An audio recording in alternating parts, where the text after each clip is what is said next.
All right. Good morning, good evening, good afternoon, depending on your time zone. All those things are relevant. All right. I've got a really clean windshield. It only took 30 minutes.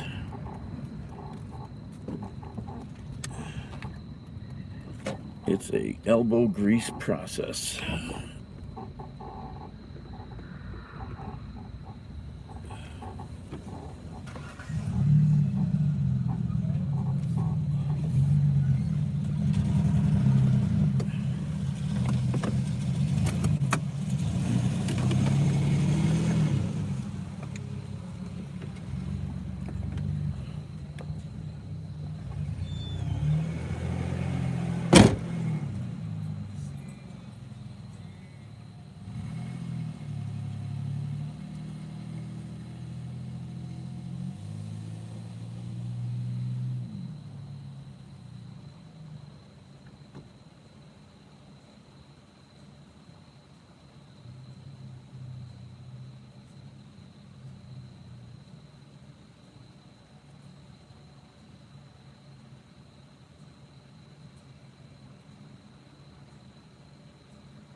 look for you.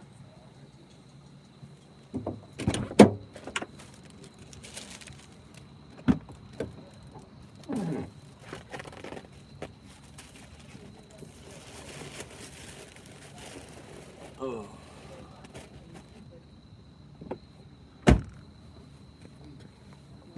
Oi. Hello, people. Hello, people.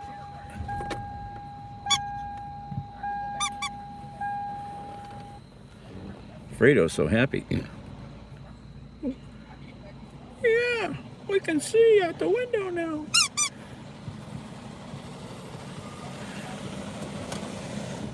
Oh, where's my phone? Just took 30 minutes of scrubbing.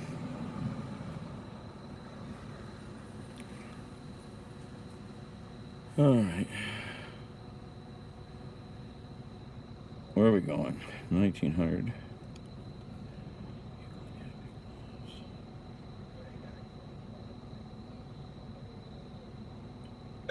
Hi there, your food's on the way. 10 minutes or less.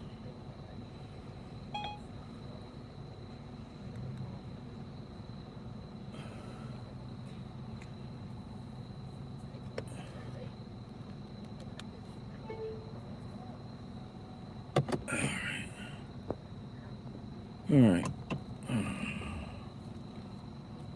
Now if I only clean the other 6 windows in the car, 5 windows, windshield took half an hour. But if you want an incredibly streak-free window on the inside and outside, you go pull up at a gas island, like across the street there where I did, under those gorgeous lights, and you can see every spot on your window perfectly. You just need 30 minutes of elbow grease scrubbing and lots of clean cloth. Keep changing the cloth after you do the wet scrubbing. Rub, rub, rub.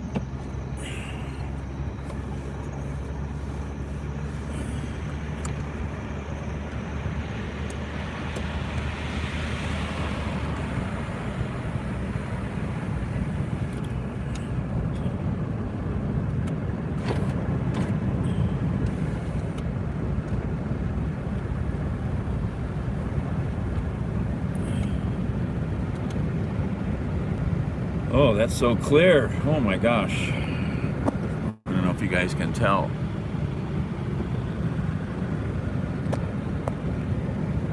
There's a nice picture up on my community tab. Just go look and touch it and you'll see when you touch the photo it shows the whole screen. I did a little wiping on this car, forget why or when, a few weeks ago, but just right in front of me here, finally cleaned the whole thing.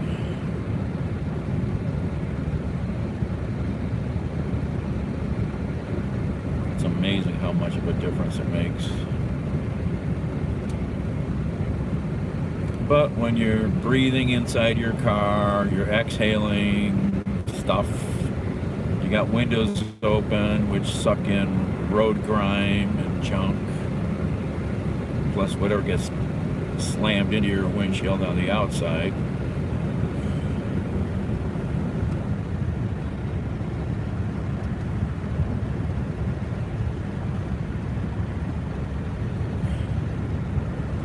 Oh, nice crescent moon up there tonight.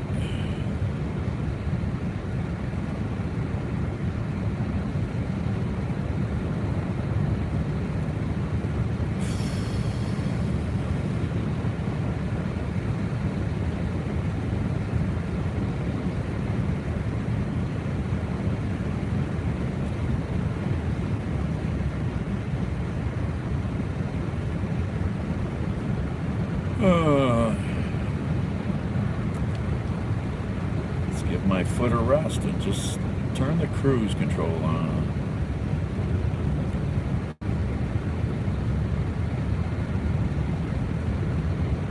Can't wait till I can try driving a Tesla with its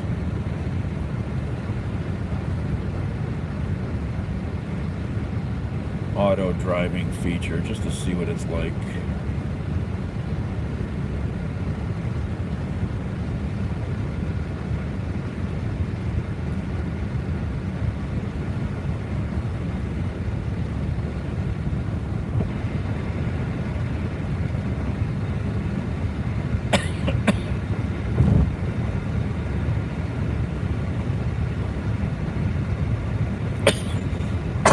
Excuse me.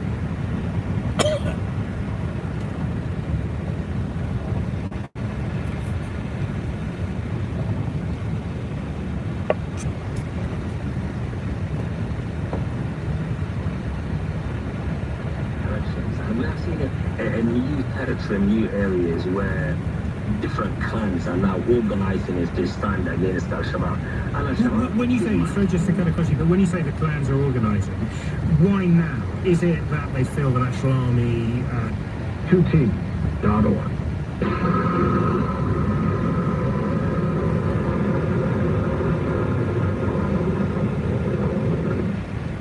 From the very beginning, when every workday since, every shift, and every individual effort, we carry a common purpose, a common cause. It's a duty we proudly honor, knowing behind every product we build is your faith in us. Dedicated to the craft of gun making. Dedicated to your freedom, equality, security, and the promise of this great country. Smith & Wesson, empowering Americans. Learn more at smith-wesson.com. We're all busy this time of year. There's back to school, football season, and this little thing around here called harvest. You don't have time to be sick or in the hospital. Did you know that the COVID Delta variant is more contagious than the common cold? And the doctors are seeing more young and healthy unvaccinated people in the hospital? Get informed about vaccines and make the decision that's right for you and the ones you love. Find out more at getvaccineanswers.org. Brought to you by the Ad Council.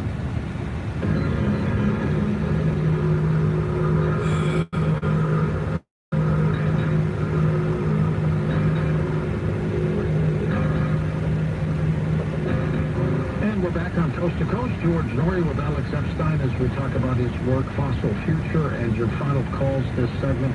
By the way, Alex, thank you for your work. We really appreciate it. Oh, my pleasure. Thanks for having me. Did you ever expect 15 years ago that you'd be doing what you're doing right now? Well, there's a lot. I didn't really know how my views would evolve. So part of the issue is I didn't feel compelled to be pro-fossil fuels. Morning. I have a general expectation that if I focus on something that... Morning.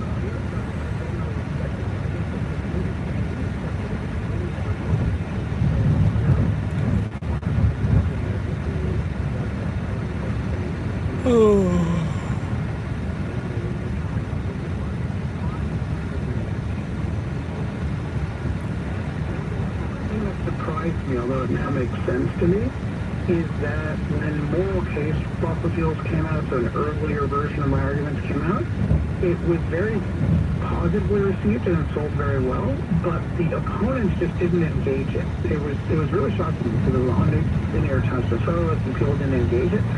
And then it really made me realize that on this issue, the other side, at least the leaders, are not very confident in their position, and so what they'll do is they'll attack less serious versions of support for fossil fuels, but they didn't want to take on mine, and then in the lead up to Fossil Future, it couldn't be ignored because I was a lot more prominent. For example, the Washington Post tried to cancel me. They tried to portray me as racist, which is really bizarre because I'm a lifelong individualist. But it just really shows me that often when people don't have a good argument against something, they either ignore it or smear it. Or they attack. Yeah, that's right. Let's go to Sandra in Goleta, California. Welcome to the program, Sandra. Nice to speak with you, gentlemen. I'm so glad that you're on the show and doing your work. And George, you deserve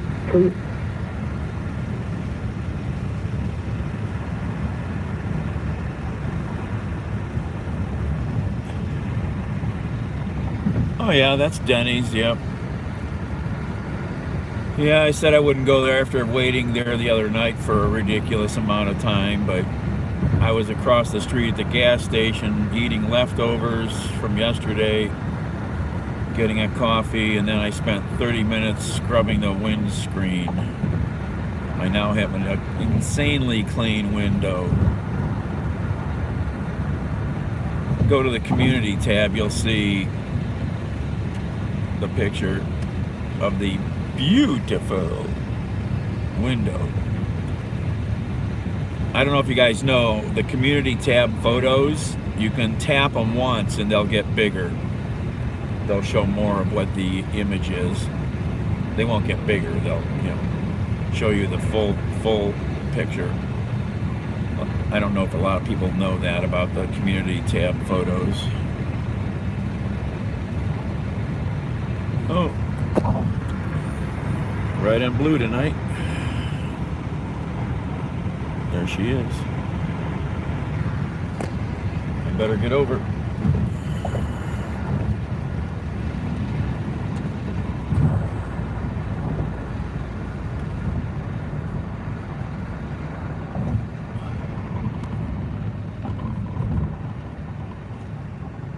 Did I do something on Instagram? Maybe I did. I might have posted it on Instagram too. I don't remember.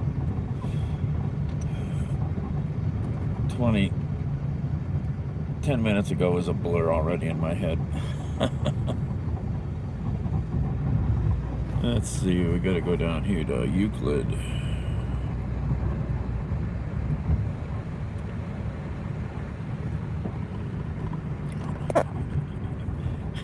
Wasn't that guy's video about San Francisco funny? I guess he makes all kinds of funny videos. That was a pretty good one. I like that one.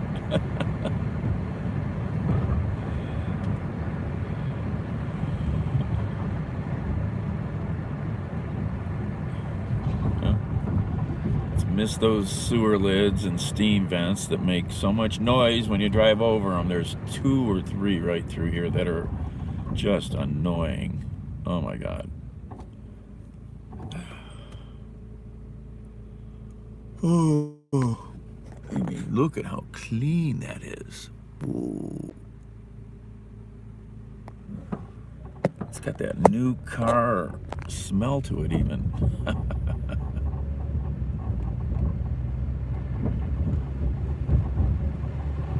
Oh, what kind of fancy cars? We got a big BMW, we got the big Mercedes G-Wagon parked there. Always got fancy vehicles hanging out there.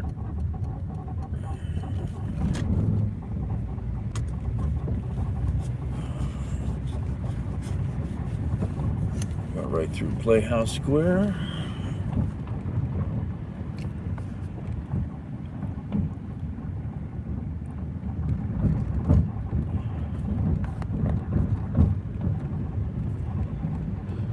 Playhouse Square.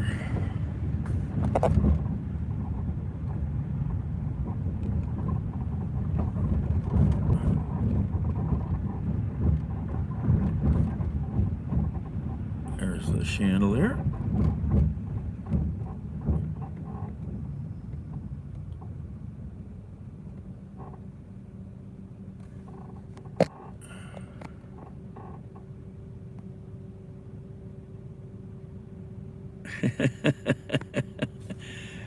See, I follow lots of people on YouTube that use the community tab pretty much daily. Hey, Prosy. Yeah, that's the biggest, supposed to be the biggest outdoor chandelier in the world.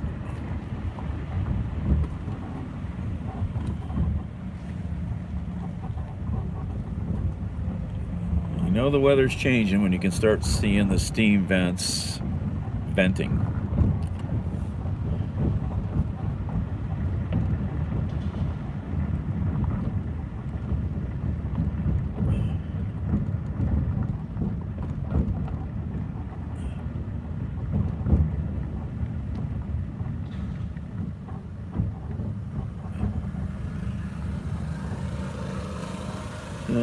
where is this building? Right here.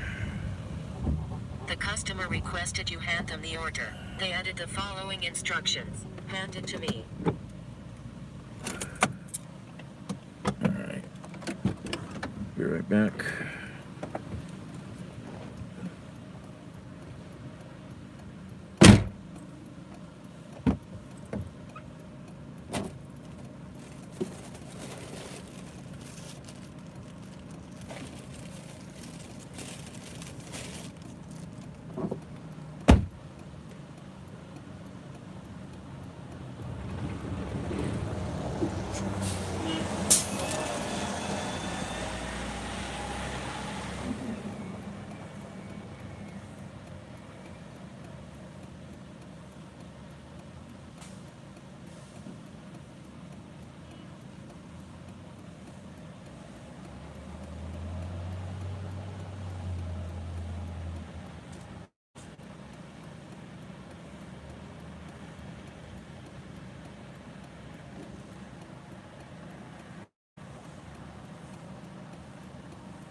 Well, that's a cool building. I never got in there before. Got a couple pictures. Really cool stairway. I walked down all 8 floors.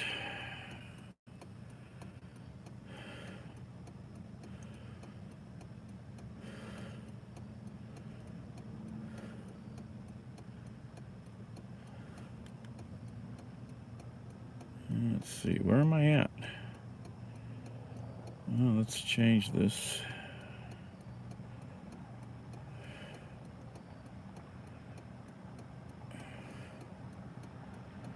There's not much work out here tonight.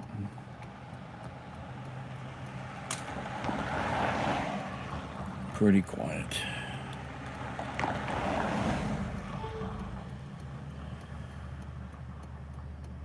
Pretty quiet.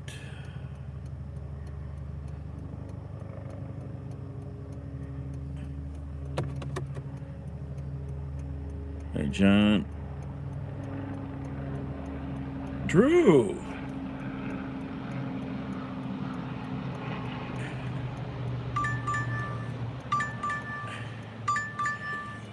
Hey, Jack.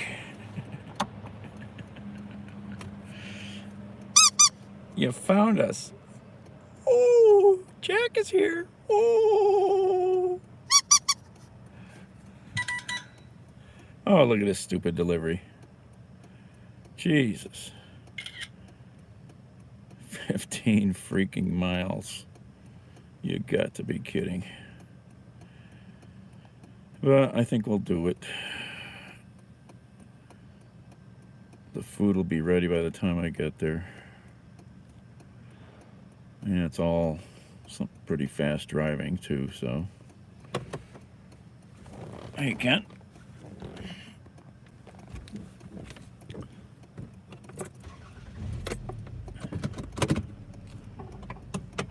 Okay, we need to get on the highway. Easiest on-ramp is up here.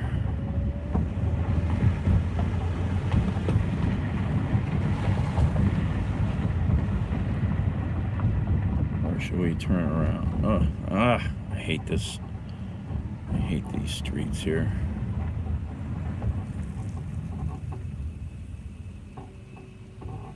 Is Drew here still? How's it? Oh.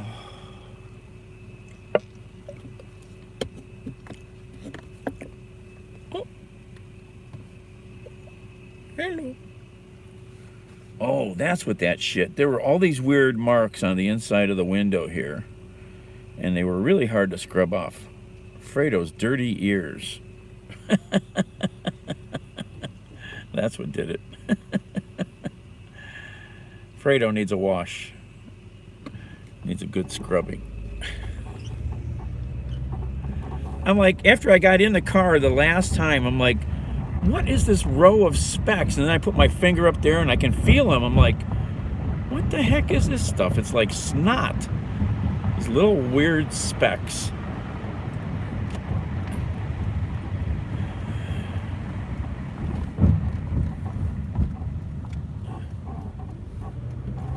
"30 minutes to clean the window." I think every time I've ever really done a serious window cleaning, that's about how long it takes. Tons of clean paper towels, some window stuff, mostly clean paper towels, lots of clean towels, and tons of elbow grease.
3 o'clock. So that means Jack is hung up. Usually he's in bed by midnight. His time.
Gotta hug the edge of that white line there so you don't hit these 3 divots. You hug the right edge of the road right there and you'll miss all 3 of them.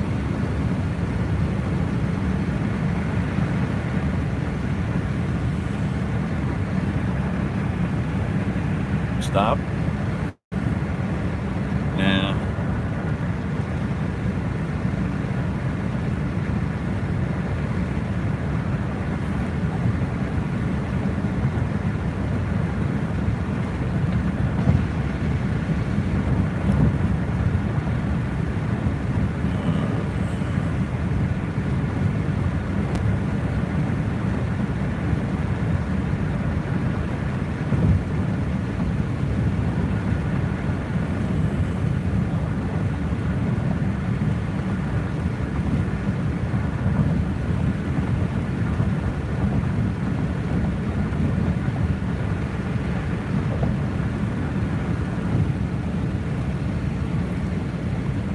Even in daytime, this might not be that bad of a delivery, but sure is nice at night.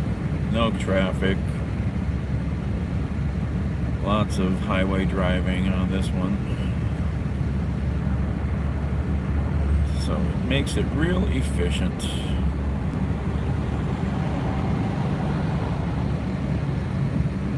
Oh, there's a pretty truck.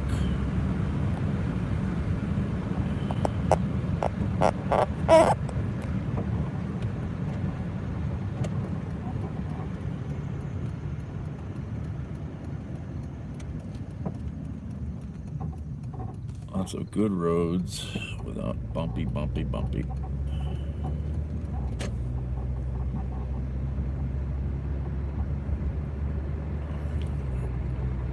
Hello, Ricardo. Oh. Well, maybe by the end of the year I'll get to that 1,000 subscriber mark. We'll see.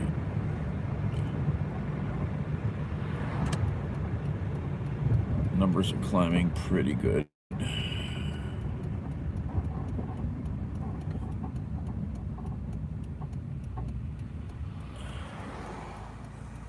Where are these cars going? All right, I've got enough of a moment here.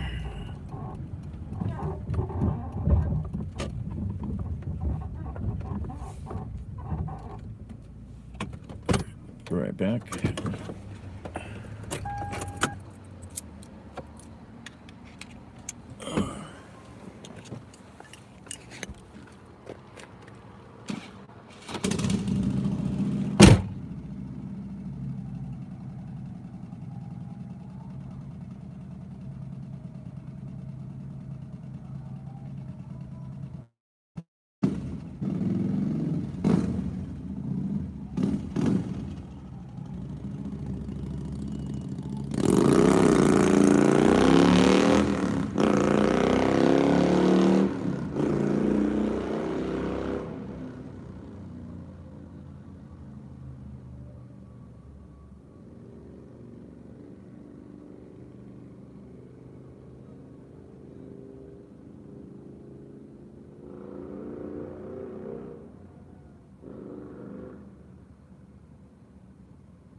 Oh, I forgot. Let's put this back here.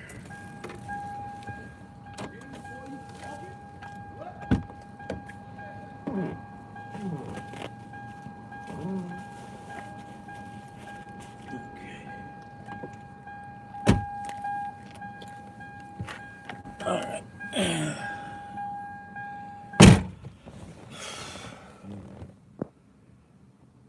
Hello there, Raimundo.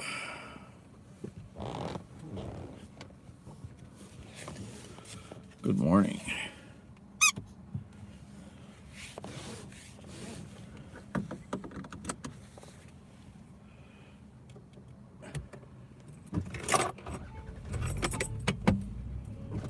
All right. Yeah, we're moving.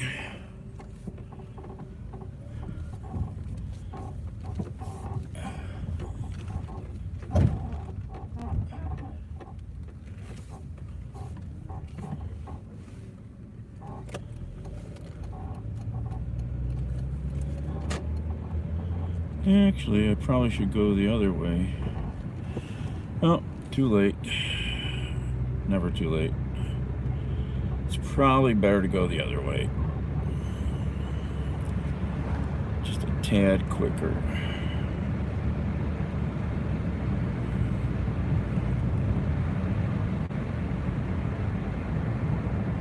And only one traffic light to deal with instead of 3.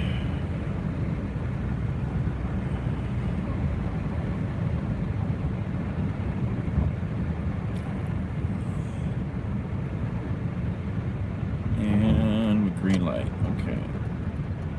All right, now if you make these lights, that's fine, but otherwise you could get stuck at 3 different traffic lights.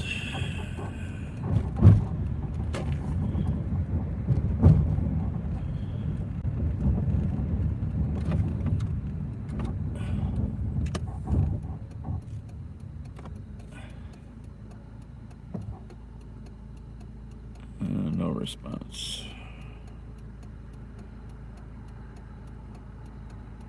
Okay.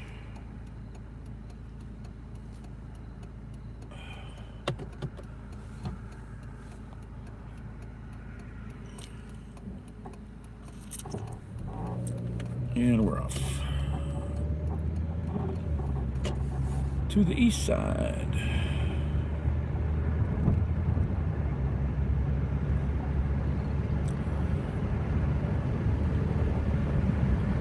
The University Hospital.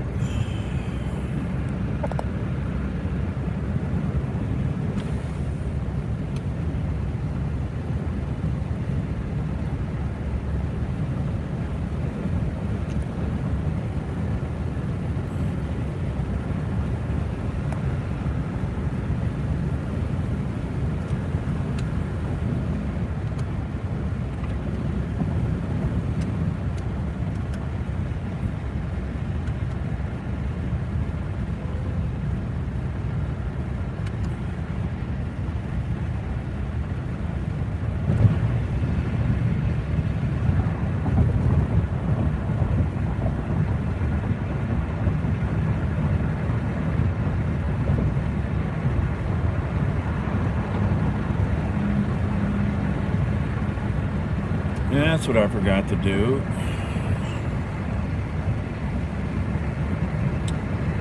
Forgot to brush my teeth, and I keep meaning to put a toothbrush in this car. Yeah, a nice quarter moon up there tonight. Nice crescent moon.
Definitely gotta get me a doctor appointment. Got some weird thing going on with my couple toes. I don't know if it's a fungus or what the hell it is.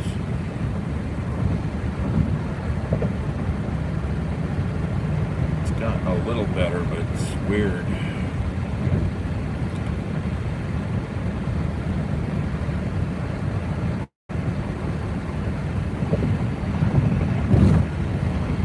The worst part of it, it itches.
It's very quiet out tonight. Very quiet.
Buckeye.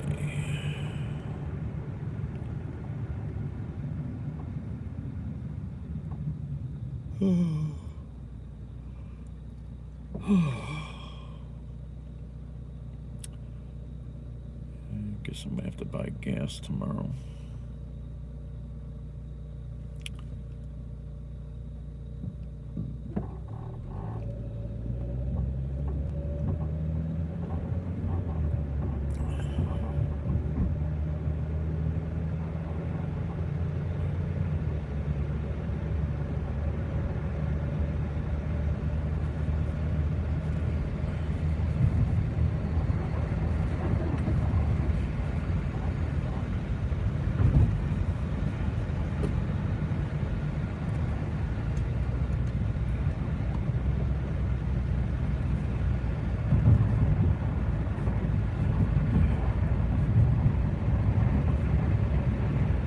foggy. Look at the fog. It's froggy out. Woo! Woo! Where's that smoke? Oh, maybe that's smoke. Something's burning. What the hell is that? We got a fire? We got a fire somewhere. That's a lot of smoke. Oh yeah. Freaking huge fire. What time did it start? Jesus, I don't have my phone turned on the right mode again. Damn it. I would have been over here right away. Shoot.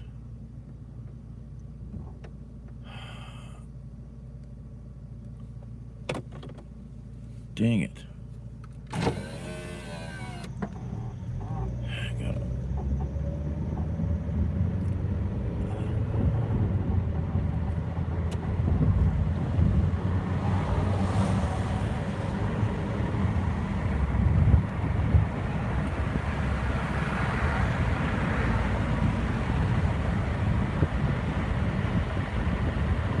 Very bad about putting the phone in the right mode.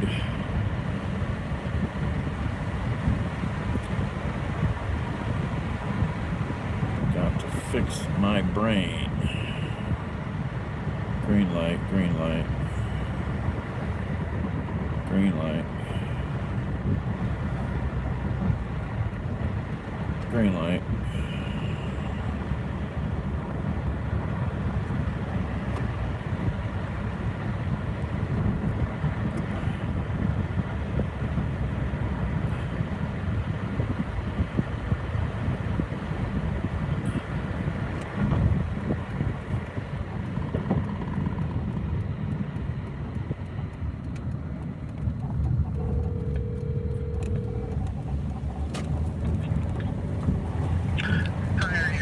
I'll be there in about a minute, if not less. Okay. Thank you. It's just the main entrance, the Yep. big, Yep. around the hospital. Okay. Jimmy's gonna come down to get it. Okay, thank you. Thanks so much.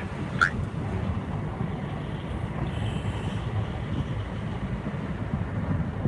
Wow, making all these lights. Sweet.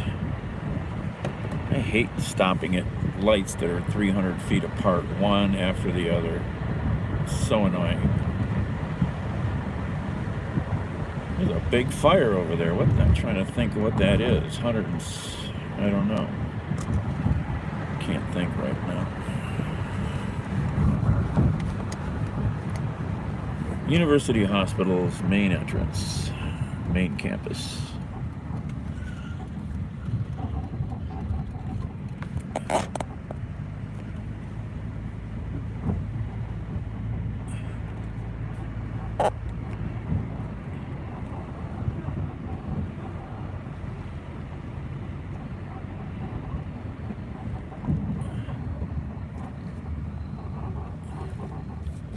The customer requested you hand them the order. Additional instructions are provided in the Dasher app.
All right.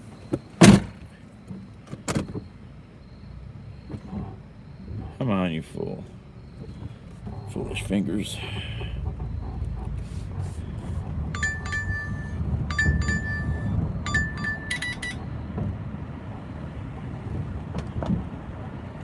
Yeah, I'm not going to do this one because I want to go over by this fire. I forgot to pause beforehand. I hate getting declines. That's way out too, though. I don't want to really go all the way out there. Can't do anything for a second or two.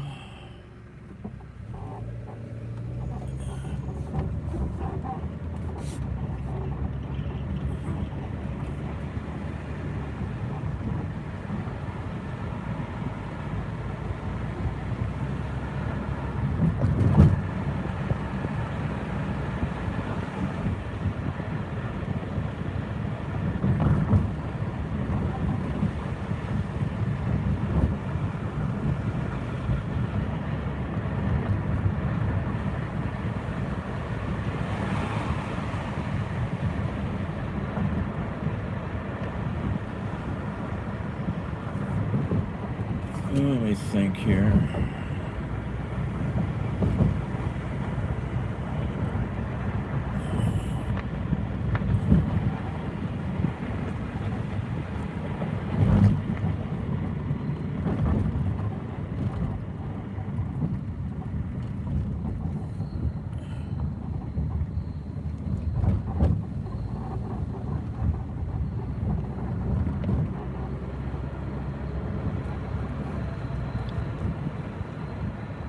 Where are we at on the map?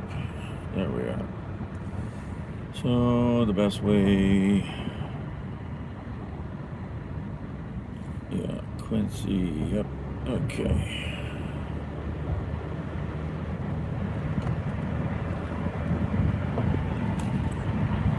Look at all this smoke.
Now we're not in the downwind smoke.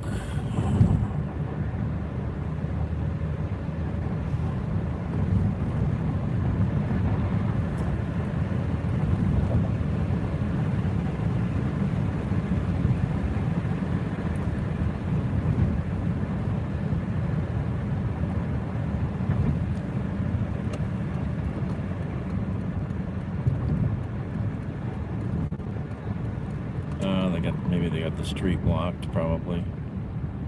Maybe not. Probably. Oh, yeah. Street is 100% blocked.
Hey, brother. What's up? I just dropped it out back. Oh. Little kind of like an alley. Oh, okay. Yeah, I was stupid. I didn't turn my focus mode off on my iPhone, so I didn't get the notification. And then I'm coming down Opportunity, and I'm like, oh, look at all that fog up there. And I get into it, and I go, oh, it ain't fog. So my delivery was just at UH. So I'm like, okay, let me get over here and see what's going on. It's not very exciting. Yeah, it's a lot of smoke. Yeah, I haven't seen any flames yet. Oh, really? Yeah. Yeah, it was They can't ventilate it though. Oh, that's. I don't even know if they found where the fire is. I didn't even look at what the property is yet. It's like an old auto store. Oh, yeah, okay. I was trying to visualize what building it was without looking at satellite. I haven't even shot it. I said, unless there's flames, I'm not going to shoot it. Yeah, it's a small building, but yeah, there's no action, like. It's a weird little brick building.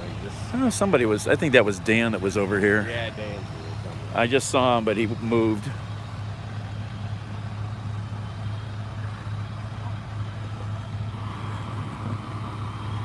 Hey, guys.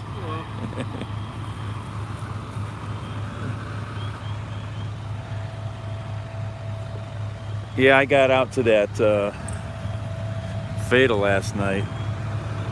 But I heard all you guys were on the other side, though, I think. I was on both sides. Oh, were you? I started on the north, and then I decided I couldn't shoot much because he was laying right there, so I went over to the side. Right. Oh, back there's where we're at. Sorry, I'm not paying attention here. Oh, that's a big old building, yeah. And it's super dark back there. This is where it would make sense to put the damn tower up and throw some light on it,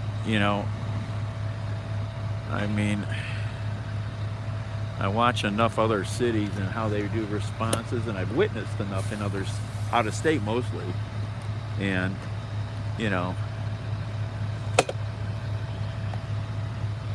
only had Engine 10's the only one that's even been inside. Everyone else is just standing and watching.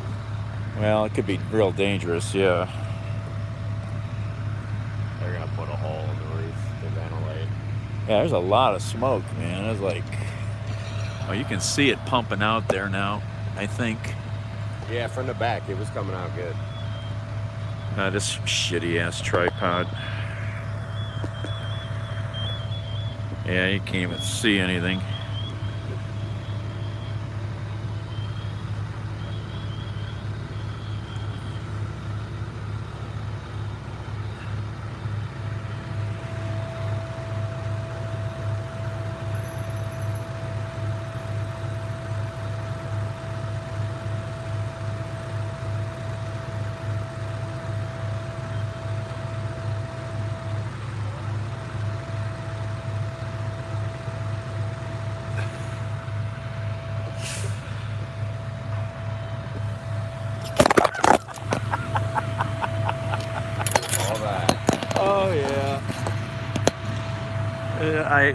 I have a good one and I can't find it, and I just haven't wanted to spend the money on something. Yeah. Tripod is something that's worth having. Well, it is. It's just, I've got a really nice monopod I picked up, And I like that. I don't use it enough as a selfie stick even, you know, and I should. I forget to take it out of the car, you know. It's like the biggest thing I forget is to grab the battery. It's like then I get out here and I'm a half a mile from something and then I'm dying, you know.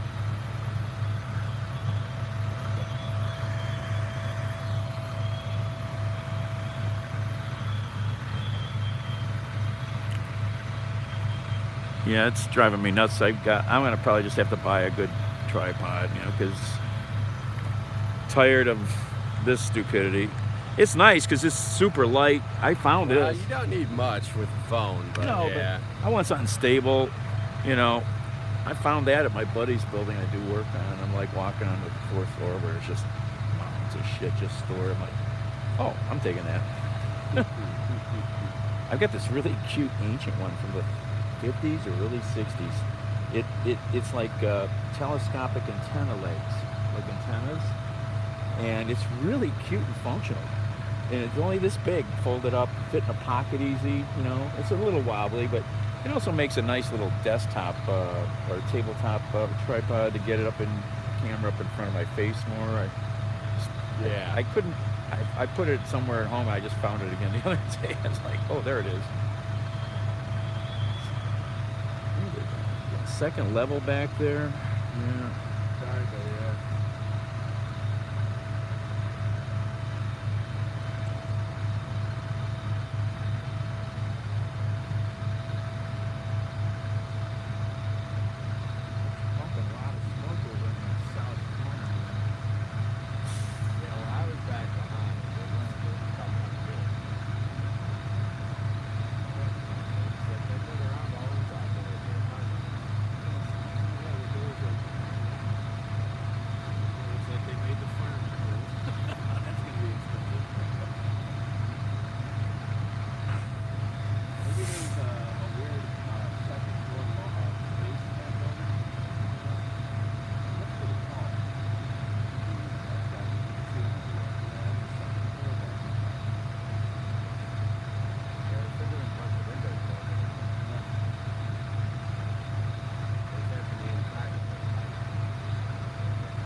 Oh, you stupid thing. Come here.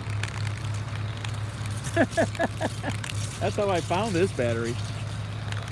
I was at the Trump inauguration day in D.C.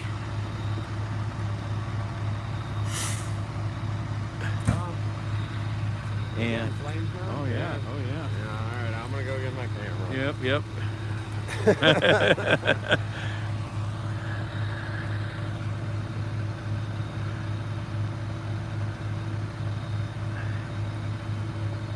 Come on. Yeah, we got some flames now.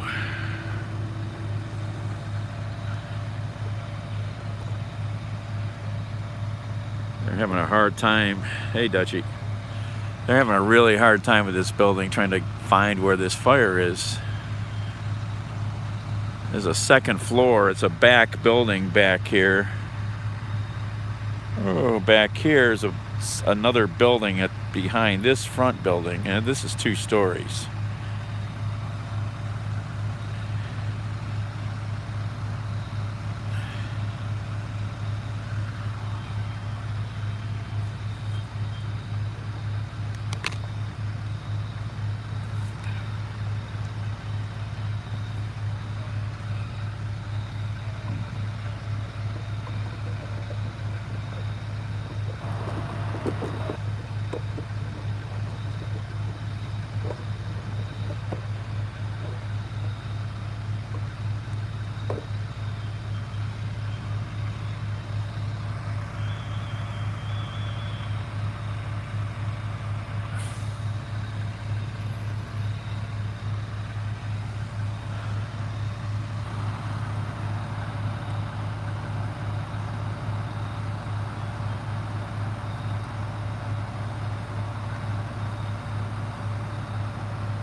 Yeah, you know, it went down fairly quick, so they must have water up there.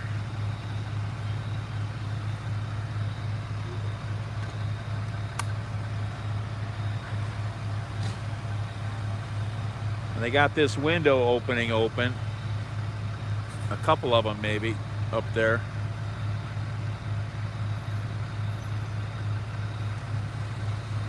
Ah.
Actually, a new modern phone looked at pretty good video.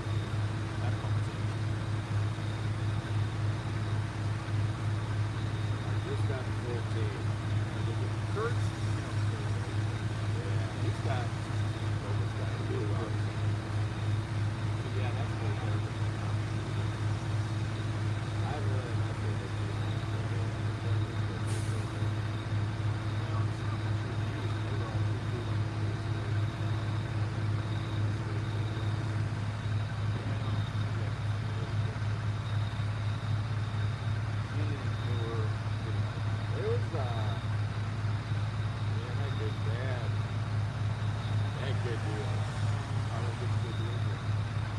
Even I traded in, I had a 12, I kept my 12 and made that my work phone because work won't buy us new phones. So I ended up trading in I took the SIM card out and put it in. They give you the service, but they won't buy a new phone. So I did that. So I turned in a 7 Plus. And they gave me $600. Oh shit! So I only owed $400.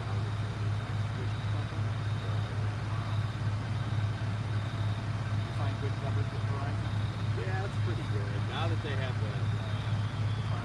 So this has got 5. Yeah. So you've got a 5. It's not everywhere. I get it. So I've had it's getting a lot better. I've had a lot of Verizon's got the most. And I've got a couple.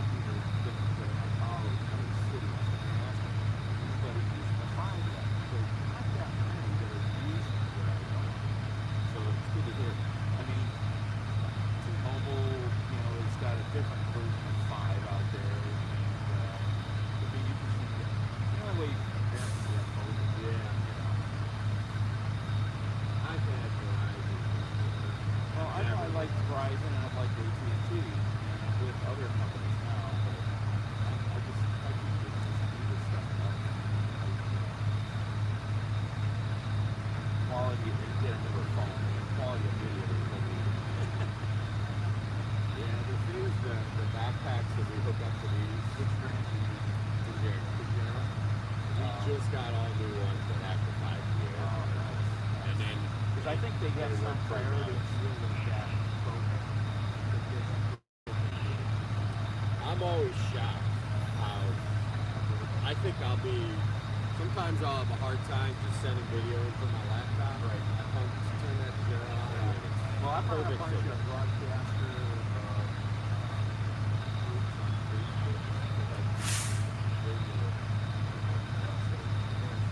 So I've always followed stuff, and I found those groups.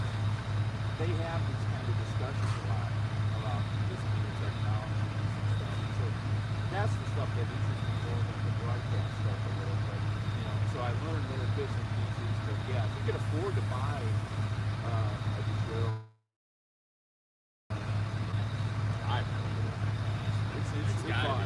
I looked it up once. It's expensive. We have a ton of them too. Right. Almost every. I don't know if their goal was to give us. I have my own. Just about every person has that. Because I just leave mine in my car. Right. That's powerful. But, you know, that's what they need. Because they're now counting on all these people, reporters, who might be out on their own, hear something. Yeah. Well, that's when we have the app on our phones too. So yeah, it goes right through. Yep. And a pinch, yeah, you can see the zone.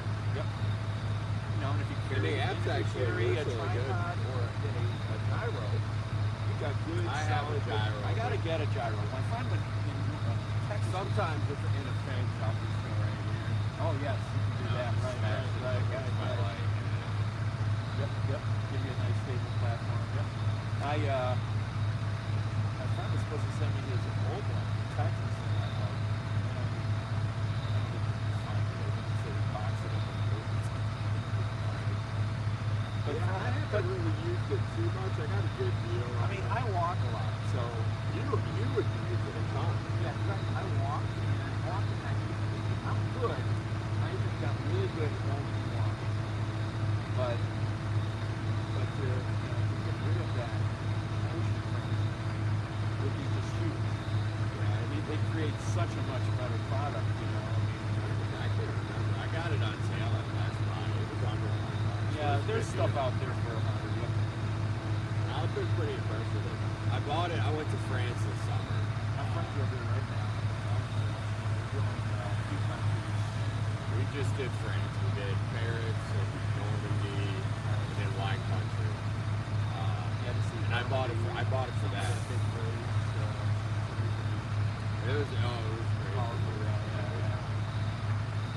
I said to her, don't eat too many baguettes, and she says too late. My kids, everything. My kids would just get a baguette and walking down the street chewing on it like it was a meal. How old are your kids? My son is 17 and my daughter's 15. So old enough to really appreciate it. That's powerful. Well, it was great. My daughter just did. I travel a lot. My parents have been to Europe. My brother got to Europe. Yeah, my daughter had just done all the history stuff. So it was perfect for her. Because that'll make your kids look at the world differently. But I mean, I'm thinking, kids like yours are pretty savvy about the world. They're not like, but this opens them up to, we can just go travel. Because learn how to travel. It's not hard. It really isn't. And that's what we kind of, that's the whole thing. It's not afraid to just go. We've been to, we took them to Ireland, but they were way too young when they were young. I want to see them in Ireland. Oh, Ireland was awesome. It was probably my favorite vacation. A few of my friends were just over there. I've got other guys in town. Brendan, he was just over there and taking them to George Smith's and other good friends. I was very good. I was and he Irish super group sauna.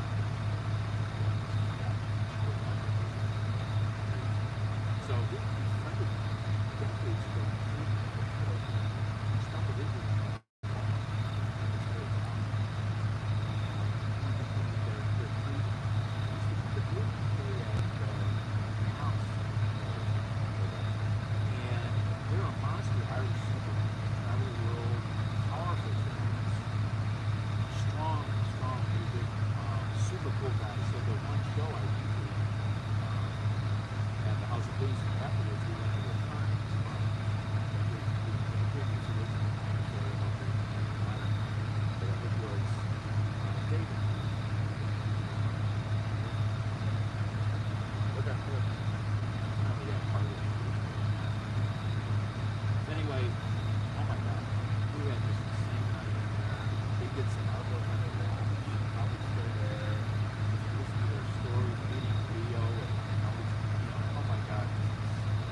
So I really fell in love with them and their stuff. And Bill has followed them all over the world. It's not crazy. He was a traveler. And, oh my God. I think we just hang out with Leo in Mexico, actually. Leo travels. You know, but yeah, you know, I've got 45 states. I've got. You should do Ireland, especially out of Europe. Ireland's semi-affluent. Flights are not ridiculous, and you can do it fairly cheap. Ireland was half the price of France. France was crazy. And then, you know, I've been to Puerto Rico twice. I'd like to do that. I would keep saying that. I want to go. You know, now it's getting hammered. I begin to read stories about the hurricane. I got read. And we went 2 Easters. It was the San Juan. One time, second time I took my bicycle, I rode into the center of the island. And I got to see just a taste of it. I never toured. Old school travelers. Stayed at the casino.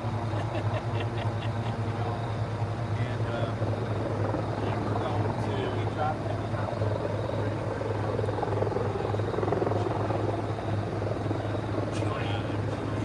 chopper, you know, and I rented the motorcycle. And you had to buy a temporary driver's license. 15, you're allowed to do, I think I still have it. And you had to drive on the side of the road, you know. And I got to explore the island a little. And then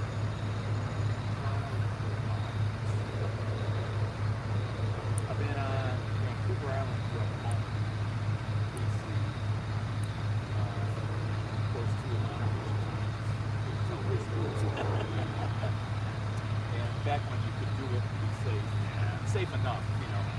And then crossed over the Rio in Texas in the rowboat with a bicycle down Big Bend, really super remote country. Took this guy had his rowboat down there in the clean for $2 to take you across. 2 months to do that. We go ride at Cantina over there. So cool. But yeah, I tried to go in the 90s with a girlfriend in Brussels, Belgium, all the time.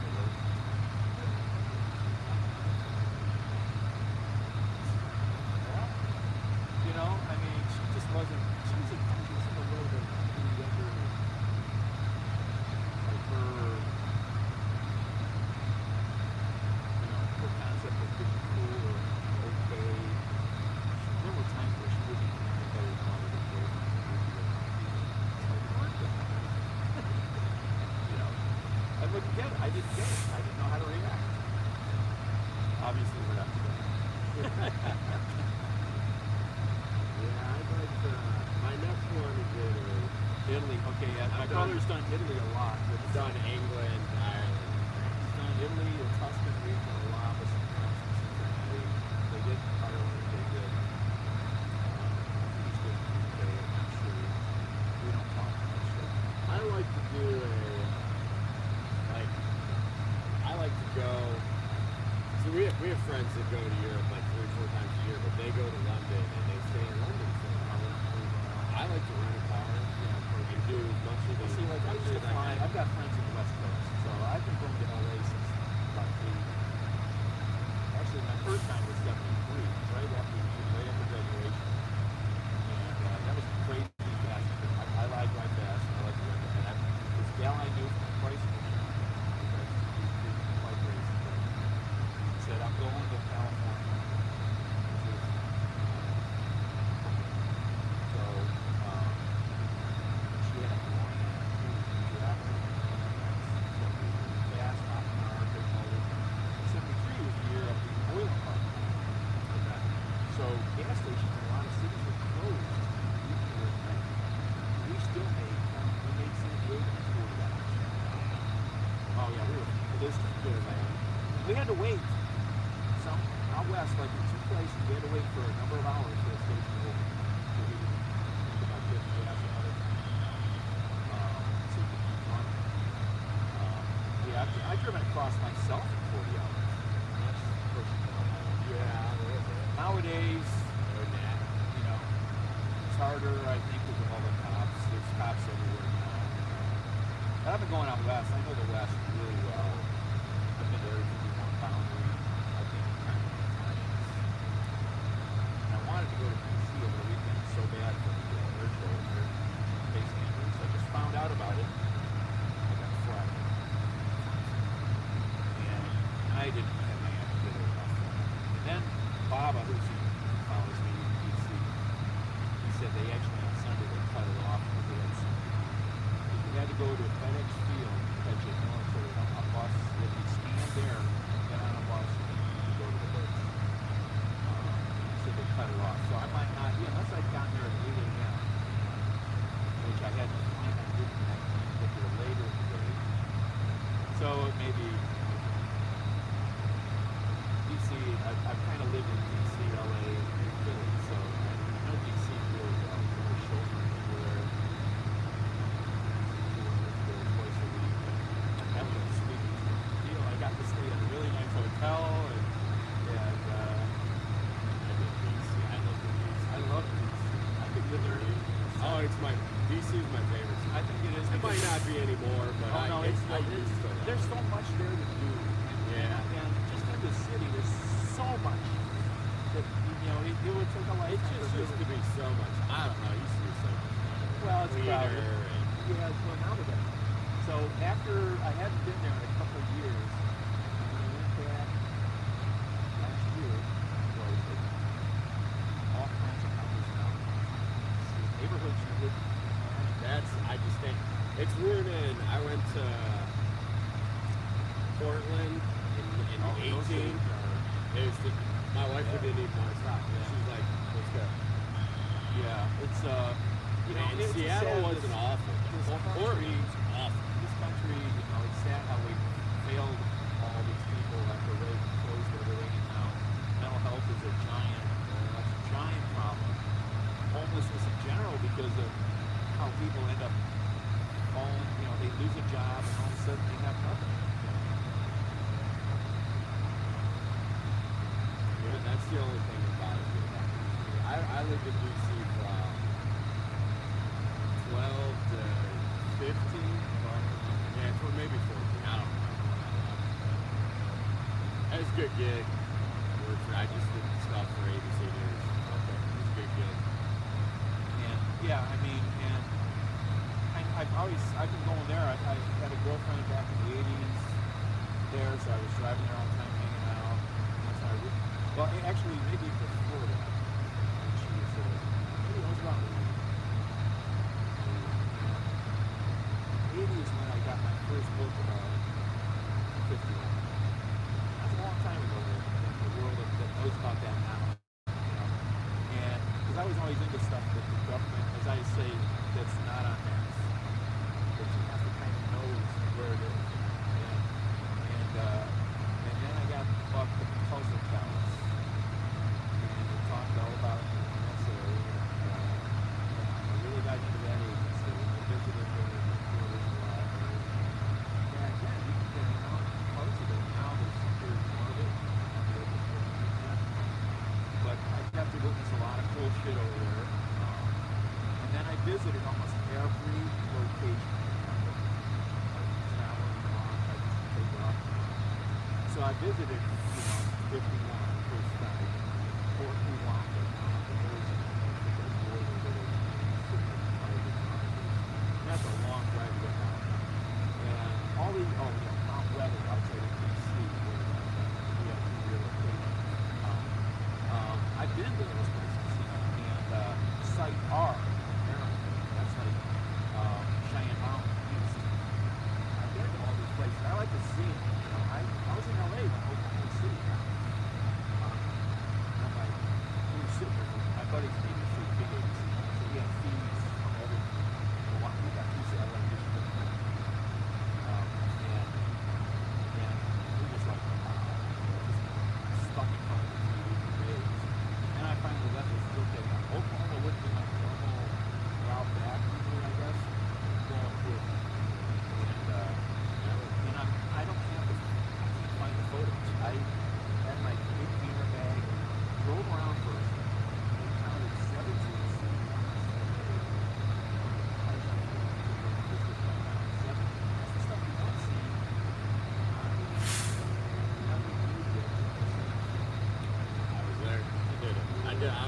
I was just doing live shots for ABC. All day. 719? No, 8. 8. Okay, where did I go? He was down there. I'm not sure if he's here or not. You Yeah. know what? I had just got out the bus. From work. I see, like, wow. I went, took my shower, touching my little wax, my little bed. The motherfucker touching my head, I said, oh, what the fuck? I came out. I said, oh, hell no. If you see a lot of smoke, you should always just call the fire department and say, we see and smell smoke, but we don't I didn't smell no smoke. Right. I live in Morris Black. Right. I'm from the west side. My kid's father is 83 years old. He got 3 kids. He's from West Virginia. And then my daughter just had a baby. Just came home yesterday. I don't fuck around on the east side. I strictly deal with white people. I don't mean nothing. Don't mean nothing. I do. Hell no. I'm good. Okay. She said, Mom. I said, the baby dead. He done fucked up. He said, dog. Hello, sorry, I've been talking to somebody over here. This came on, okay, with the baby. Looks like they're finally getting it out up there on the roof. It's hard to see with this phone. I need to start a new phone fund. I just looked through his good phone, and for example, his good new iPhone, where's my finger? This gray wall is completely visible easily with a brand new phone. So I need to get into that. You easily would be able to see the firemen up here on the roof.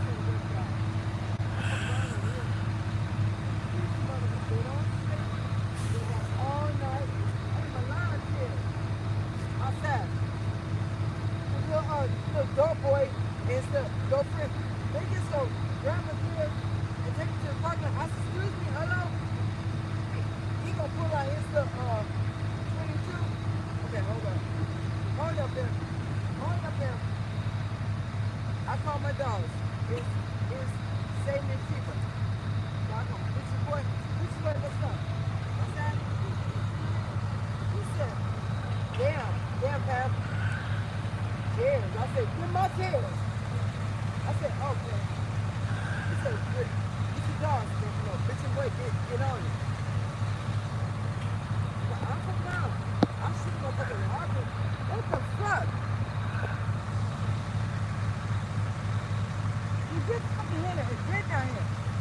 Oh, they done fuck. Oh, this bitch is burning. Okay, excuse me.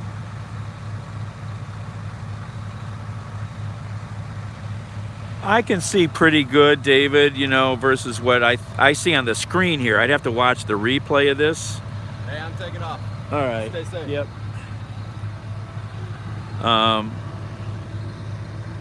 But yeah, what I see right now on the camera here is very dark versus to what my eyes see. But his new iPhone 14 is even better than what I think I can almost see with my eyes. It's got a pretty damn good camera. Yeah, I should get out of here. Nothing going on here. I caught 10 or 15 seconds of flame. They managed to artificial. No, it looks pretty good.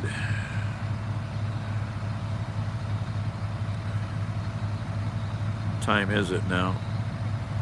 4 o'clock.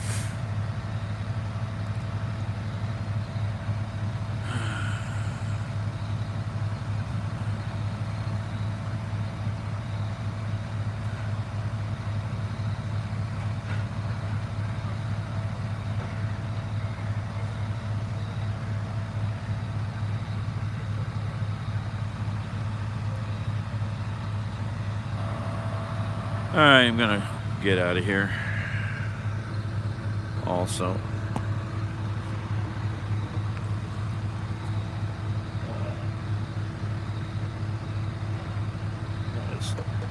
Channel 8 that was here.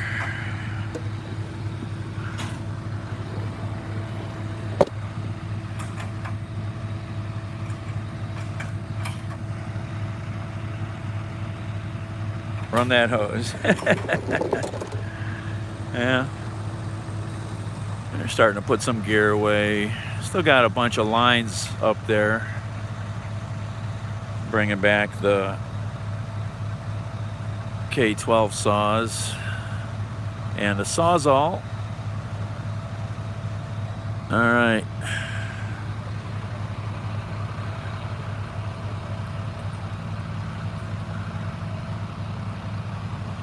Yeah, I need to find a way to get a couple new devices. This is getting too old.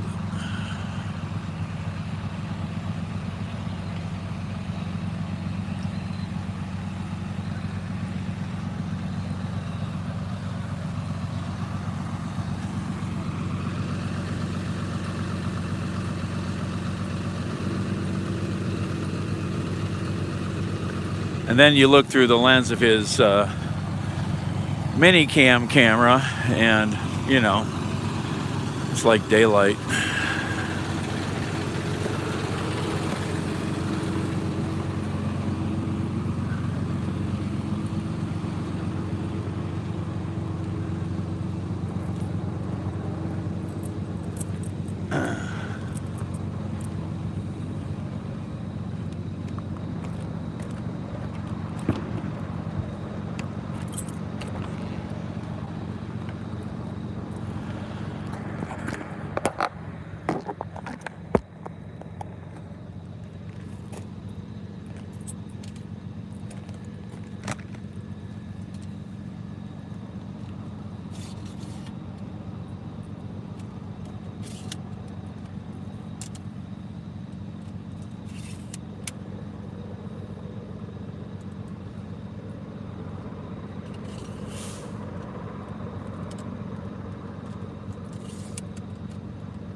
Oh. All right.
Get up there.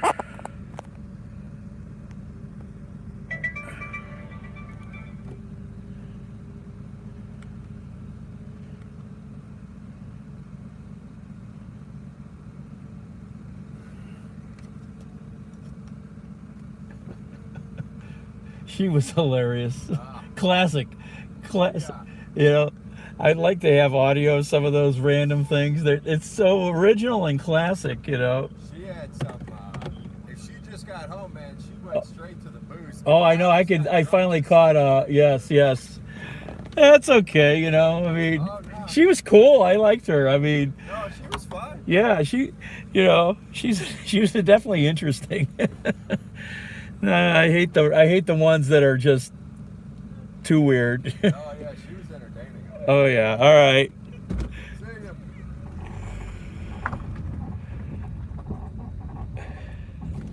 Whoop. Is that a curb there? I don't want to go off the curb, but yep, that's... looks like too big of a curb there. It looks like a driveway, but I'm not sure about that. I'm not sure about the height of that.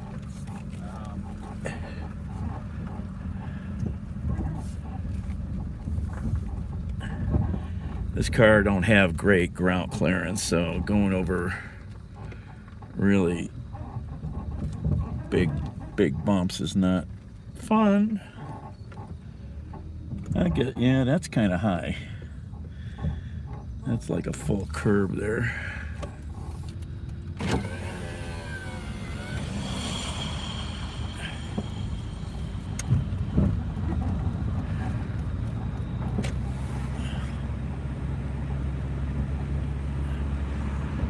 It's funny now, there's a little bit of condensation on the window and it still shows the streak marks. It just shows how much more cleaning you have to do to really get rid of that stuff. It takes a lot of work to get a super clean window. That's something I finally learned in the last couple years.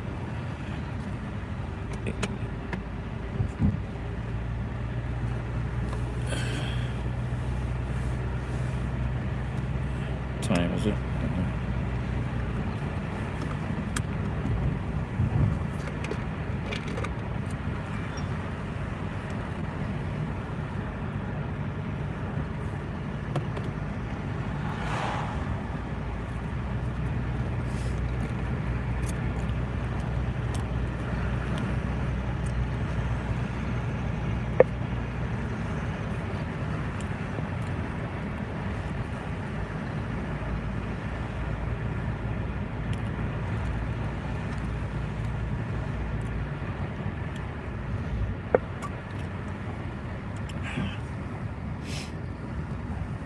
Well, it said it was busy over here.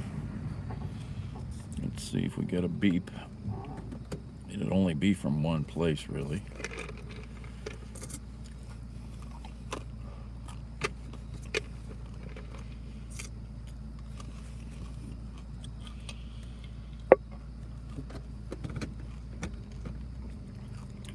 Which way should I go? What time is it? Oh, it's 4.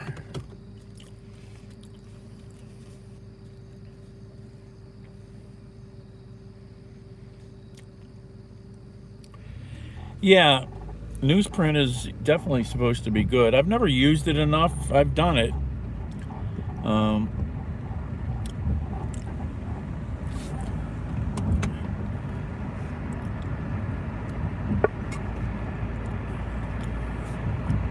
But I've watched these videos on YouTube from guys who do high-end detailing, and they show the process of using, I think, the Mr. Clean cleaning bar or pad, Mr. Clean pad, and using a few other things. But it still requires just a ton of, to really get all the grit and grime off. And in the lights underneath at the gas station under the canopy, I could see perfectly all these specks on the window that look like sap splotches, but you know, you couldn't see them unless you had the right lighting and the right angle. And the lighting under a gas station canopy at night is just perfect. You see everything. All right, come on, right in the middle of a turn.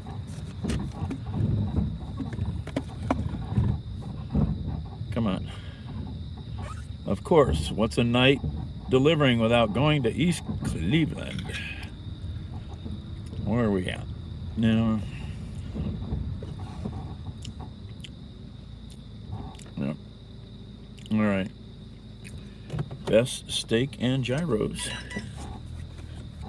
All right. There's a big house. Big houses. And fine trimmed lawns. I thought of going down the hill, but I decided I'd turn this way. As soon as I turned, no, you're supposed to go the other way.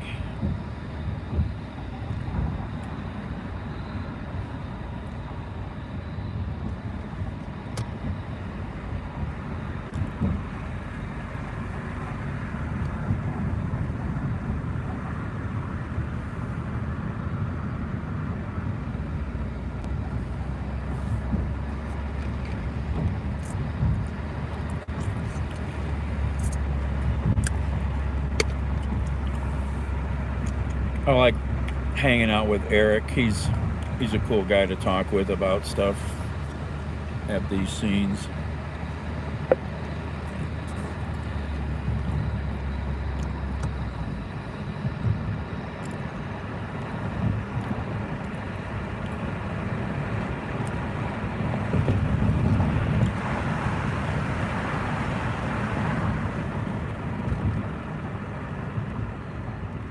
Green light, green light.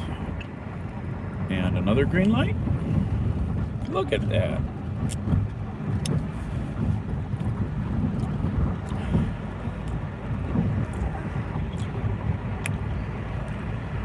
Guess that special transmitter I made up is working really good. Tripping all those lights for me.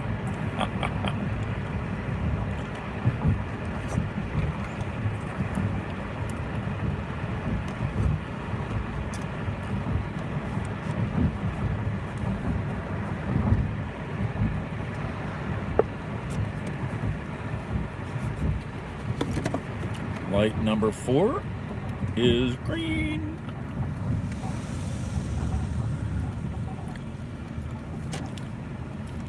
This light is one of the banes of my existence.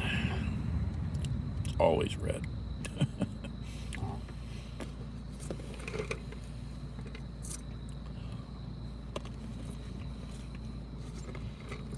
Can you all close your eyes for a second while I go through?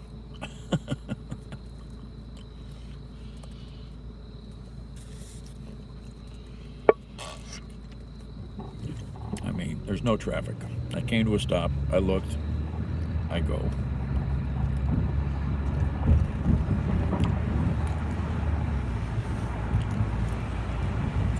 Well, that's partly what I'm doing.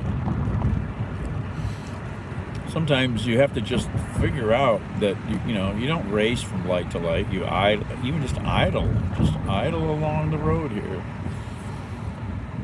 And I try to look way ahead at the lights and see, you know, like now you can look at the crosswalk, you know, indicators. If they start flashing, you know, or right now you can see this light up here. I could see it was yellow, you know. I know it's going to change, either going, you know, red or going green. You know, make it easier on yourself in your car. Just, you know, you don't have to scream on the gas pedal from intersection to intersection. Like right now, I'm just idling up here to the next light. So typically in Cleveland, I get somebody who might be behind me. They'd be all pissed off because I'm going so slow. And they'll race up to the light, and then I'll just idle up right next to them.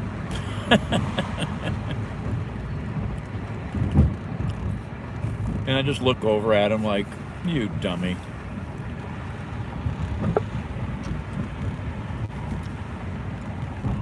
And they're like, why are you looking at me like that? Just heard an ambulance going to the ER.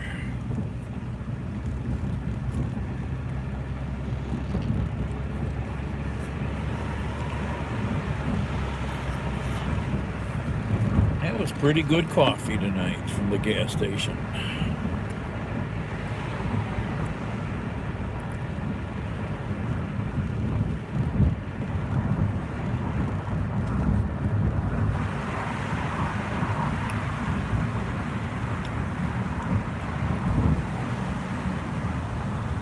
You. It is the breath in and out. It is your life. It is your life force, and that is for you. It is for abundance. It is abundant. And when you can connect with that energy, what does abundance feel like? What is having flow, doors open, opportunities coming to you? That's being in the divine flow. And the healing. So we're constantly trying to encourage people to take the 10 seconds to add some perspective to the app. Because once it gets onto the app, There is no shortage of demand, and in fact we've seen over time the pace of demand for the food has got higher and higher, in particular during COVID and the cost of living crisis. So now the average food listing is requested in less than 25 minutes. She says they also have to prompt people about the kinds of food that they can share. So those beans, Myra, that might be at the back of your cupboard, which you're not honestly going to soak for 8 hours, okay? And things like getting people to realise the moment when they're actually not going to eat the food. So rather than watching those bananas for 4 days going off, you know, take action at the moment you know you're not really going to use them. So they're constantly trying to nudge their users about things like this. And they've been running for a few years now, so what kind of problems have they experienced? Food safety is a question that gets raised quite a lot with these kind of apps. But Tesla says they've only had 2 cases of confirmed food poisoning. Remember, that's out of more than 65 million portions of food out there which have been shared. She says she actually gets far more complaints about people not being in, things like that, when they're supposed to be. I guess the big thing here, Joe, is, you know, what can we do to throw away this food? Absolutely. Apparently, Myra, one of the best things you can do is to set your fridge at 4 degrees or lower. Okay. Yeah, it keeps the food for longer. But apparently a lot of us have our fridges warmer than that. So that... Best steak and gyro. Yo, yo.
Oh yeah, that one summer. Lil E for sure. Nigga, that's where I'm from. What's what? Nigga, open the door. He HPA. Nigga, that's where I'm from. What's my nigga? Ray. Ray. That nigga Ray. Nigga, that my got 15 life. Nigga, this nigga used to pull up on you every morning, nigga, and get the bud. You had trash sitting behind the store on a crate. He got a Miller, I got an ice. You don't remember, nigga? You don't remember, nigga? I just said, nigga, we used to stand in front of this store all day to the whole crowd. We used to have to walk to the shrimp to get all our bottles, nigga. Remember that shit, nigga?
go.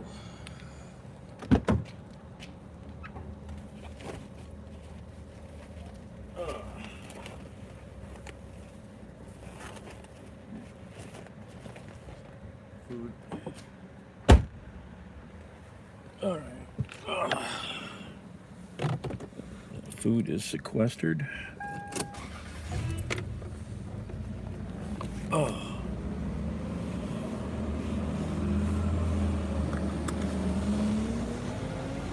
All right.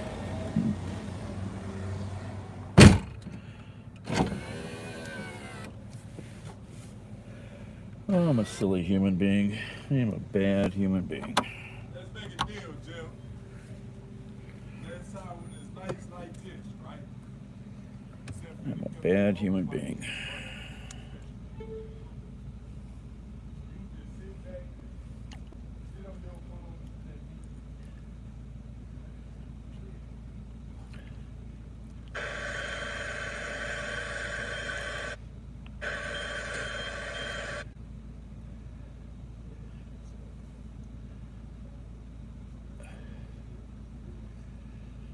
All right. Where we gotta go here?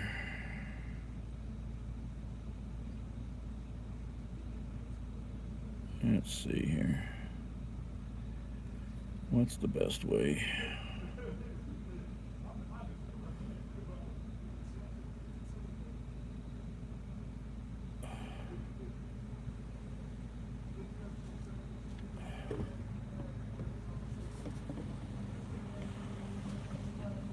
Let's see what the map says. I like to challenge the map. Let's see what the map says. Okay, there's the one route. That route is that. So that's 12 minutes, 4 miles. 14 minutes, 4 miles. Interesting. Okay.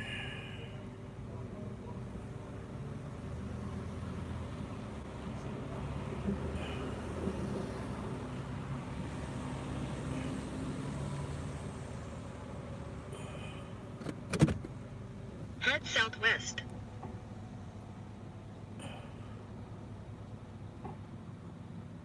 All right. We're off.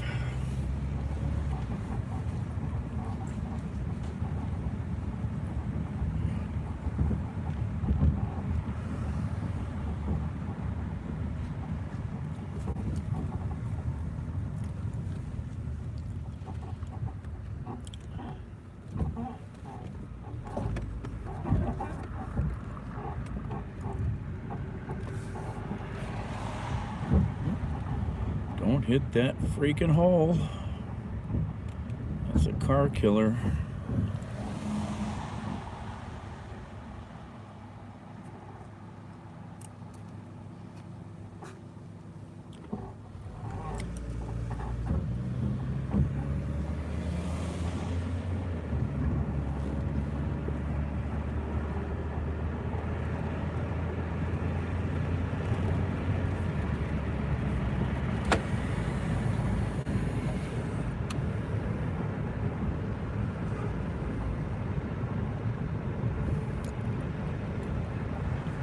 Not mine, somebody else's breakfast.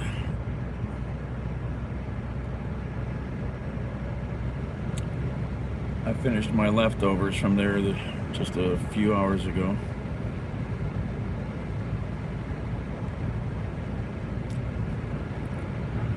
Finished leftovers from 2 places.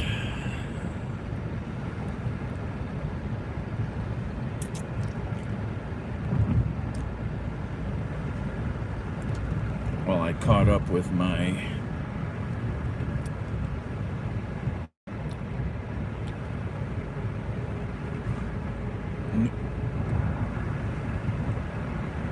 internet watching.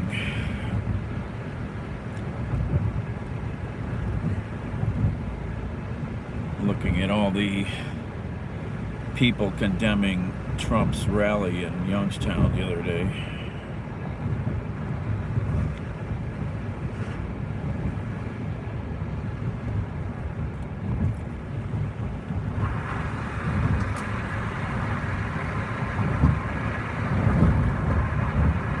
dangerous his movement is becoming with this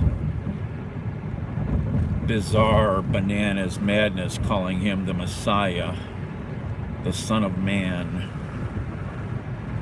Fucking bonkers shit. It's all a way that you train your minions to be mindless and just literally like Sieg Heil almost, as they were doing at the rally to the QAnon song. This is how you make mindless people follow you. Put on the brown shirts, the boots, commit to violence.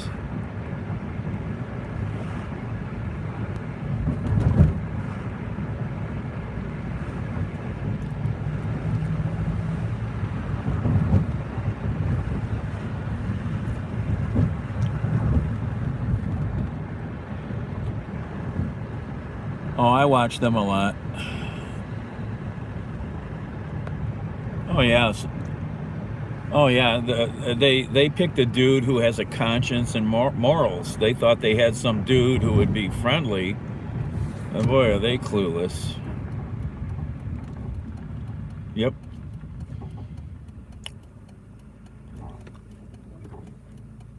Yep. Oh, really? Oh, that's gonna be good.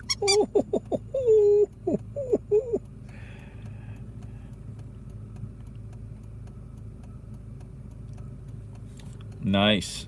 I gotta look that up. I gotta look that up.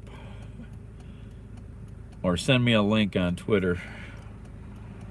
Tag me or DM me.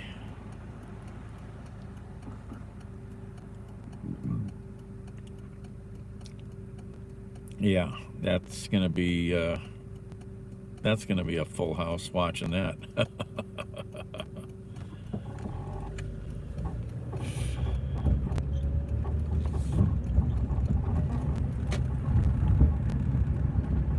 Well, you tag me. I'll show you. But if you want to message me, which is called DMing, direct messaging, at the top of my page, there's an envelope. You just touch the envelope button, and then you can send me a message. Post a link, whatever, copy and paste.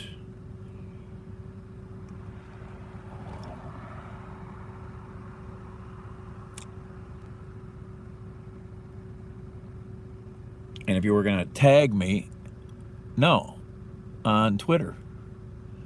On Twitter. Are you on your phone? Or where do you watch me? Do you watch me on a computer? Or do you watch me on a phone?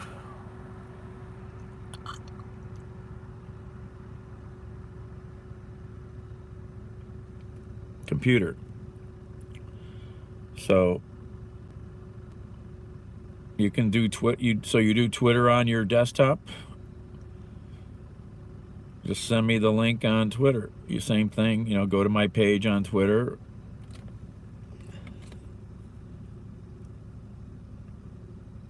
I'll show you here.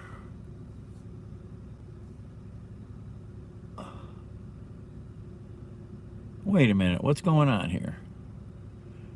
Oh, it doesn't show it like that.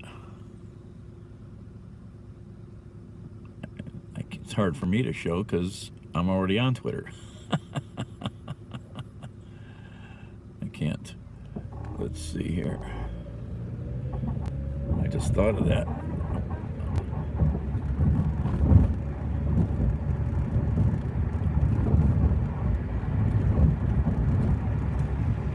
That's the trouble with some of this shit. You can't show people because you're already you're already online, so it makes it hard to demonstrate it.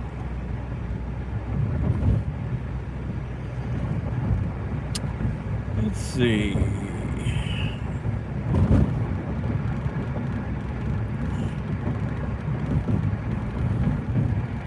Yeah, I can't show you.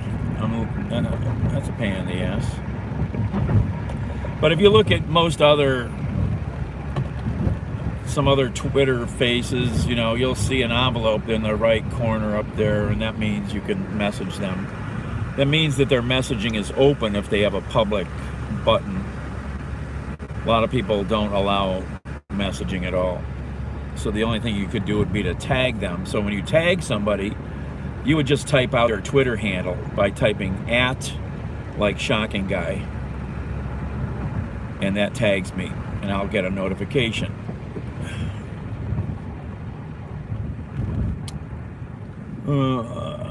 Where are we going here? This way, I think. Yep.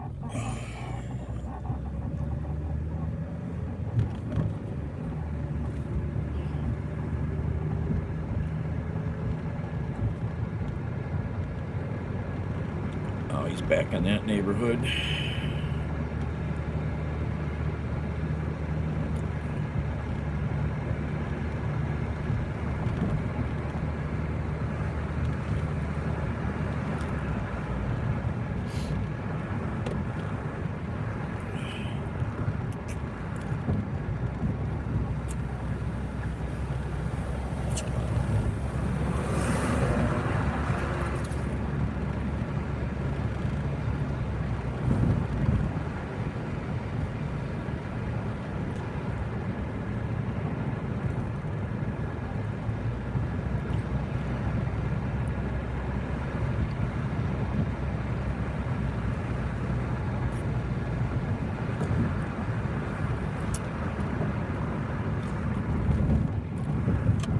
The street right here.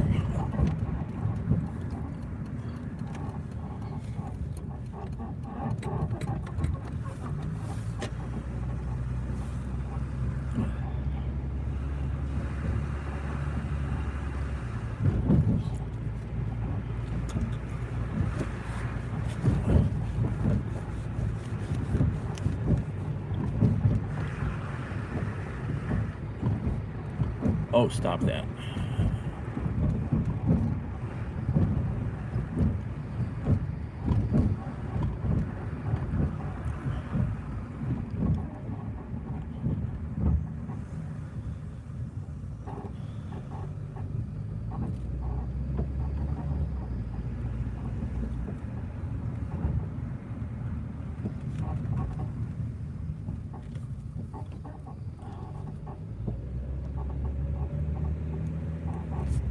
Oops, wrong button.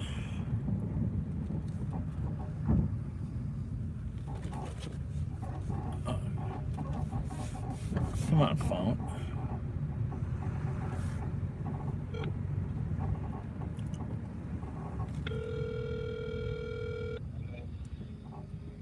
Hi, your food.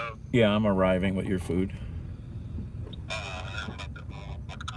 Okay, thanks.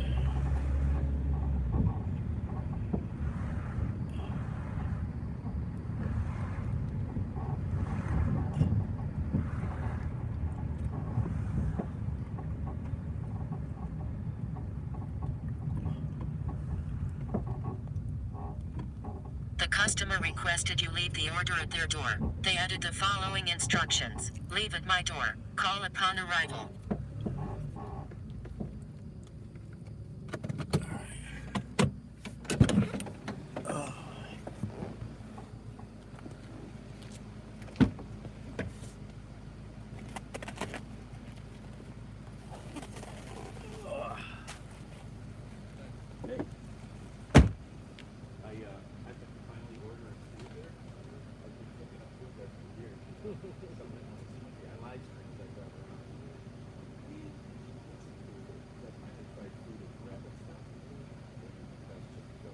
Rapid stop is like one. Because I tried those, there's gas stations there. So this place, they have a whiteboard. So I had that the other night. It's really good. Yeah, I'm a believer now. I see all the food they sell. It's like, and I eat all my meals out, so I know what different places are like, And but yeah, if you want to watch Cleveland, you can watch me drive around. Is that like YouTube? I'm on YouTube. My handle is shocking guy. Oh, I'll type that in. It's one word, G, I'm an electrician. Alright, shocking guy. I'll type that in. Daniel. So, Monte. So yeah, I go to fires, accidents, I give people tours, I talk about the city, we talk about politics. That's good. Like that evil guy. The orange man. Alright, nah, man. Nice to meet you. Be safe. Yep. All right. Delivered. All right. What else we got going this morning here? Let's look at the other page here. Close that. Go here.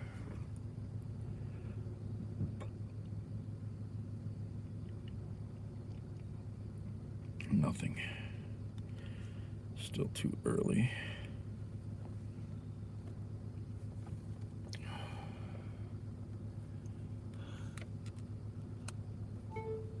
Here, I'll show you. It's easy. So it's easy. I'll show you how to do this. Let me get out of this road here because it looks like there's a car coming. Every time I stop to do something like that, you know, like even in the middle of a block, no car is coming, and I stop to look at my phone. Next thing you know, there's a damn car behind me. It's like, where'd you come from?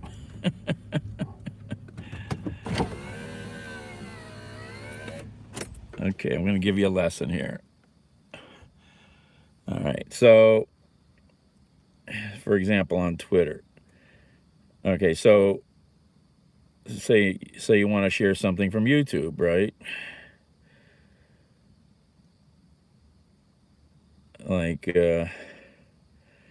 Like this tiny apartment goes for $650 in New York City.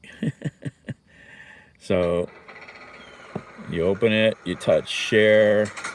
Yo, welcome to my apartment. Yo, this space is You get lots of choices. How much do you pay for it? $650. What's the square footage? 80. So you get, oops, sorry. So we touch the share button. You can copy the link. You could post it right to your Twitter or right to your Facebook or you know, whatever. Send it through email. Whatever links are available on your, this is on a phone, so your computer would be a little different. And so, you know, if it was a computer, you would copy the link. Then you would go to your tab, a different tab or a different browser window for your Twitter, which is a better thing to do, is to have different browser windows open for the stuff you're doing on the computer. And then you go find me. You go find me, or you do to do a post. So if I was going to do a post, I would touch the plus sign here. If I was going to just share this with everybody, and it's going to say what's happening, and I touch it, get my cursor there, touch it, come on, touch close to the cursor, or double click your right click your cursor, figure out what you got to do, and hit paste. And there's the link. And then you just send it. Tweet. Come on. My fingers are doing this. There it goes. So if I wanted to do that again, to send it, say I want to tag somebody, what you do is, like here, like this post I made.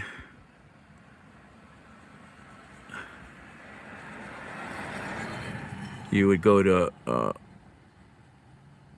the reply bubble, and then you type, oops, not a hashtag. Go back, touch the @ sign, hold on here. So I want to find somebody. So let's see.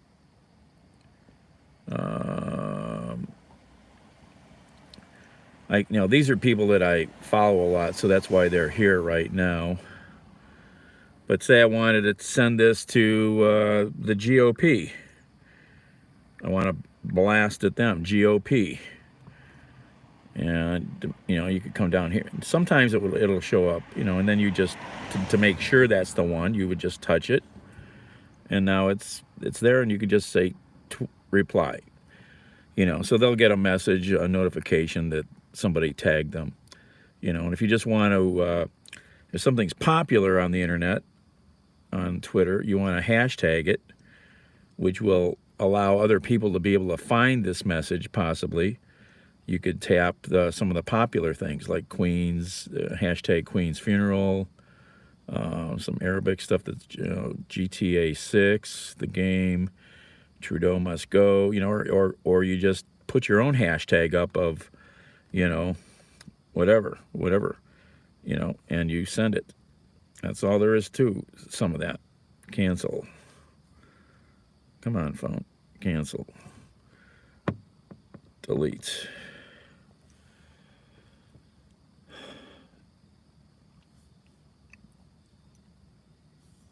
Now, computer, it's a little different, but computer, you're going to be doing copying and pasting.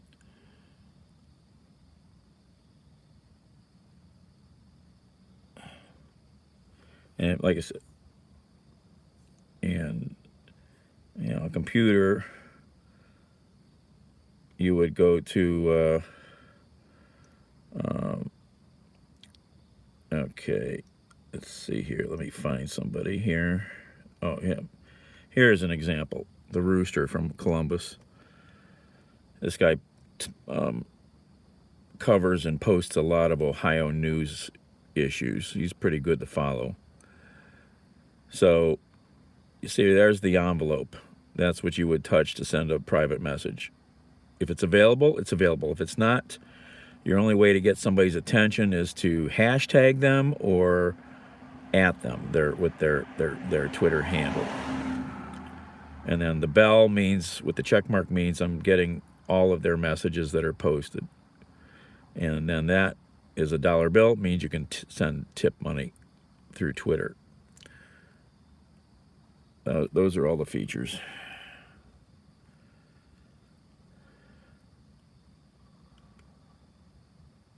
That's your Twitter 101.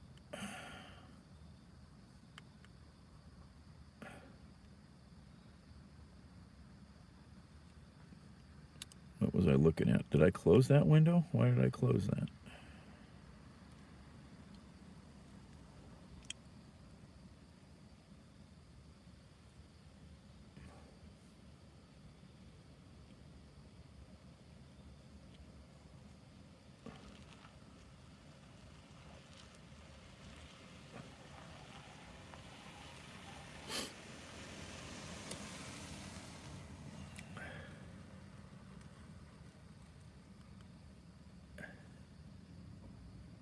But I already follow Midas Touch pretty heavy.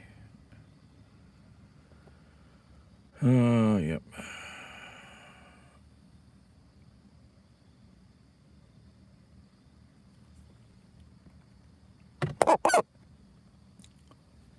I'm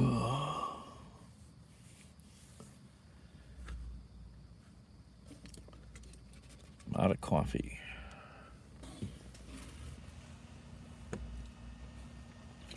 Need to go to Sam's Club. I'm out of Powerade. I got one left, maybe. The car is too small. When you try to tip the drink back and it hits the ceiling. It's like, what the fuck?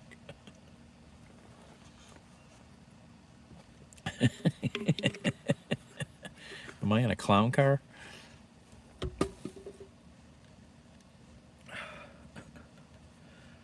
Didn't have that trouble in the minivan. Here's another way I measure the height inside the car is how much my fist above my head is touching the ceiling. In the minivan, I had more room than that. And yeah, I can put the seat down lower, but that's not where I want to be in this little car. I want to be up higher. Don't want my legs all folded up like that.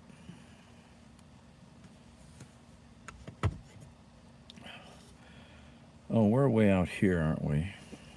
Not the way out, but...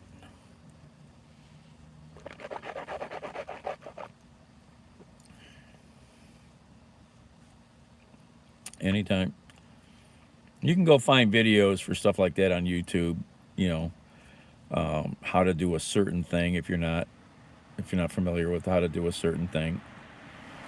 You know, if you want to share like a web page, you know, if you're not that familiar with all that, you know, so say you're on a browser, you know, you're in a browser, you're looking at, let's see here.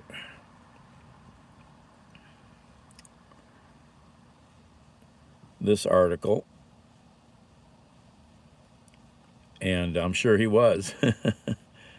So you're looking at this article. It depends on your you know, on a computer, you know, it's going to be somewhere at the top to share, but you're not going to share through a computer. You're going to copy and paste. So you're going to come down to wherever you copy and you find this box, the share box. You touch that, you know, it pulls open all this stuff you can share or send to, you know. You can copy, you can add your, you know, on a phone it's all different, you know, than the PC. You just play around, you know. Add a bookmark to save it, you know, so you can come back and find it. Just like a file cabinet, you know, copy it. And then, now for example, if I opened up my notes, if I opened up notes, and I make a fresh note, I paste it, and there it is. There's the article. Done. You know, copy and paste is the biggest thing you need to do with stuff on a computer or a phone, you know. Computer especially, that's one of the biggest things you'll ever use.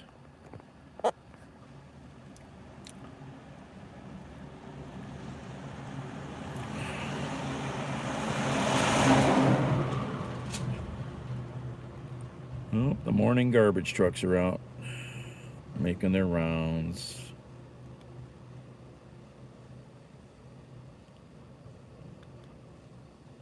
I close that window again.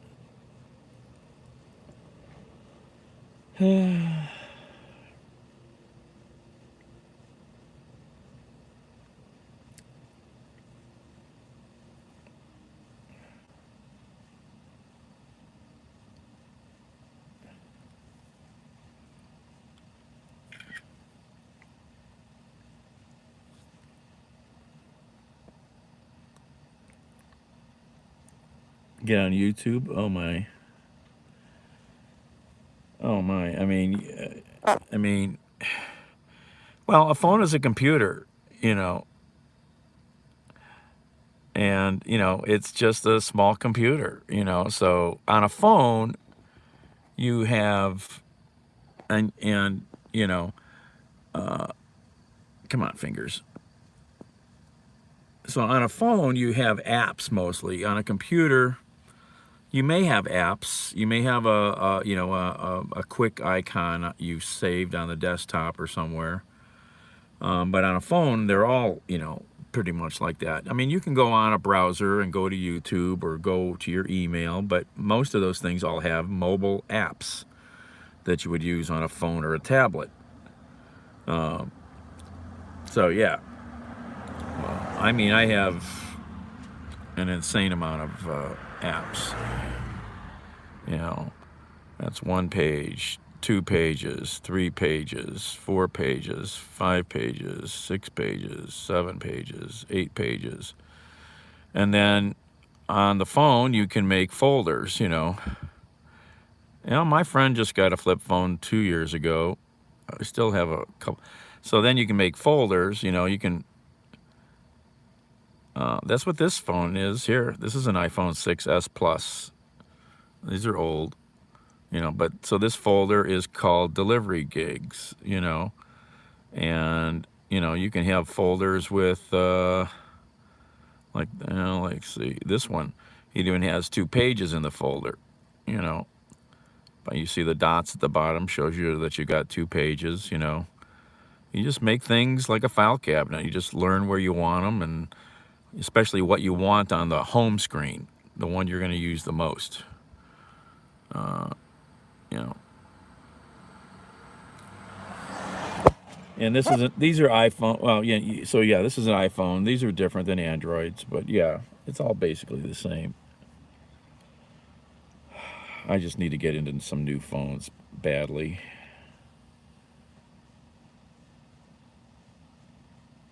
Where are we at? We're over here and there's no work.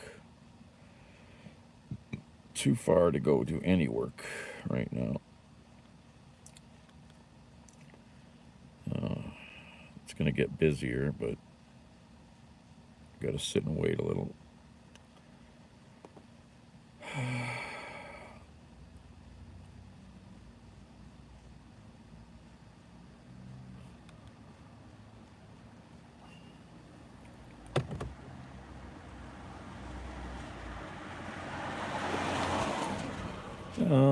Well, the road's getting redone. This is Buckeye. That's East 127th and Buckeye. So Buckeye Road is getting completely rebuilt. From, let's see, where did they start? Oh yeah, they're down at 93rd, I think. And we're up at 127th. And behind us, it's going, let's see how far. It's going all the way to, it's going all the way to, past Moreland behind us. Maybe all the way to Van Aken almost. You didn't want to go on Buckeye back in the day? Buckeye's always been pretty hood. Yeah. For light bulbs.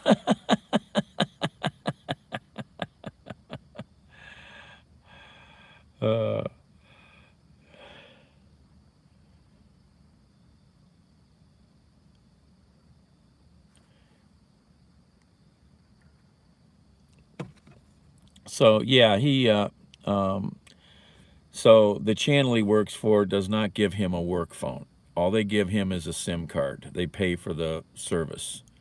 So he traded in his old work phone,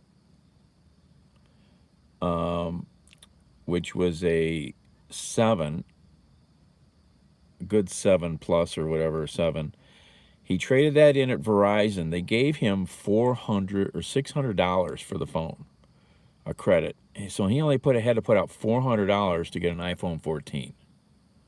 I didn't ask him which model of 14 it was. So then he used, so that phone is his personal phone now.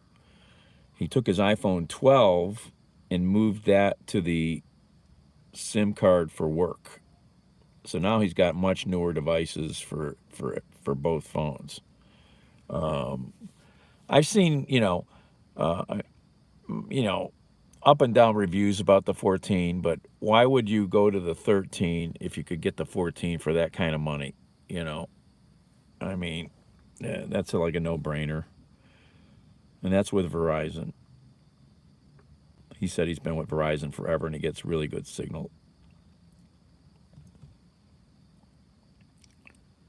Have an 8. Yeah, that'll be huge. Yeah. I need to get some money together before I could go into a store and do anything because I don't have credit enough to do what he did, and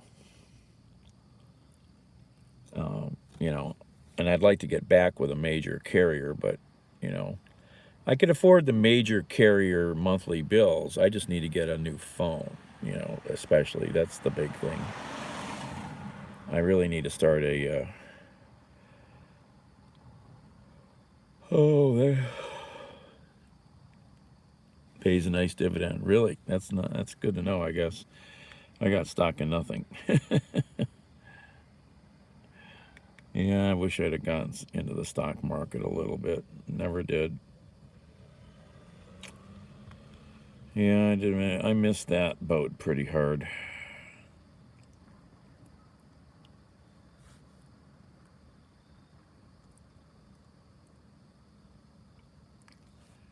Still no deliveries out here. I'm just gonna sit here about 10 or 15 minutes and some deliveries will show up.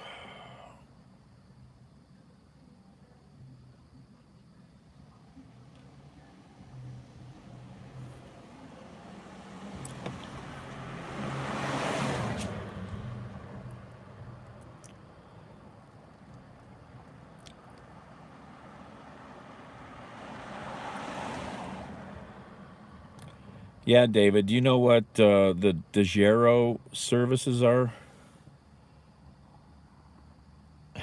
Yeah, you can do that forever, David. But eventually it's going to be time to shit or get off the pot, you know. Do you know what the media guys, the mobile media guys use? The DeGero backpacks? Do you know about that?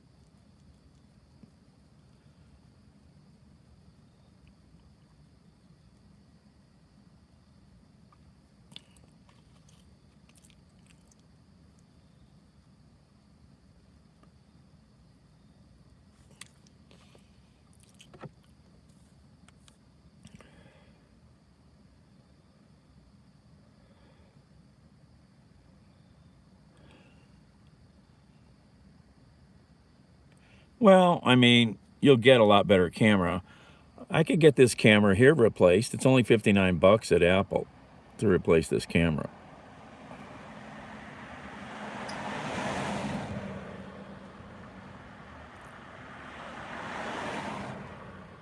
Yeah, let me see here.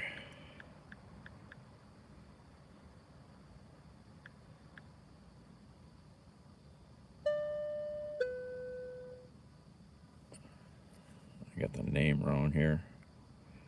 Here it is.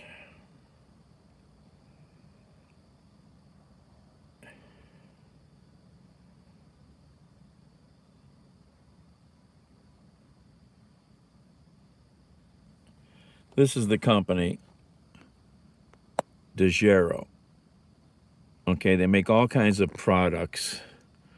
They make for broadcast mobile transmitters, rack transmitters, encoders, apps, receivers, transceivers, return servers, network aggregation devices. I think you remember you telling me about that incident.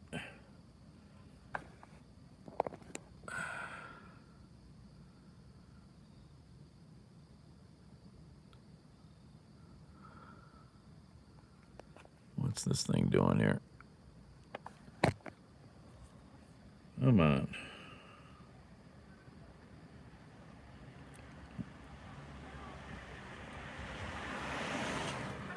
That's not what I want.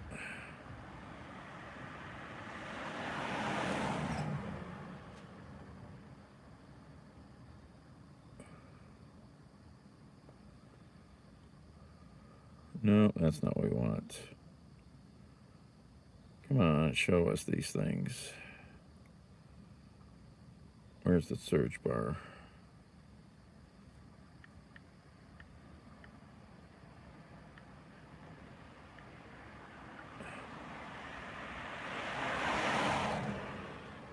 Oh, come on.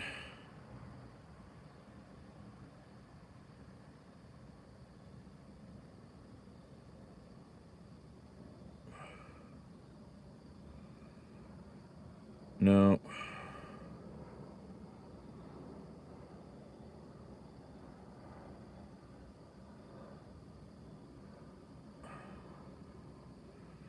Come on, phone.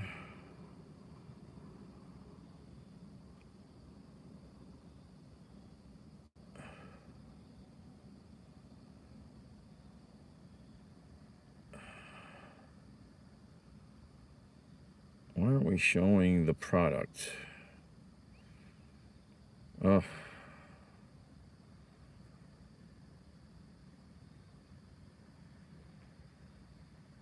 Let's see here.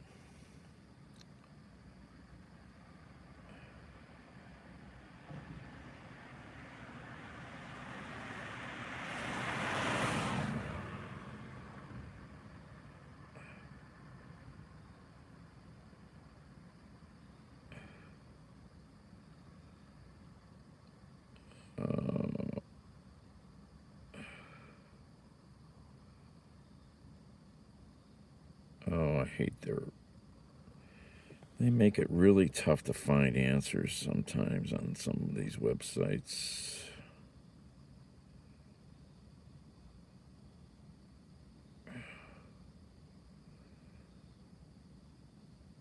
Come on, phone.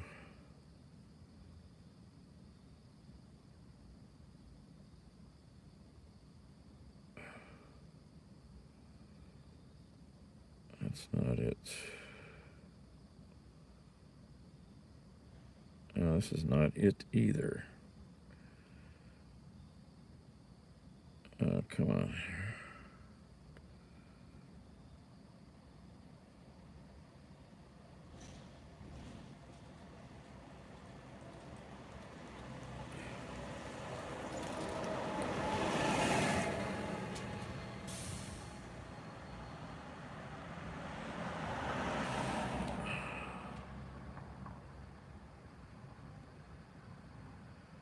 Oh my gosh, they make this so hard. I've looked this up before.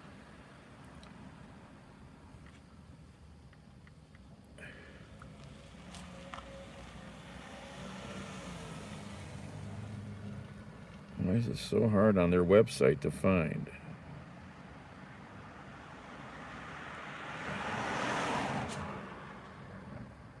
So these are the products that DeGiro sells to, especially mobile news guys. It's a backpack, and come on, phone, click. Oh my gosh, this phone.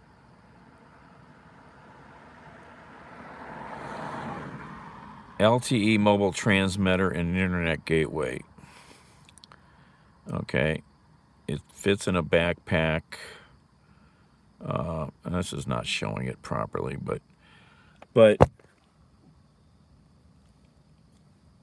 Eric was saying channel 8, where he's at, almost everybody has their own backpack. They don't have to share them. They don't have to turn them in at the end of the shift. They can keep them with them all the time. So, like him, all the video guys have them. The reporters have them, even, because, say, a reporter is just driving to work and something happens. They can go to a scene with the DeGiro and the app on their phone. Hey, Ellie, they can go live with high-quality video right back to this to the network, to the station. They use mobile broadband cards for connectivity to the cellular service, and DeGiro, I think, has a deal. It gets them real high-quality bandwidth and extra connectivity.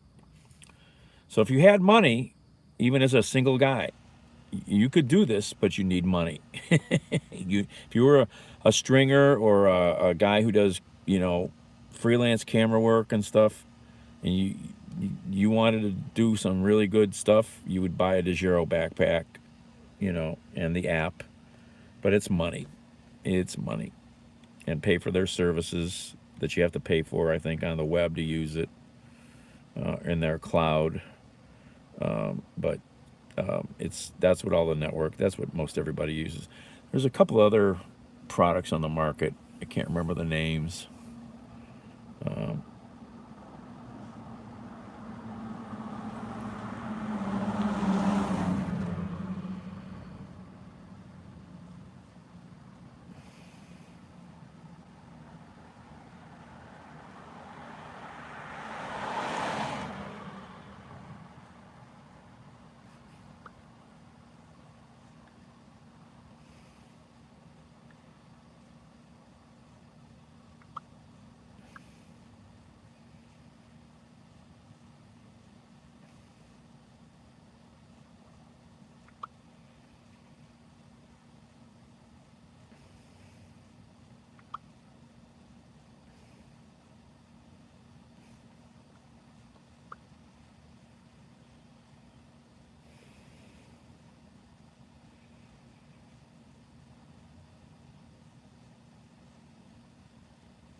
all these... What is this crap on this phone?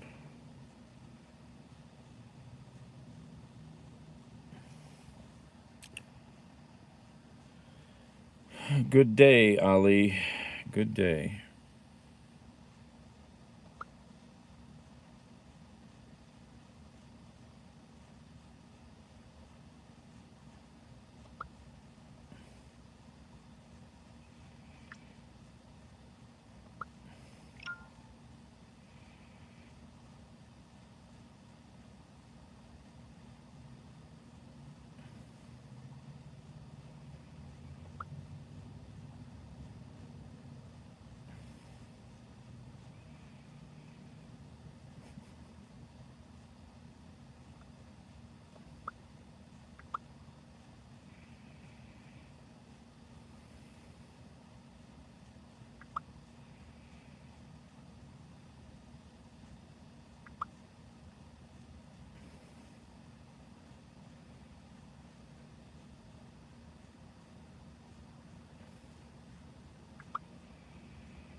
Sorry.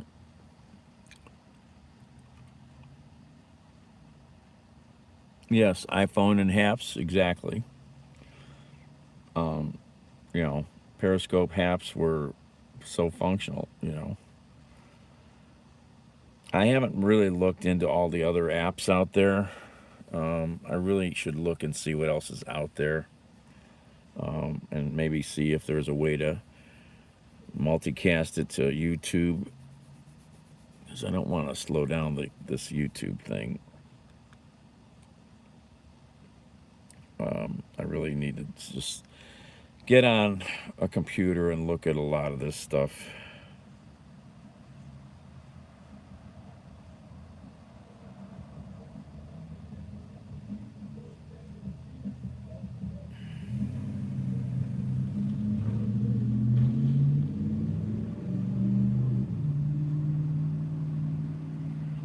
Damn good early morning deliveries, but I don't have a minivan or a roof rack. If I had a roof rack, I could do a couple of them, but I need a roof rack. Damn it.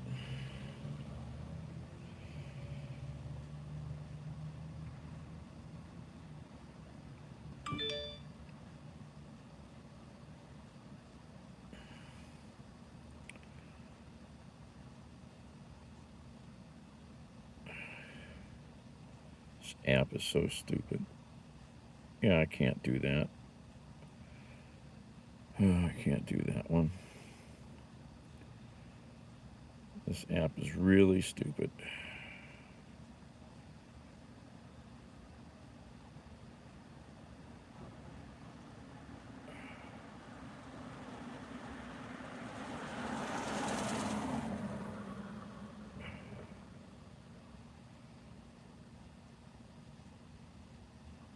What's this?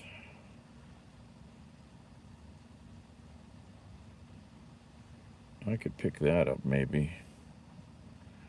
I wonder what it is. That's the thing. Don't know what this shit is.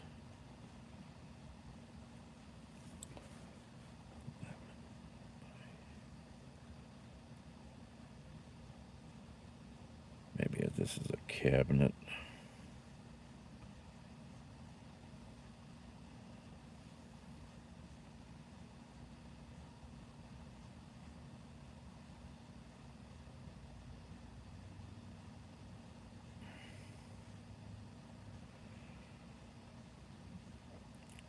Oh, that's a little big. Can't carry that. Carry one or two of them, but not 200 pounds of them.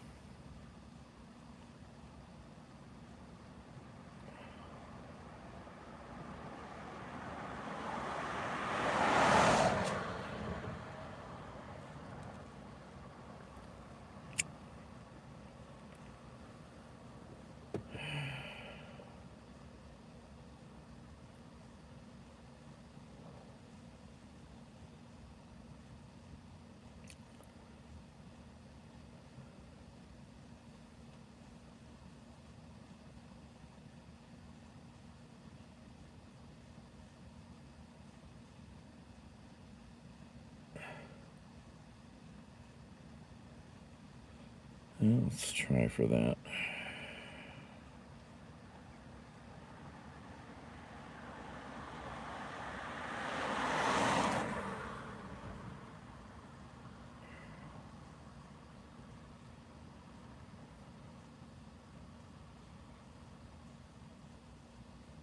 What's that? Yep. Good deliveries, but you need a minivan or bigger.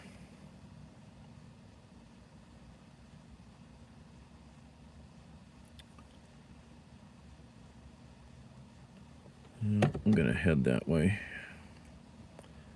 Where's my glasses?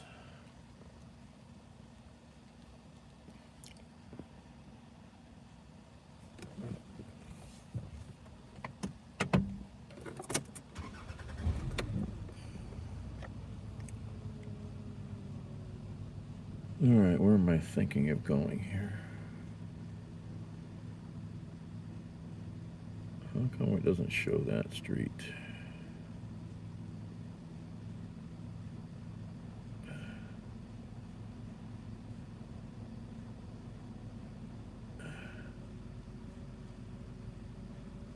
I need to get all the way to...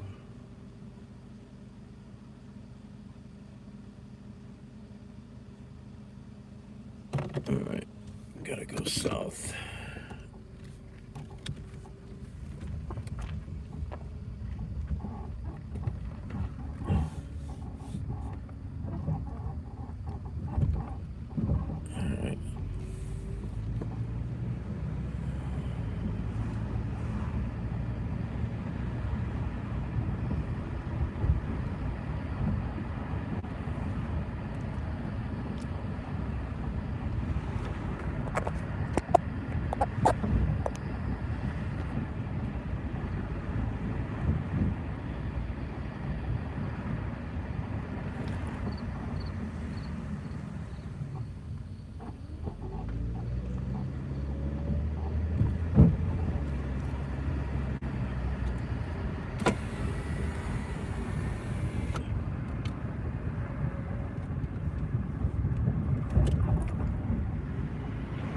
Tubbs, I was going to say, if you're still here and you're new to using a computer, you know, most library systems have really good computer classes.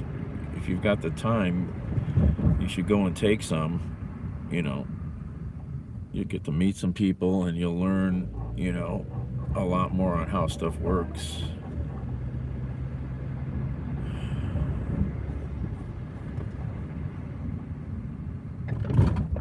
And they're free.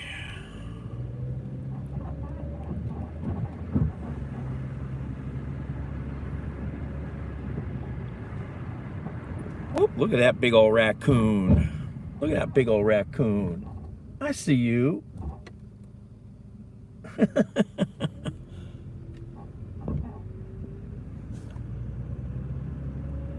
You know, I mean, almost all library systems, even a suburban library system, you know, or a county library system, whatever you got out there. We got lots of them around here. Senior centers, lots of senior centers will offer them also too.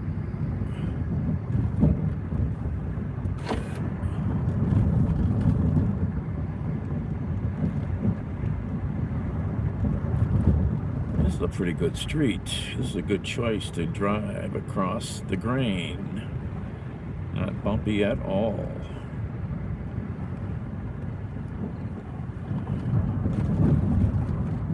Until here, it's still pretty good for a lot of these cross streets over here.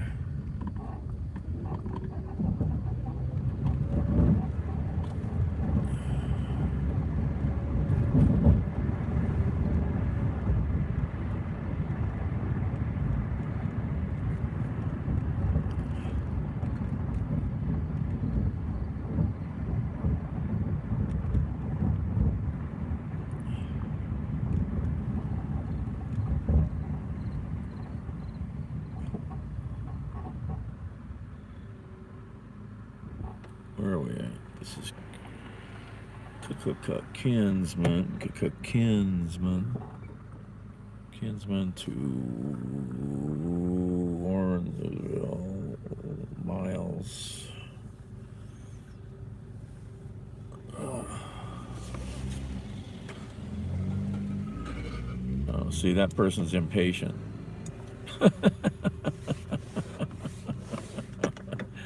That's the hood, man. That's the hood.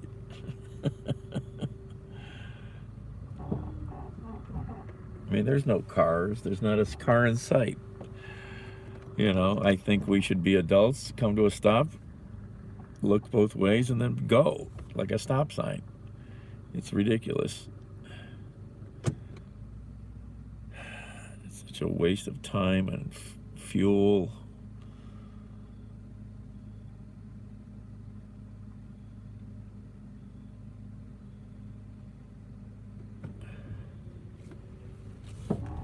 I'm gonna keep going south here.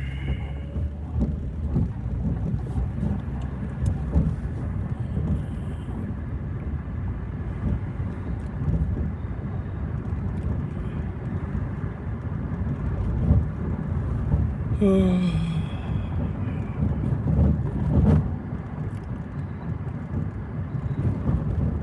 should have gone over to 130th. Just thought of that.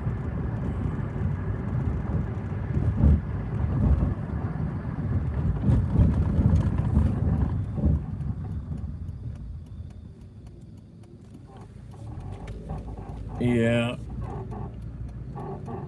Well, you know. Oh, that looks like a good street. I'm gonna go here.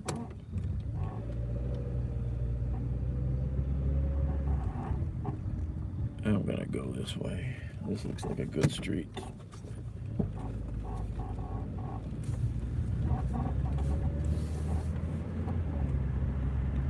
I mean, in Ohio now, legally, you're allowed to go through a red light, but you have to wait like an appropriate amount of time or something, before you blow the light. But personally, I do it. I don't always do it when you're here, but I come to stops, I look and go. Yes. Well, that guy that just went around me, you're legal to turn right on red here, unless it says no, so he turned right on red. He just didn't want to wait for me. I don't really blame him. I mean,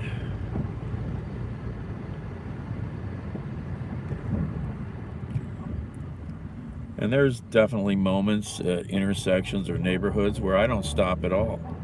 I'm not gonna hang out at an intersection. Oh, there's a skunk because of whatever's going on in that neighborhood.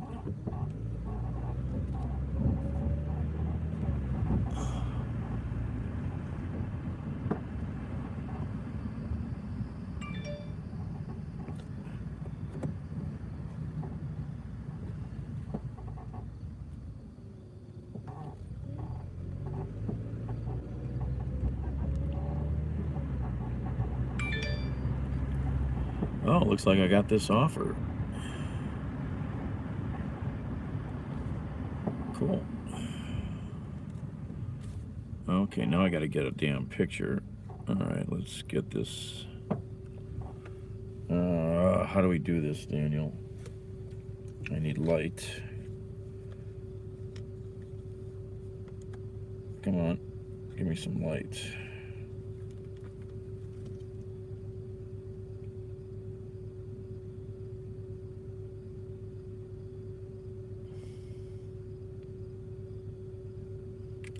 Got it. Right, Fredo?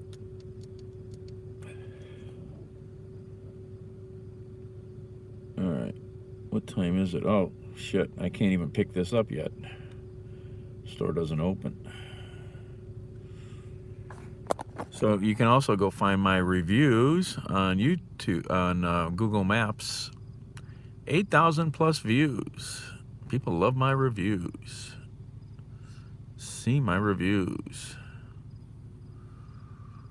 This is the newest thing I did on this new building. I saw some good moments to catch the building in good light. Throw some pictures up.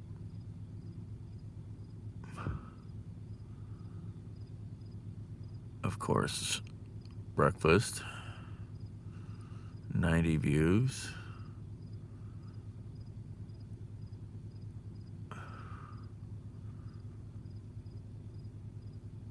Oh yeah, the cool rest area in Minnesota. Really cool rest area. 1,200 views. The burger. This is my all-time. Oh, this is not the biggest burger. This has had 1,200 views. That was in Pittsburgh, I think. Yeah. Late night dinner. This weird little park in DC. Turtle Park.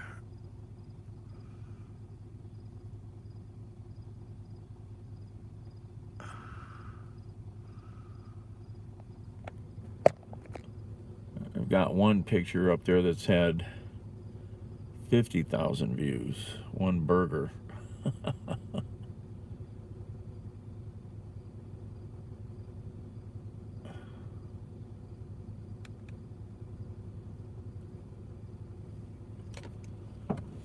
All right.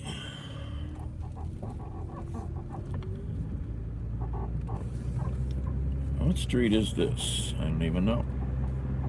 Not paying attention. Doesn't look familiar. Oh, is this Corlett? Oh, we got a speed table.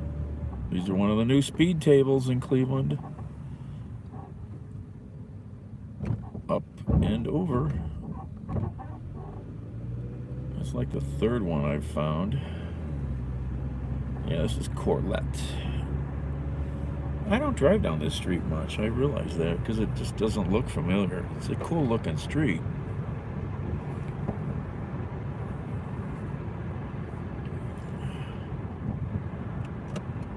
Okay.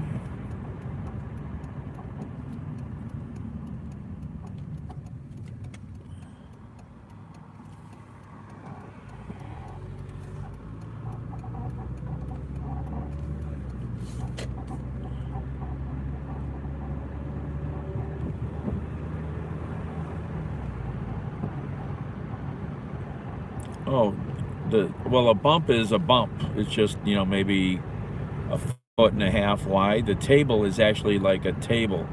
It goes up, it goes wide for like 4 feet or whatever, and then back down. If you hit it fast, go look at videos on YouTube of people hitting speed tables too fast. You'll actually almost launch the car in the air. It's a traffic calming device on a road more than in a parking lot. And they can be out of asphalt or like those there that are made out of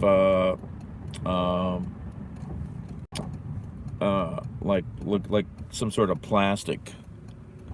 Self-pit maneuver. I got nothing.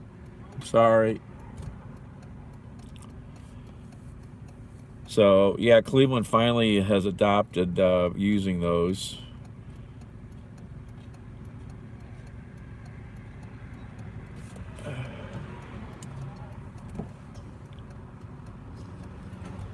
Oh, wait a minute. Maybe I should go up to miles. I could go that way. I'll go this way. I don't drive this often enough.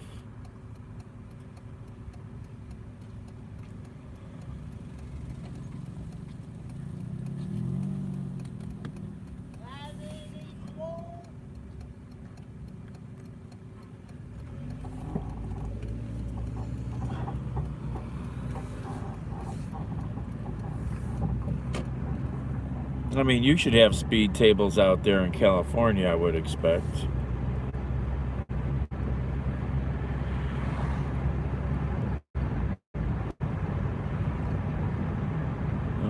nice Cadillac. I think I saw that Cadillac the other day. Big old Coupe de Ville, man.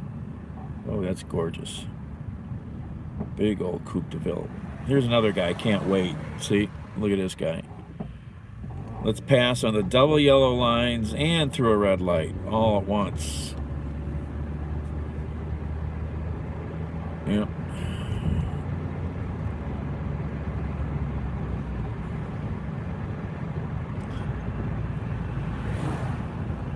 Another flavor of speed bump.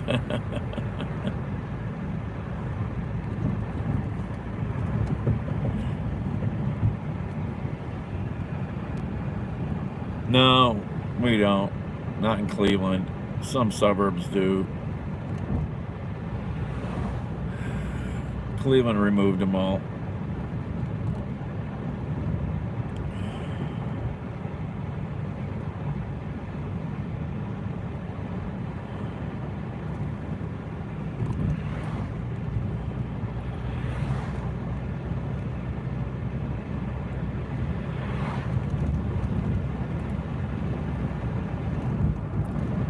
Cleveland has some pretty, you know, aggressive, abusive drivers, you know.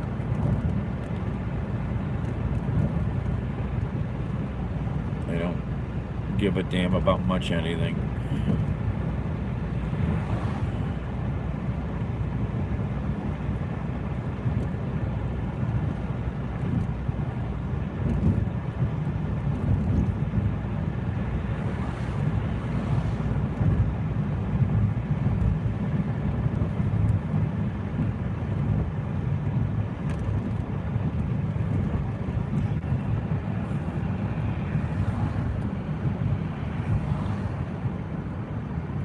Well, Ohio kind of had the same kind of ruling, but then they put in place a ruling that said the cameras had to be manned by an officer, and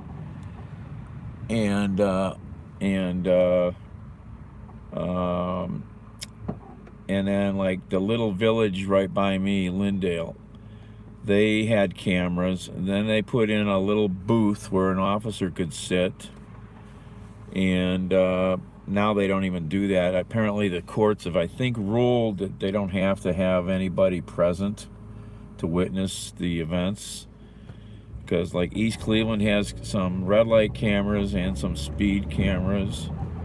Lindale's had theirs forever. Parma Heights, I heard, just installed a couple at a big couple intersections. I didn't know about those until somebody told me. The best thing you can do in an area with a lot of red light cams is to have the app Waze like running all the time, because it'll tell you that your speed light camera is coming up, red light camera. Otherwise, it's easy to forget, and you could be over by 1 mile an hour over what triggers it. That's just kind of rude.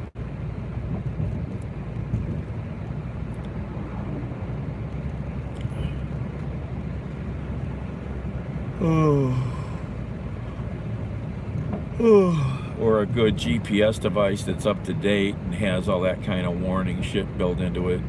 Dedicated GPS.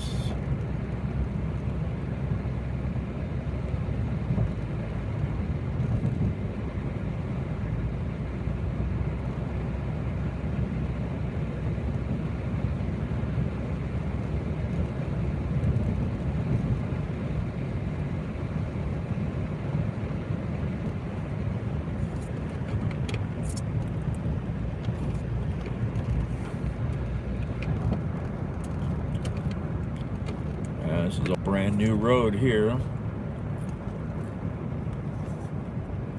Nice and smooth.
I'm going to go inside here for a quick minute, use the facilities,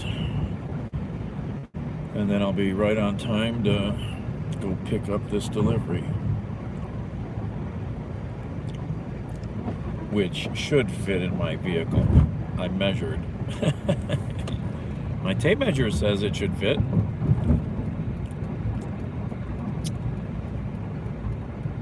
Oh, we'll find out.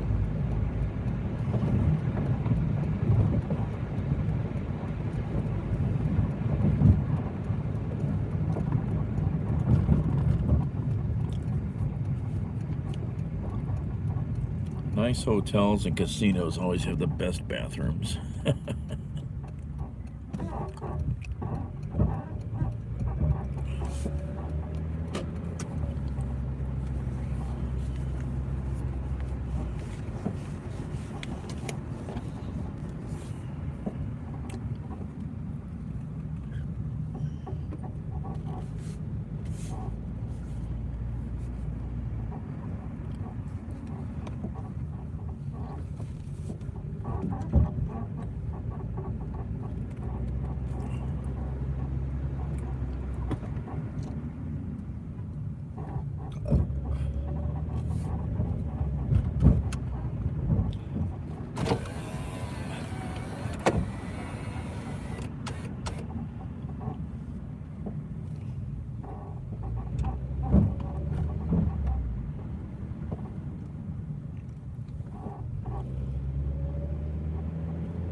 You got to if you drive.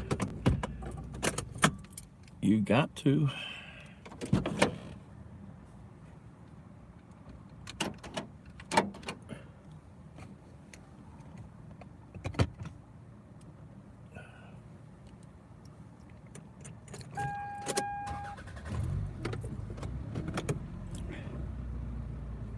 Oh, at the racetrack, you mean?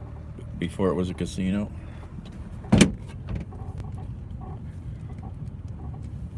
Yeah, I've only been to one horse track in my life for a horse race, and that was actually just to bring somebody their keys. I have no interest in horse racing, really.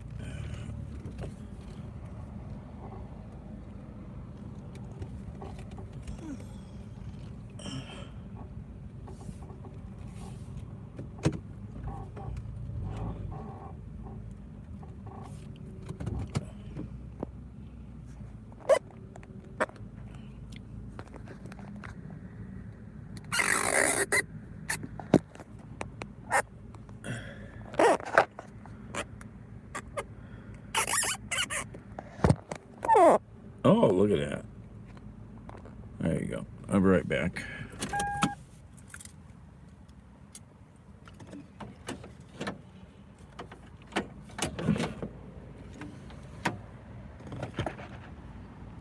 Where's the phone at?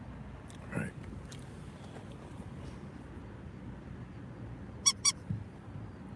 All right.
Hello.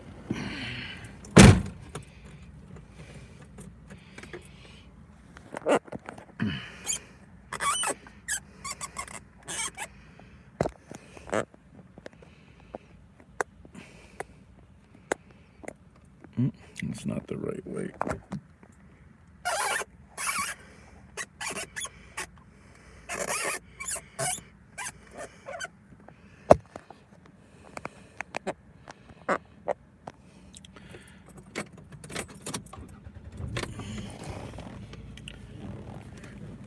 Need to get a squeakless mount.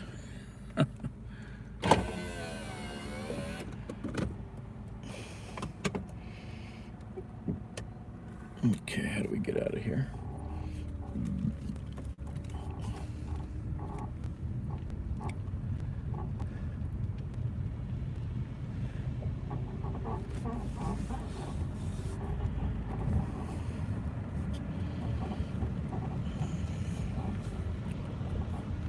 Forget where this exit is over here.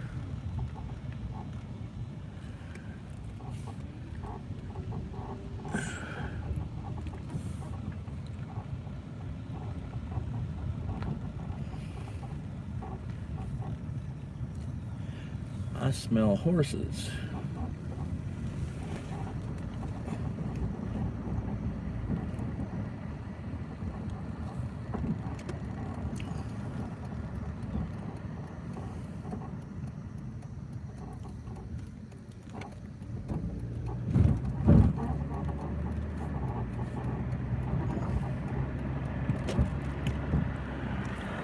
Yeah, that Ramada Inn that used to be at the corner here, that's gone. They finally leveled it a couple years ago.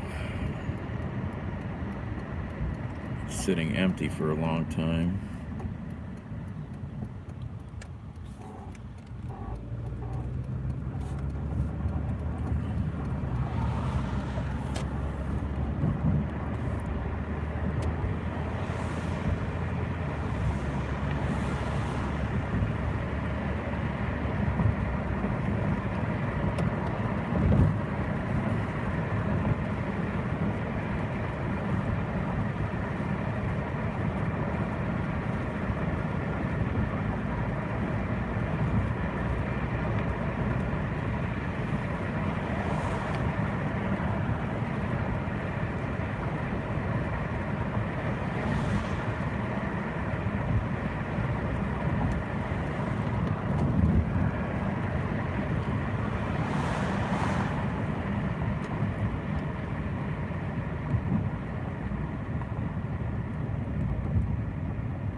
First pitch is 8:10 from Chicago.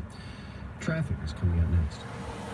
Support for NPR comes from... Oh, saw a horse break a leg and never went back. Yeah, that kind of stuff is, I guess, a lot of what turns it off on me. And I just never got into, you know, dog racing, horse racing, any of that shit.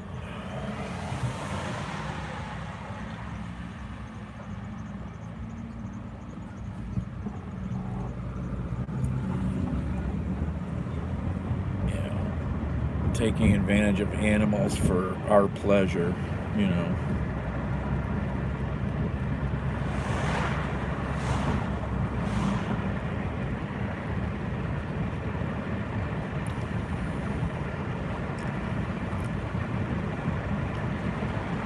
Now, cockfights, I'm all in for that.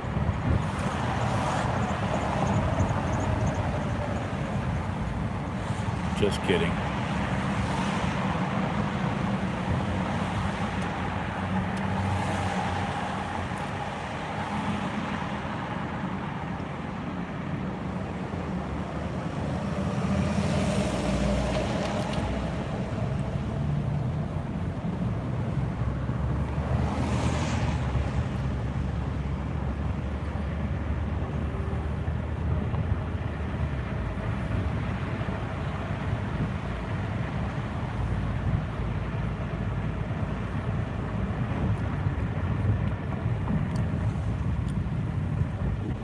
see, got cars in line at McDonald's, got cars in line at Dunkin' Donuts.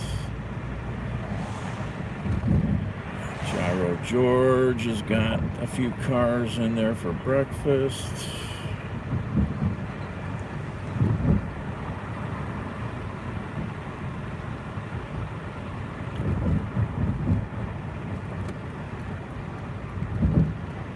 I need to get over.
Tried a chicken rice place. Walked down the sketchy street after I saw a man pushing his chicken in a baby carriage. Oh, that's funny shit. Hunter. No. Mike's Barn is not around. How did you know about Mike's Barn? You're not from around here. Did I ever post video from there? I can't remember. You haven't been following me long enough for that.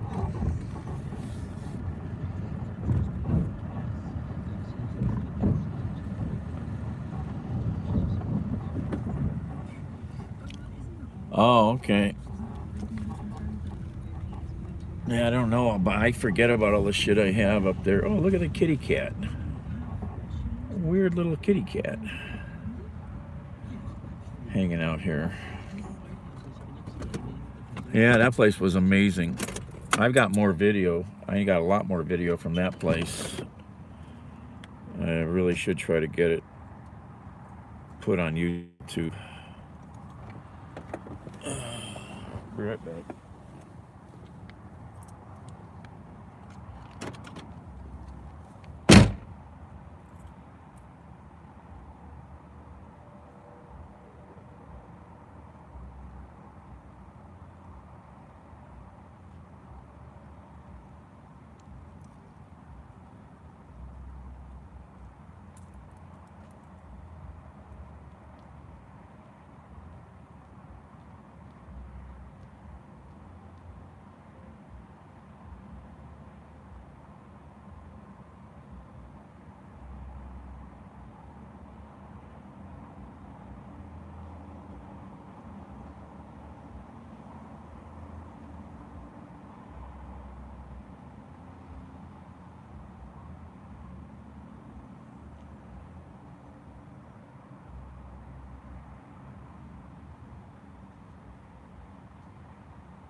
back seat. I just gotta toss a few things around here. So toss a few things.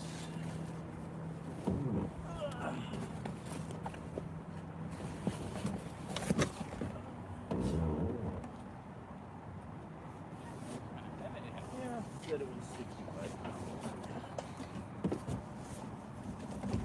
I got pretty good weight. Downhill. Yep. See? I measured. See? Thanks.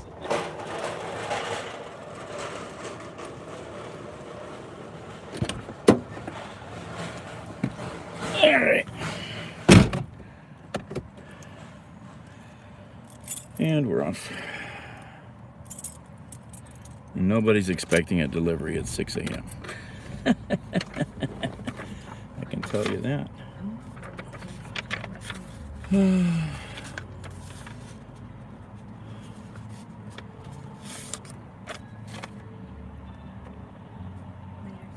Where are we at? We're on Libby Road. Well, let's see here. Where are we going?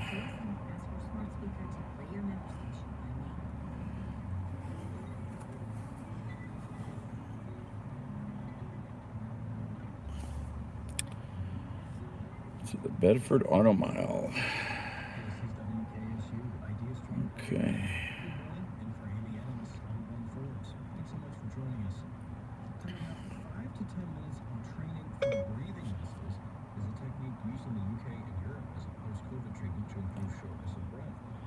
Good morning. This is your Home Depot delivery guy delivering your shelving. Should be there in a few minutes. If no one is around, I'll try to leave it somewhere secure. Thank you.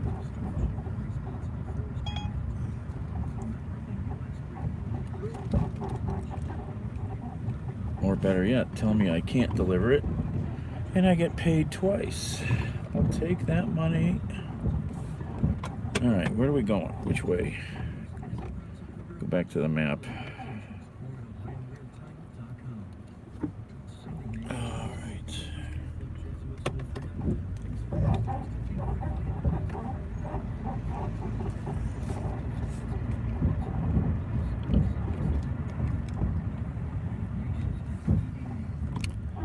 Yeah, Mike's Barn was a truly special place if you saw that video. Yeah, he lost he rented the house there and had the barn for a lot of years. Ran amazing shows out of there. You know, I attended a wedding of a good musician friend there. That was an insane night. Yeah, that was a really special moment in Northeast Ohio music history. And I should find the rest of the video I have and get it up on the internet also. How do you get out of this place? I always have trouble getting out of this parking lot.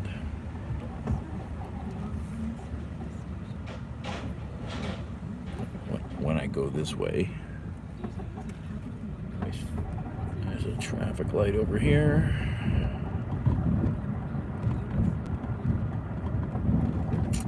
I can't go that way. Not without my 4x4 truck. There we go.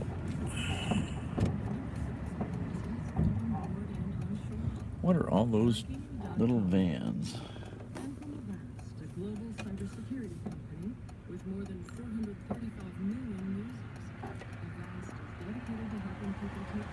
Oh, I started streaming like 7.5 years ago.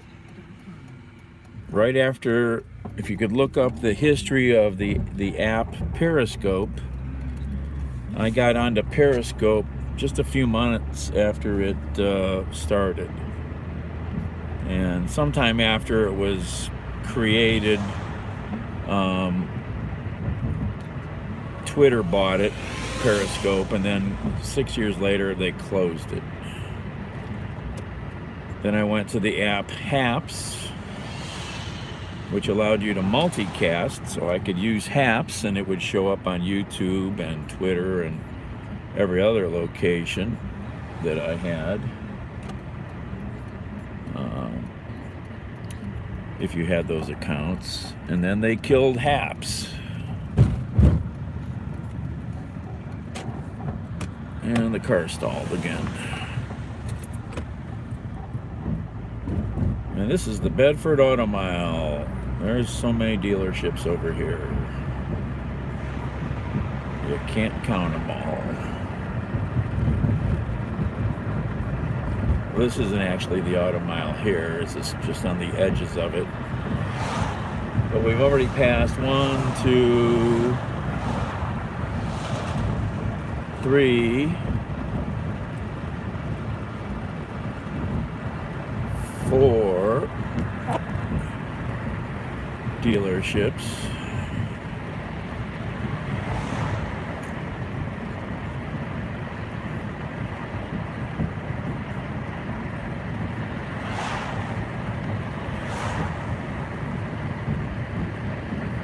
I think you name every flavor of car pretty much, you can find it here. 5, 6, 7, 8.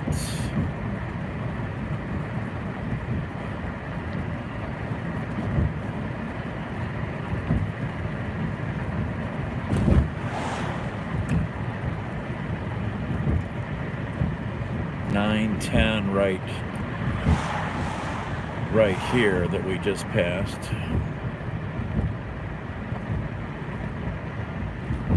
Actually, more than that, if you count the different brands that are available in some of these dealers. Where do we got to turn here? How do we do this?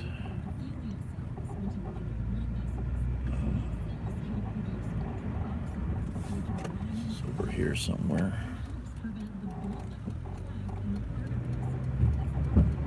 Diaphragmatic meditation breathing can help lower blood pressure.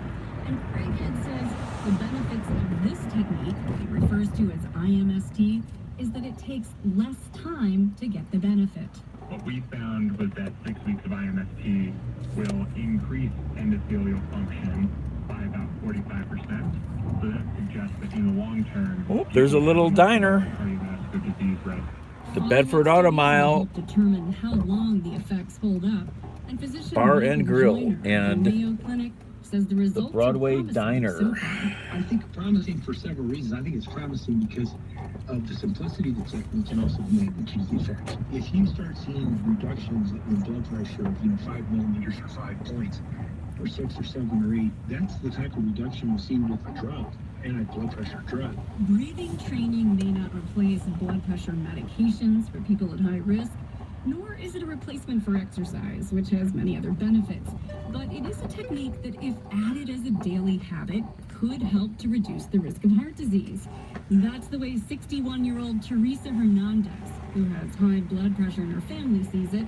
She participated in the Colorado study and did the training with the Power Breathe device for 6 weeks. It was a surprise that something as simple could be so profound in terms of its impact. Her blood pressure dropped and her endothelial function improved significantly.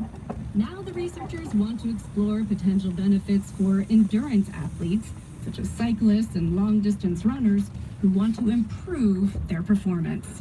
Allison Aubrey, NPR News. Support for NPR health coverage comes from BetterHelp, connecting people with a therapist online for issues like depression and relationships. 25,000 therapists are available through BetterHelp using a computer or a smartphone. BetterHelp.com/public. And from Procter & Gamble, maker of Align Probiotic. Yeah, I don't think they're here yet. I found it though.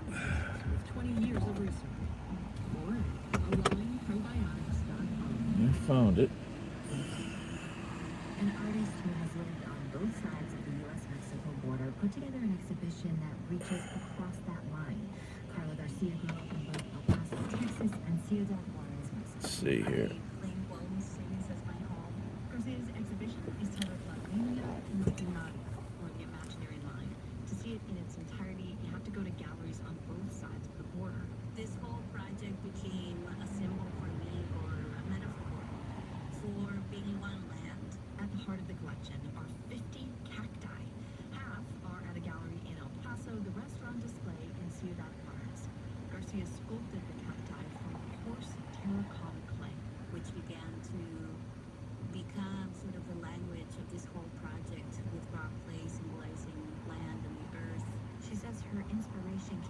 thinking about the soil on each side of the dividing line that is the U.S.-Mexico border.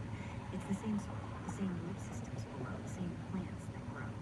Garcia explains that she chose cacti because for her, they embody Mexican culture and her place in it. I leave the sort of the imprints of my fingers into these cactus forms to symbolize my presence and my identity. Garcia hopes this project will let people imagine a future where borders no longer exist. This whole process of creating this binational exhibition demonstrated to me that both countries can work together.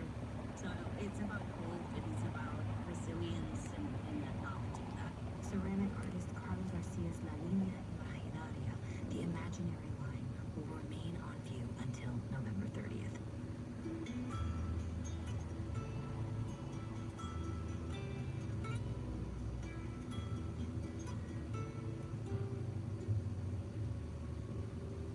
This is NPR News. On your NPR station, WKSU Idea Stream Public Media. Good morning, I'm Glenn Forbes. It's 6:29. National and local news coming up in 1 minute. And support for WKSU comes from the Mastery School of Hawkins High School option and University Circle for grades 9 through 12.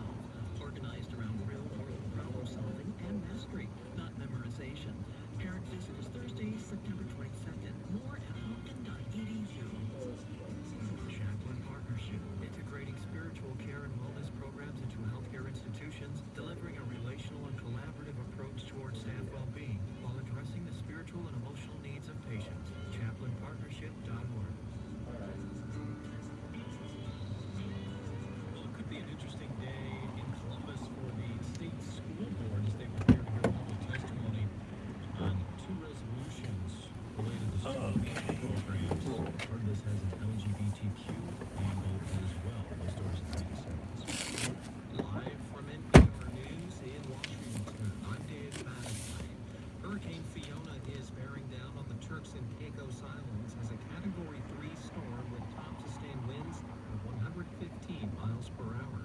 Fiona strengthened overnight after it struck Puerto Rico and the Dominican Republic, causing widespread flooding. NPR's Luis Treyes is in San Juan. He says power and water are out across Puerto Rico. With no electricity, there's no power to run filtration systems and no power to pump water into homes. And that means no clean water for drinking, bathing, or flushing toilets. Puerto Rico's governor describes the damage there as catastrophic. Tropical storm warnings are posted for the southeastern Bahamas. A vote in the Senate is expected this week on legislation intended to promote election transparency. NPR's Giles Snyder says the bill is supported by Senate Majority Leader Chuck Schumer. The bill would require super PACs and certain other groups to reveal donors who contribute $10,000 or more to them during an election. Announcing the move to bring the bill to a vote, Schumer said Americans deserve to know who is trying to influence elections, and he was critical of the Supreme Court's Citizens United decision that reversed campaign finance restrictions. Dow futures are down 112 points this morning.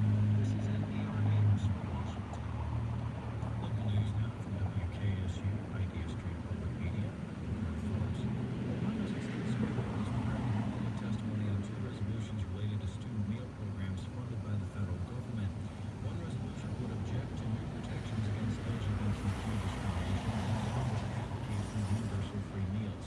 State House correspondent Andy Chow. Lisa Handler Fugit with the Ohio Association of Food Banks says the 2 resolutions up for a vote at the State Board of Education are in direct conflict. She says the one objecting to the USDA's anti-LGBTQ discrimination policies would be a step towards putting the free meal programs in jeopardy. She says the other resolution to call on state lawmakers to use federal ARPA dollars is what Ohio policymakers should be focusing on. That all kids, regardless of their zip code, regardless of their gender identity, have to eat. Andy Chow at the Ohio Public Radio State House News Bureau. A vote is not scheduled for today on that topic, on those topics rather, but a member could request an emergency vote. Police in Akron are looking for a man accused of shooting a woman and kidnapping a child on Tulip Street, sparking last night's Amber Alert. The boy was returned to detectives unharmed, but police are still looking for 24-year-old Jose Castro on kidnapping and felonious assault charges. The woman is hospitalized in critical condition. The housing market cooling as interest rates continue to climb. The National Home Builders Association monthly index fell for the 9th straight month as the lowest level seen since the start of the pandemic. Mortgage rates topped 6% last week for the first time since the housing market crashed in 2008. The Fed is expected to raise further rates at this week's meeting in efforts to slow inflation. Cleveland Browns trying to leave their last-minute historic loss against the Jets behind them with the home game looming against division rival Pittsburgh in just 2 days.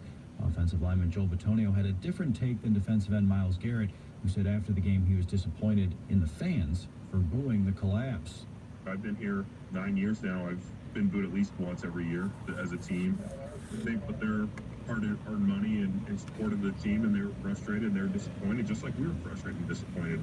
Browns will be missing 2 defensive ends Thursday. Starter Jadeveon Clowney out with an ankle injury, while Chase Winovich has an injured hamstring. Aaron Savali returns from injury to start for the Guardians tonight in a huge series against the White Sox. The Guardians lead Chicago by 4 games in the American League Central. 71 degrees in Cleveland. This is IdeaStream Public Media. Support for NPR comes from this station and from Klaviyo, seeking to help e-commerce brands build customer relationships and drive revenue through email and SMS. Learn more at klaviyo.com/NPR. And from Procter & Gamble, maker of Metamucil, a fiber supplement containing psyllium, a plant-based fiber for trapping and removing waste in the digestive system, designed to be taken every day. More at metamucil.com. It's Morning Edition from NPR News. I'm Rachel Martin. And I'm Layla Falden. In Russia, dissent against the war in Ukraine is surfacing among some unlikely voices. Pop diva Alla Pugacheva, heard here, is the latest and arguably the most famous Russian to criticize Vladimir Putin's war. NPR's Charles Maines joins us now from Moscow. Good morning, Charles. Morning. So, for those who don't know, tell us about this artist and what she's done that's grabbing headlines. Sure, yeah. Alla Pugacheva emerged as a superstar back in the Soviet Union in the 1970s with this huge voice, so we got a little taste of that in your intro. In an age that saw Soviet artists either serve as a megaphone for the state or imitate Western musical taste, Pugacheva's songs were genuine, occasionally even daring, and certainly popular. For decades, she's provided the soundtrack to the experiences of Soviet and Russian women in particular. And her star, it never faded. Even today, at age 73, she remains this major celebrity whose songs and personal life are of intense interest. And she's currently married to her 5th husband. I don't think this place is open. Now, he's been critical of Russia's actions in Ukraine and been labeled by the government as a foreign agent because of it. And that was apparently enough for Pugacheva. She publicly came to the defense of her husband. And in a post to social media, she wrote about wanting to put a stop to, quote, our boys dying for what she called illusory goals. And she lamented that her beloved country had turned into a pariah state. So, no mention of Ukraine directly, but the message couldn't have been clearer. Yeah, and how is that message being received? Well, the Kremlin dismissed it. State media selectively edited her comments. But meanwhile, it seems everyone's talking about it. I reached out to Yuri Saprikin. He's a Russian journalist who often writes about the intersection of culture and politics. And Saprikin argues this is a hugely significant moment. So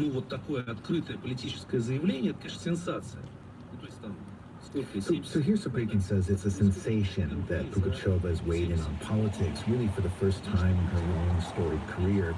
Now, Saprikin points out that Pugacheva has carefully chosen her language here, using patriotic phrases like our guys and our beloved country that appeal to her audience, which often overlaps with President Vladimir Putin's own fan base, in other words, his electorate.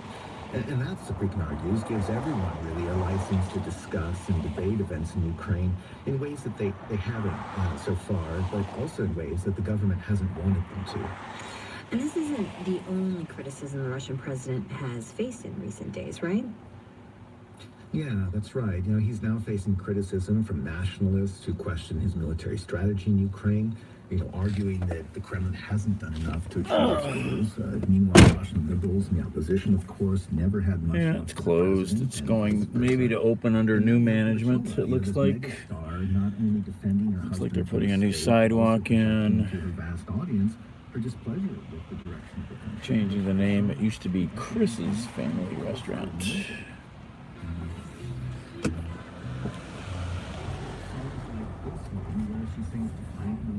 Leaving a lover in the dust can now be reinterpreted through a political lens. NPR's Charles Maines in Moscow. Thanks so much.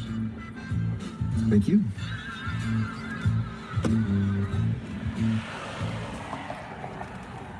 We're going to turn now to a story about how a group of working-class black men from Pittsburgh came together to create a new system of emergency care by giving paramedics more responsibility than just driving people to the ER.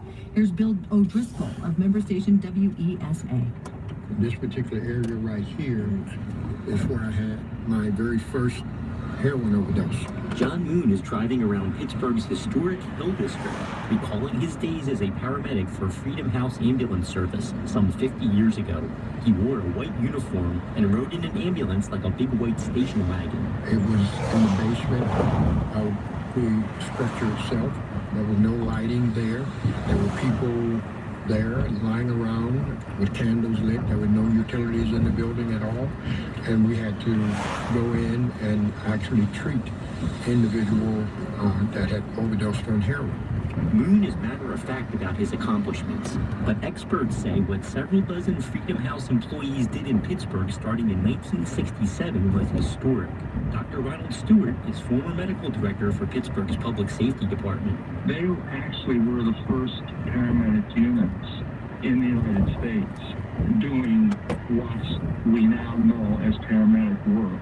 Remember, this was at the dawn of emergency medicine. Ambulances existed, but if you were a victim of a heart attack, gunshot, or car crash, no one treated you on site. The only goal was to race you to the hospital. Ambulance drivers were just that, drivers. You might be picked up by the police in a wagon. You might be picked up by volunteer firefighters, or you might be picked up by two undertakers from the local mortuary. That's Kevin Hazard, author of a new book about Freedom House called American Sirens. He writes Freedom House was born when a local public health expert and a neighborhood job training entrepreneur teamed with Dr. Peter Saffer, a famed University of Pittsburgh anesthesiologist who had a plan to do street medicine, but no way to bring it to life. They recruited their medics from the Hill District, a already black neighborhood where jobs and medical care were scarce. John Moon was a hospital orderly when he began paramedic training.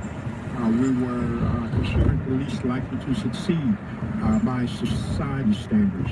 But one problem I noticed is that no one told us that. Freedom House served only the Hill and a couple adjacent neighborhoods. Hazard says the program was wildly successful, saving lives that would have been lost before. Moon says he believes that on one call he became the first paramedic ever to intubate a patient in the field. It was something that had never been done, and we were the proving ground to show that you can do it. Freedom House operated under a city contract and became a model for paramedic units launching elsewhere. But at home, there was trouble. Pittsburgh's mayor began withholding support.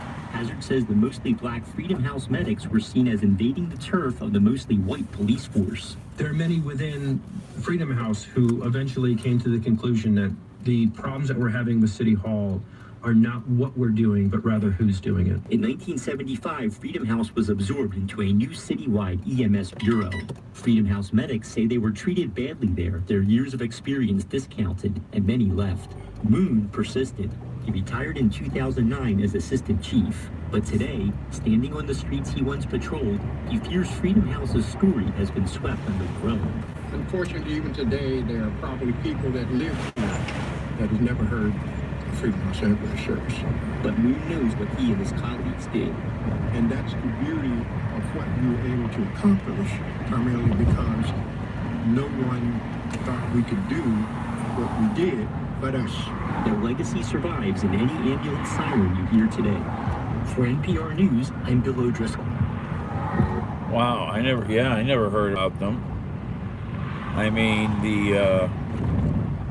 lots of us think of the first paramedics that you ever saw as the guys on the TV show Emergency, because California was so forward thinking in that world. I missed my chance to yell at this girl. What is she doing? She's gonna probably cheat. Cut everybody off.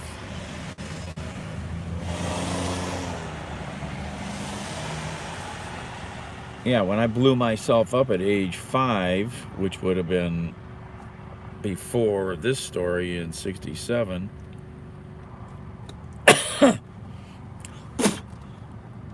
the only thing I think we had in Cleveland were like paddy wagons. Yeah, see, look at her. They have words for people like that. And they might have had some ambulance wagons and some, you know, like paper truck type ambulances. That's all we had in Cleveland. But when I blew myself up, my mom, who was a nurse, you know, she was home when I did this in the neighbor's yard. We didn't have a car. I don't think we had a car.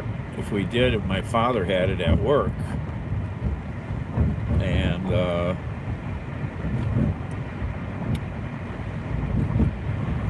he probably had the car.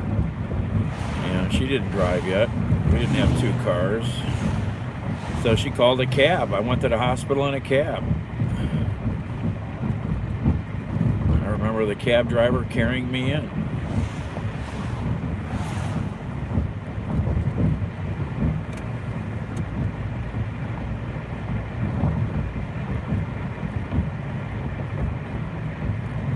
That's pretty forward-thinking stuff there, man. 1967.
All right, let's see if I'm going to regret this or not. No, maybe not. Good.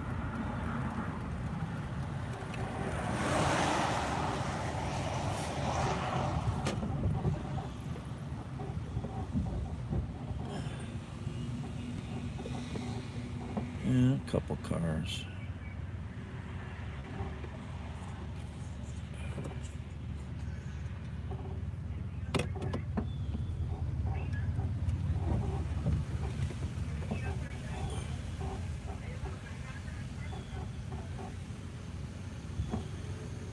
Good morning. Thank you for choosing McDonald's. Will you be using mobile rewards today? DoorDash. DoorDash has to come inside. Okay, thank you.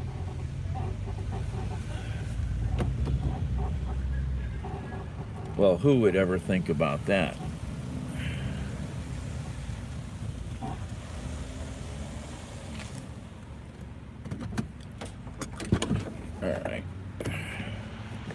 Who would ever think?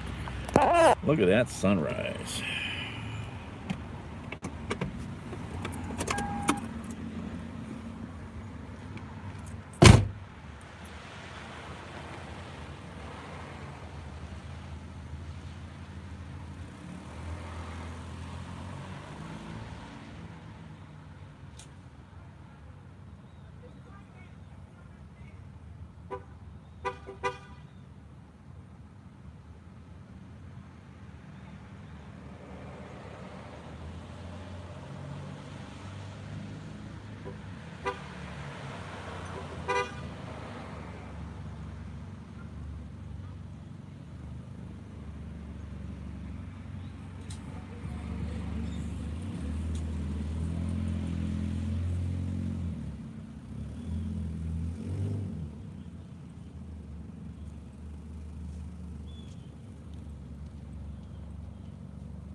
Good morning, your McDonald's is on the way.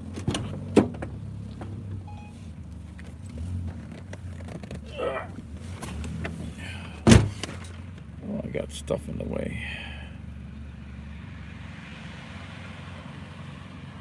Where are we going? Further up. Oh no, there's no simple way to get back in there, is there? I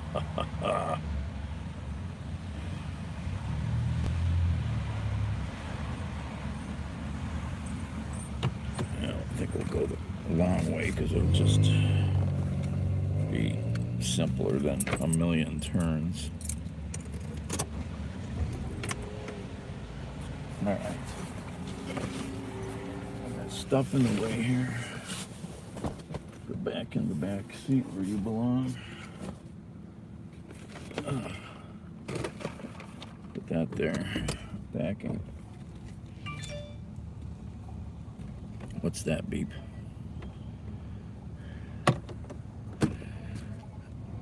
All right.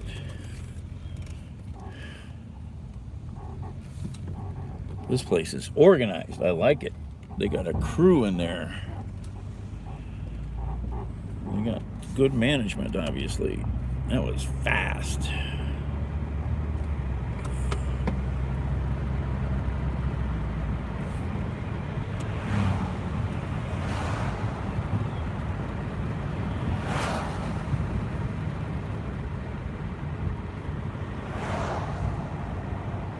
Ain't no easy way to get back into this neighborhood.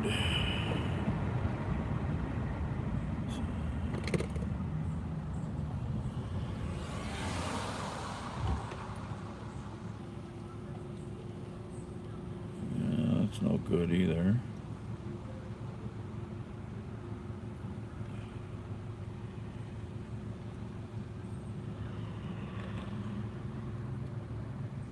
Well, what if I turned here? Turn there. Oh, this is McCracken. I wish I knew some of these streets better to learn which ones are the better choices.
was an interesting story about deep breathing exercises to help with long COVID issues. The Dow future down 111 points. 10-year Treasury yield is at 3.534%. Marketplace Morning Report is supported by Amazon Business. From small business to big enterprise and everything in between, Amazon Business is dedicated to simplifying supplies. Financial Times, which cuts through the complexities of cryptocurrency to help readers make sense of it all at ft.com/newagenda. So we have this series called Econ Extra Credit. It is where we watch one documentary film a month with marketplace themes. This time we are watching the documentary film Slay the Dragon. It was all about gerrymandering. That's where election maps are drawn to favor one political party over another. How is that a marketplace theme, you may ask? Where is the money in that? Well, one 2018 study took a look at gerrymandering from an economic perspective, specifically looking at lending and borrowing. Researchers delved into nearly 2 decades. Consumers lose access to credit. On this, we're joined by Raleigh Heimer, Associate Professor of Finance at the Perry School of Business at Arizona State University, and one of the co-authors of the study. He spoke with Marketplace Morning Report host David Brancaccio. You found an association between districts drawn with funky boundaries for partisan purposes and the ability to borrow money? That's correct. So we found a connection between people who were essentially moved from districts that were more competitive to ones that were essentially safe because of political redistricting. And we found that people who were redrawn into other districts that were less competitive ended up losing access to credit relative to what they had before. So less access to credit, in plainer English, is it's a little harder to borrow. That's modern day redlining. That's correct. It becomes more difficult for an individual to borrow. And specifically, it's not the case that everyone is encountering more difficulties. So for example, if you have high incomes, you have really high credit scores, you're always going to be able to borrow. But the effect that we looked at was mainly for people who are in sort of the middle range, who are, on the margins of being able to get credit from a traditional lender versus those that are not.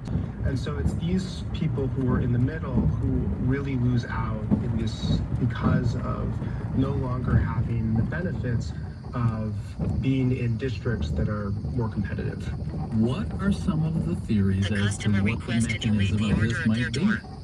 That's a great question. There's a few mechanisms potentially at play behind this. Elected officials, they have the ear of local businesses, including lenders. And so lenders, therefore, have incentive to make decisions that benefit those politicians, including by increasing credit supply. So when a politician is insulated from political competition because of redistricting, lenders have less motivation to prioritize services to their constituents. Lenders can allocate credit to other districts or potentially prioritize financial services to the most profitable business segments, such as the most well-off constituents. So it's possible that lenders are thinking they're not going to get leaned on as much by elected officials if the elected officials don't have to be all that responsive to the voters because there's no way the party in power is going to get booted out. That's exactly correct. And in part, it takes a little deeper knowledge of what makes lenders profitable. In particular, they often are sort of forced into lending to less well-off populations because of a set of federal regulations that have been in play for years. And so when lenders are able to concentrate their efforts on sort of more well-off communities, then they're sort of less leaned upon by the bureaucracy. And so therefore, politicians that have less competition, ones that have been put into districts that are no longer competitive, they pretty much are able to back off of those districts. They have less incentive to help them out.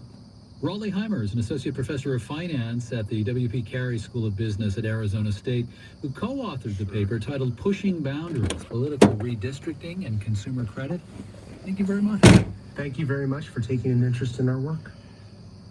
And we'll leave today with a sign of just how global the inflation problem is. Sweden's central bank just raised rates by a full %.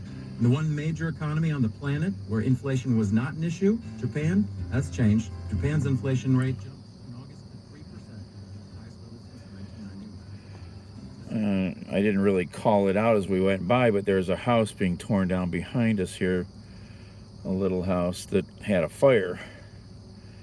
And the guy at the door said 2 or 3 people died in that house fire. Jesus. Where are we at? Yes, that's the quickest way for sure. Now we gotta get out of this stupid neighborhood.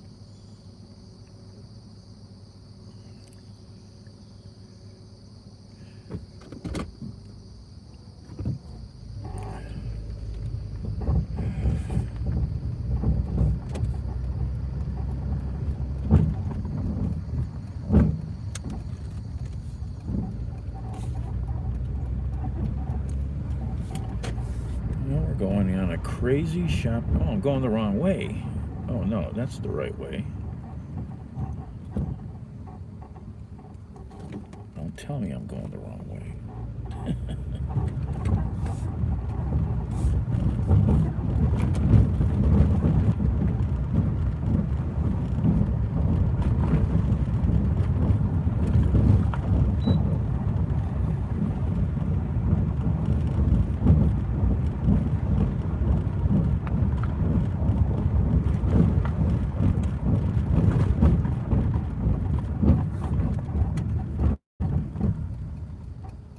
Am I going the right way?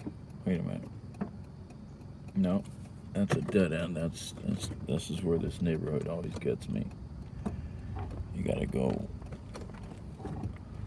No easy way to get out of back here.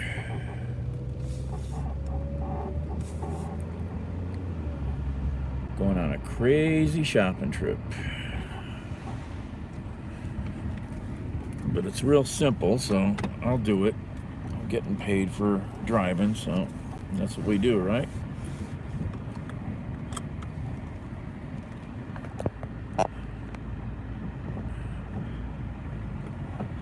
Oh, hey, tribe.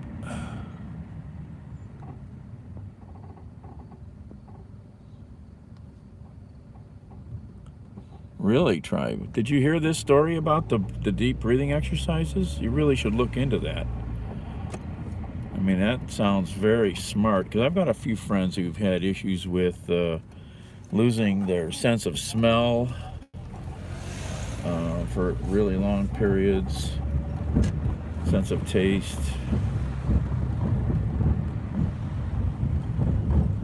And there is nothing really bad about doing deep breathing. That's a simple exercise.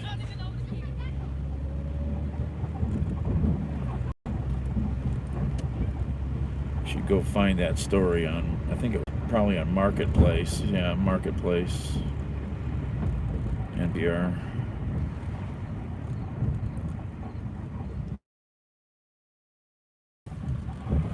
The one thing I found some stories from my friend's wife about her her issue with the sense of smell, and it was really good articles about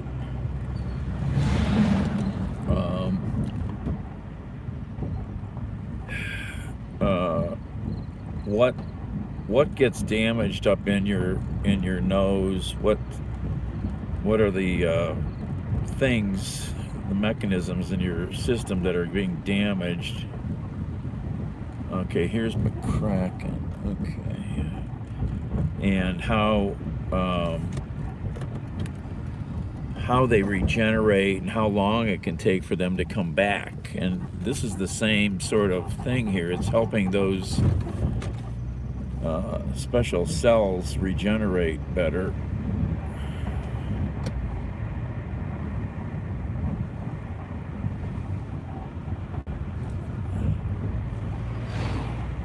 So we're actually going from here to the new Meyer supermarket in Seven Hills and then back to Beechwood. It's like, what? What?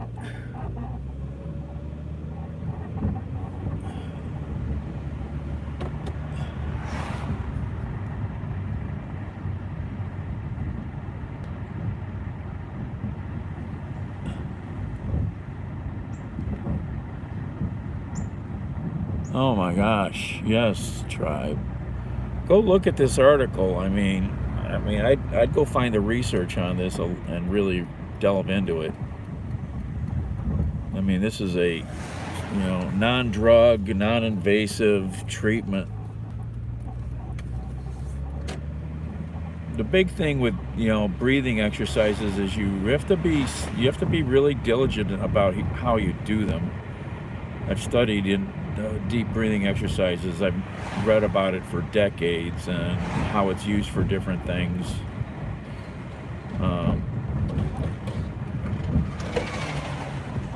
But if you perform it properly, it has great advantages in increasing your lung capacity and other issues.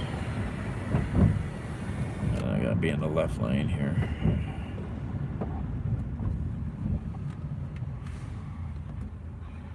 But there's a lot of highway driving on this, so yeah, let's go for a quick weird shopping trip.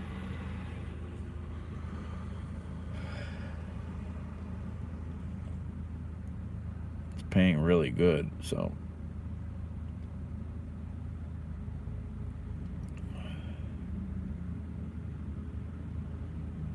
getting better than $1 a mile, so.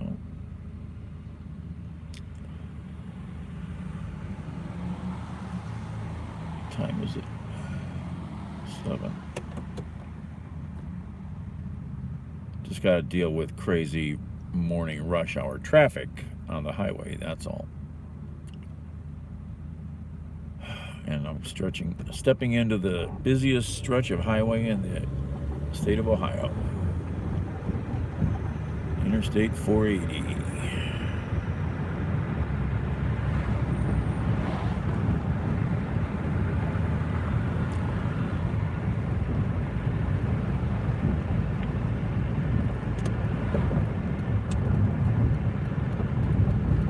Yeah, I didn't know that about you, tribe. Yeah, that sucks.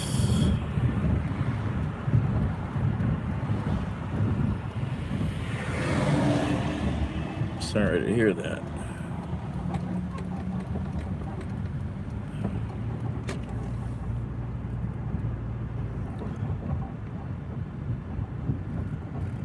$6 a.m. Don't confuse me.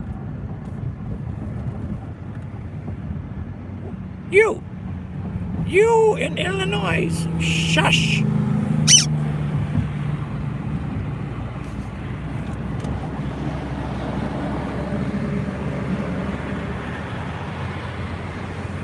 I confuse easily enough.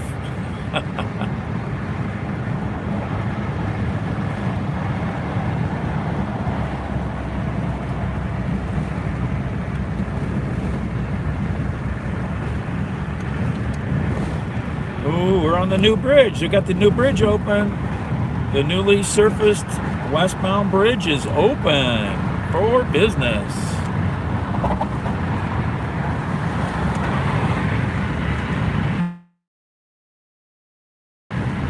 Fast enough,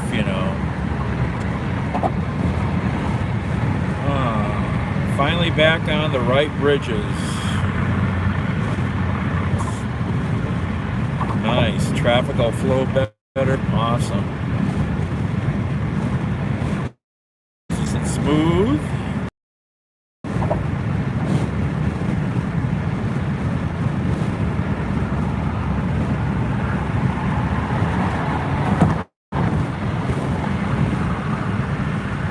They just got to get the rest of the little details finished up.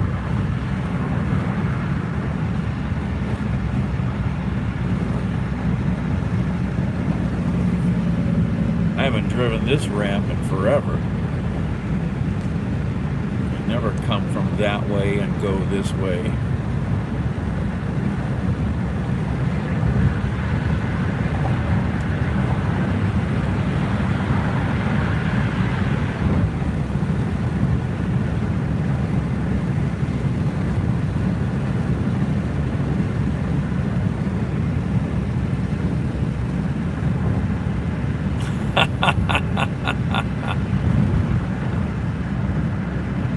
Yeah, whatever, John.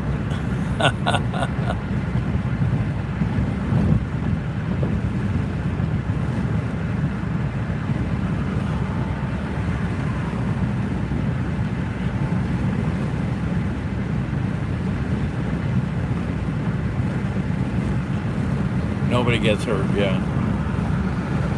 Wow, tribe. I mean, I've dealt with a lot of medical stuff over the decades. I've been a bit of a consigliere to lots of people because they know I have been around a lot of medicine, a lot of injuries,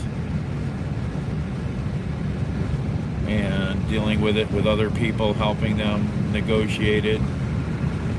Yeah, I mean, the biggest thing with medicine is if you don't think you're getting service, you've got to be the advocate, and you've got to be in their face about it, and you've got to demand other doctors or other, something. You have to push hard. I won't take any bullshit from any doctor or any hospital organization.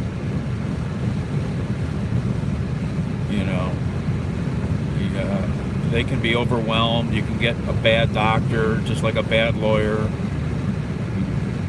But yeah.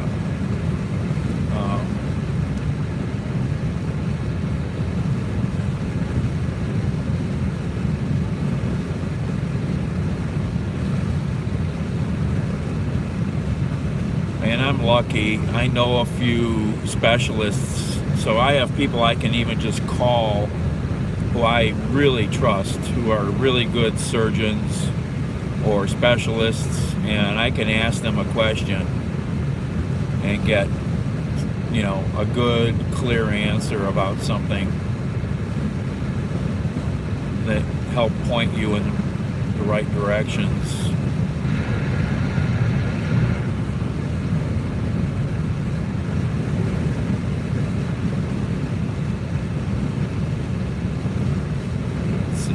They want me to get off here, right? Yep.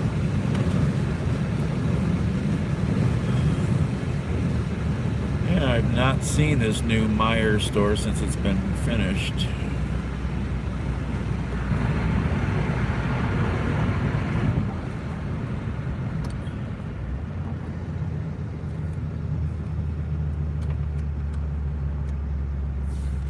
Red light. No reason to rush to the corner.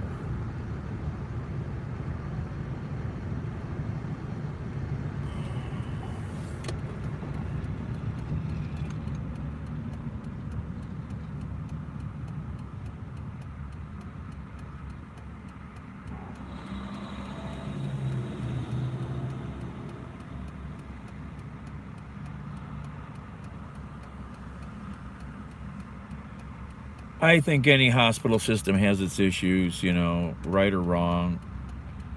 I've heard it all about Metro. I've heard it all about the clinic,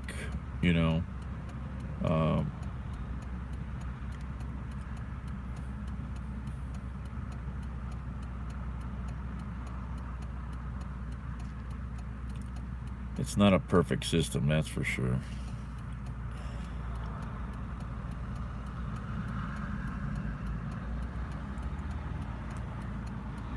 Baba.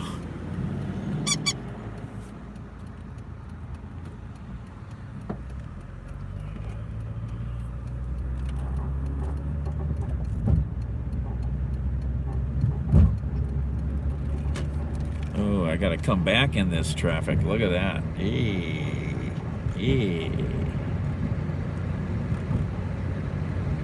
That's the bad thing. I'm gonna be driving in all this traffic to get to where I gotta go on the east side. I wonder if there might be a clearer route for me to take.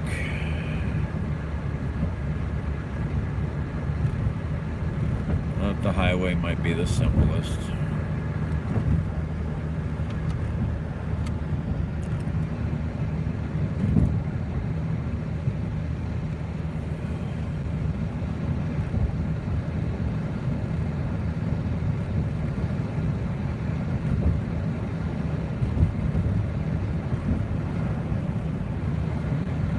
Oh yeah, Baba, I watched quite a few interesting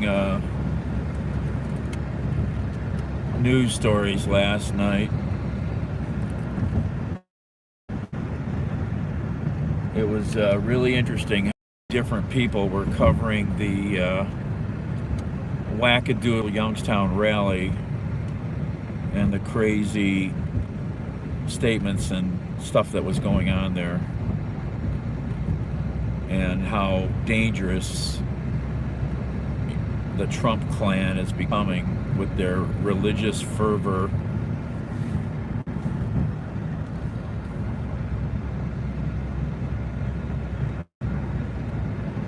Commentary from political pundits to former FBI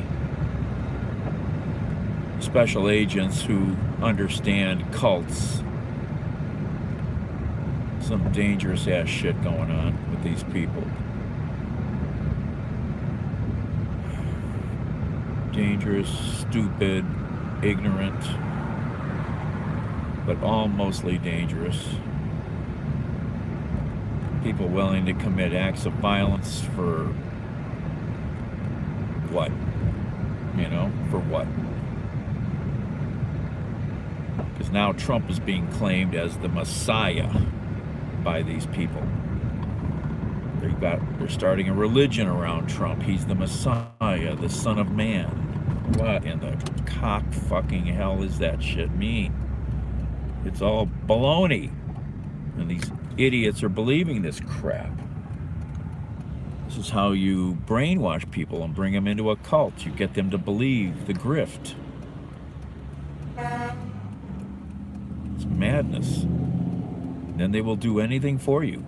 They'll kill people. They'll do violence. They'll drink the Kool-Aid. Remember the Kool-Aid? Oh, I remember that one.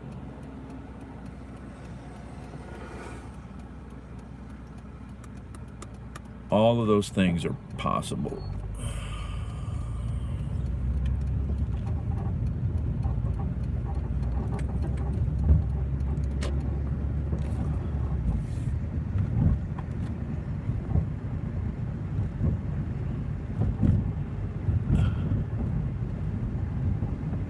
Didn't we know that Princess is actually the mother of the youngest? There you go, David. Yes. That's what they're doing. You know that some of them are investing in that shit, just like they did with some of the other things recently. They're all about making money off of anybody, off of anything. They don't care.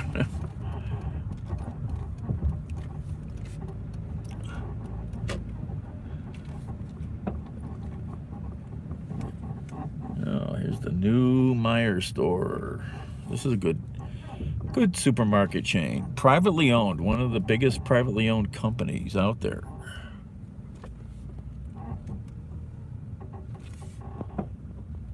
So what are they saying, Baba, that Princess Diana is actually the mother of the youngest Trump? You're kidding. You're kidding. What kind of fucking madness is that?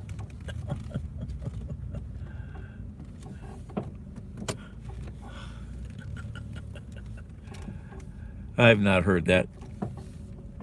Oh yeah, it definitely fits with the JFK madness.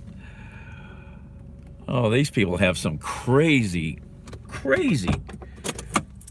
conspiracy theories. I mean, they have wackadoodle stuff. Flavor Aid. Exactly.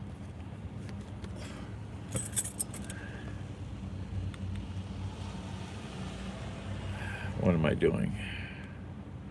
Close that. Do that. Arrive. Yes.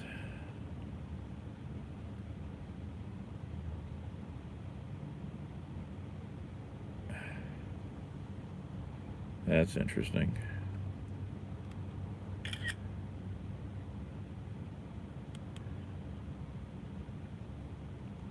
That's really interesting. Okay, where are we at?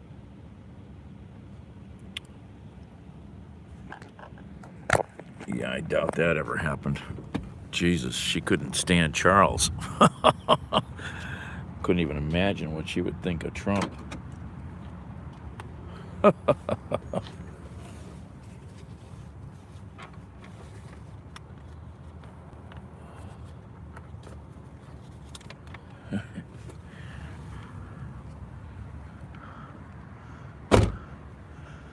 Right, the math doesn't work, so yeah, exactly.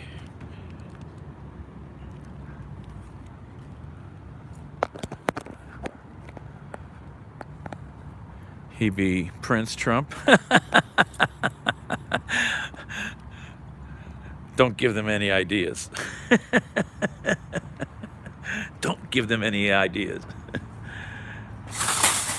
What is this?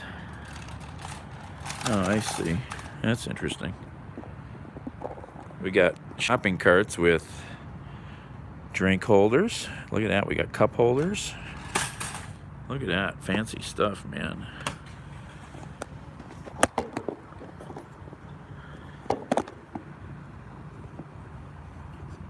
Americans never not like the math.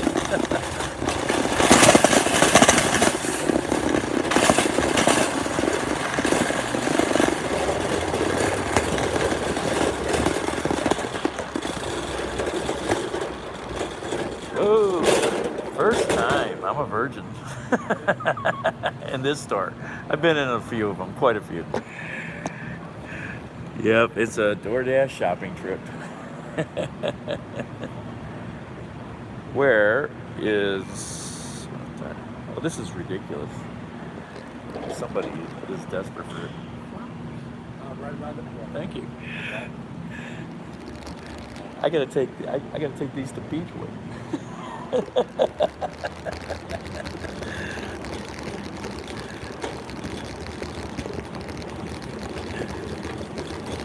This is a crazy simple shopping trip here. Look at this pretty new store. Look at this pretty new store. You know, this pretty new store is actually a year old. It's a year already? Yeah, we opened in May of 2021. Well, I remember all the stuff, and I was gonna even try to come opening day for giggles. Yeah, And it's my first time in here. Well, welcome.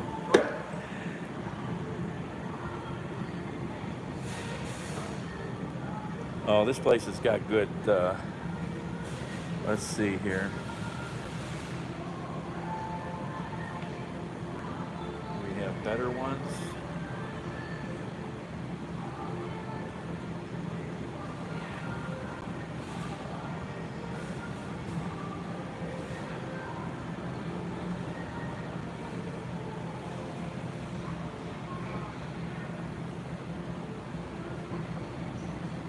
All we got.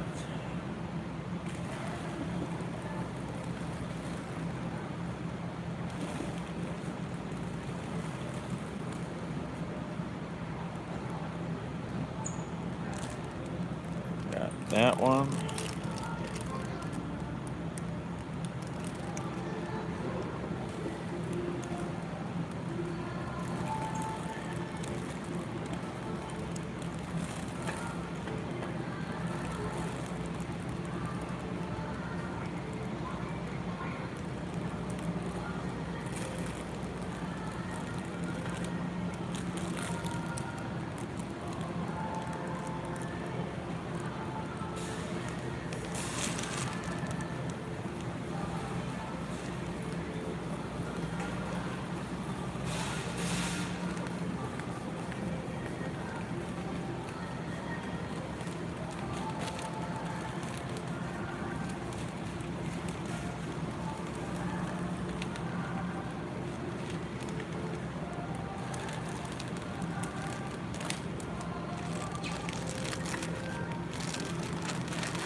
Sunflowers.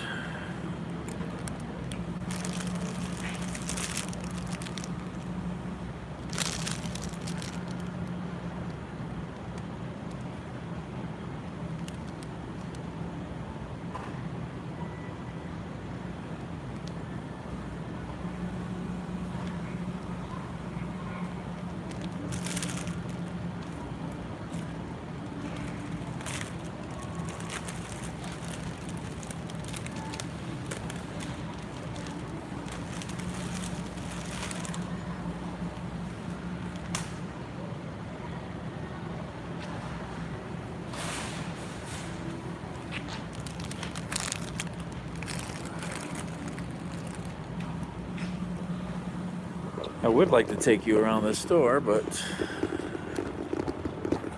there's the luscious produce.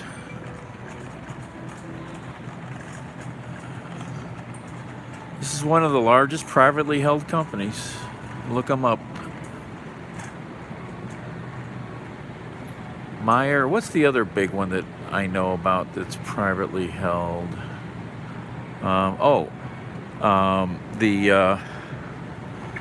The lumber stores that are finally in Cleveland too.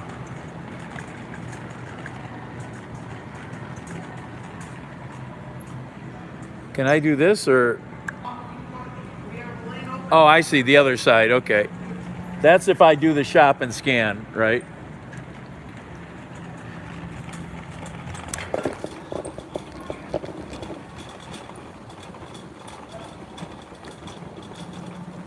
Menards lumber yards like Home Depot, Lowe's.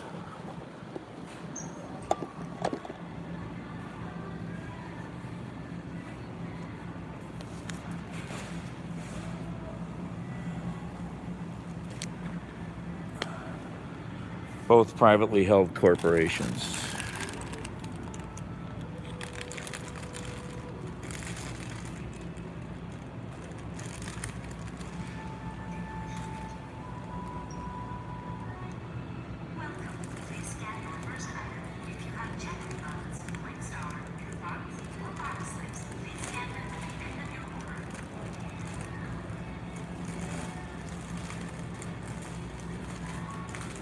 Oh, 1 second. Oh, you got it. Never mind. I had a hand scanner. I could have. Oh, I got you. Oh, yeah. I'm a professional. This is a DoorDash order. No worries. Here's some coupons for you. Okay. Gotta scan the phone.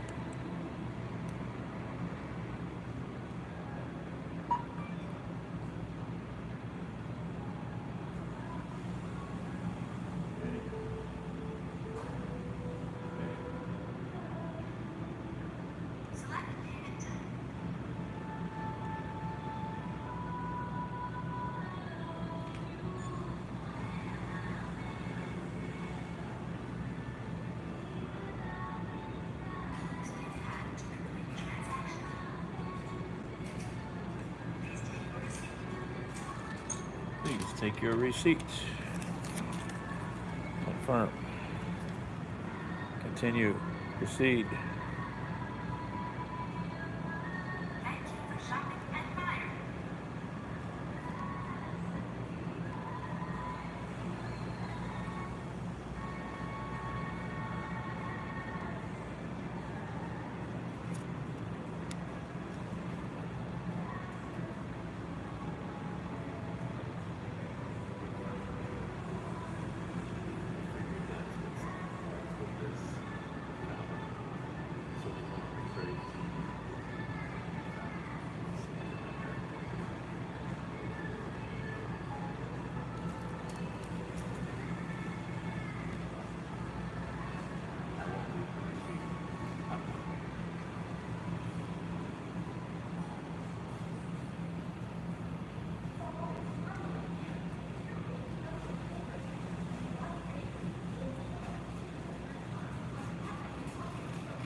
Figured these were somebody's morning gift to the woman.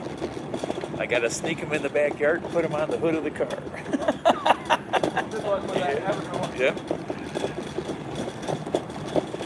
Are you guys, you're not 24 hours, are you? We're not anymore. Right. This store opened up during the pandemic, Right. so we never have been 24 hours. Right. The other Myers have been. Right, but And we aren't going back. You are? We're not. You're not. That's a shame, man. That's sad for the whole. There's one key to the rule. If Walmart does something, we follow it. So when Walmart made the decision to not go overnight anymore, Yep. it was an easy decision for us to make. Gotcha. Yep. Yep.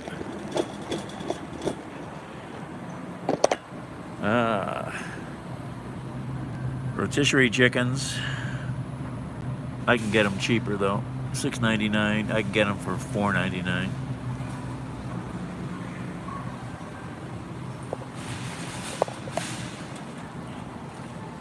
See ya.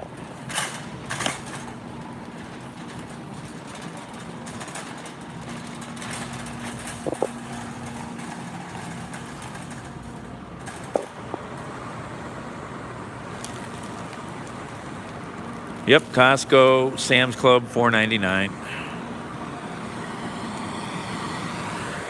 You know, I think probably supermarkets like this are in this price range. You know, giant.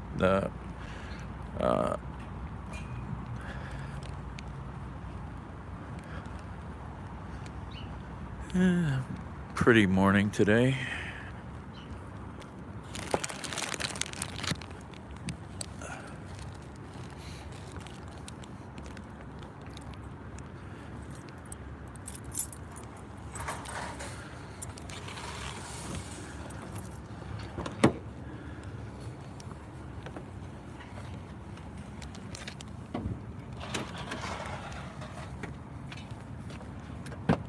I still want to get a Costco membership again.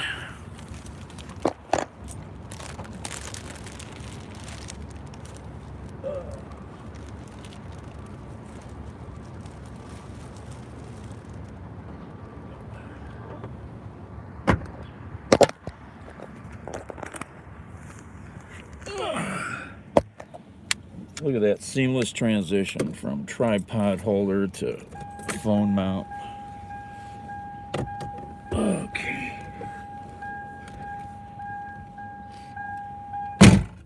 Okay.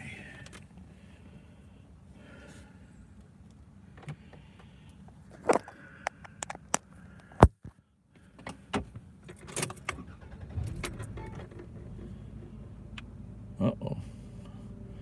Fire on the west side.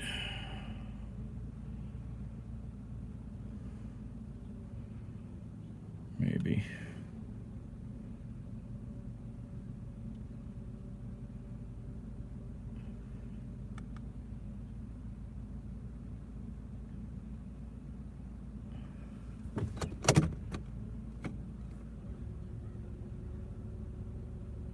Okay, we gotta go. Let's see, highway. Get off at Miles. Looks like. Okay, back in there. Why would you go that way? That's goofy. That's just goofy. Okay.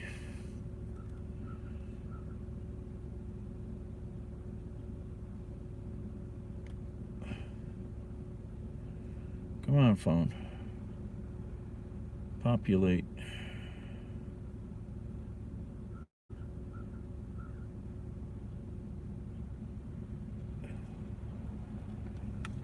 Okay.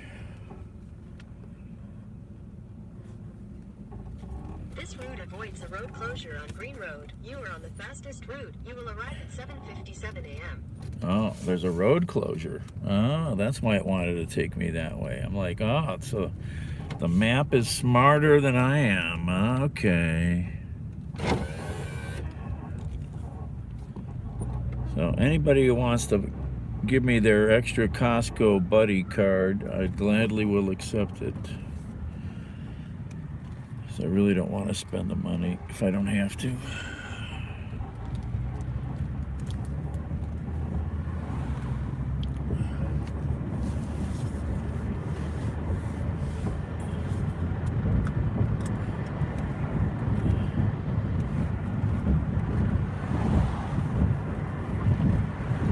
Banchan. Don't know what that is. Some sort of Asian. Alright. How's my gas? Okay.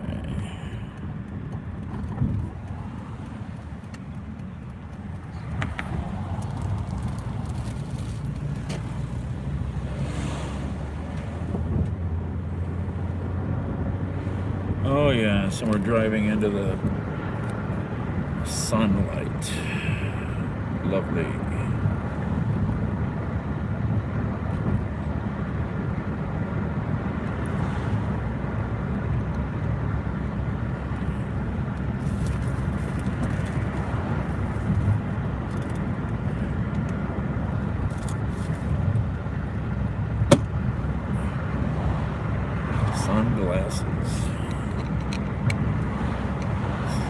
sunglasses on top of the regular glasses.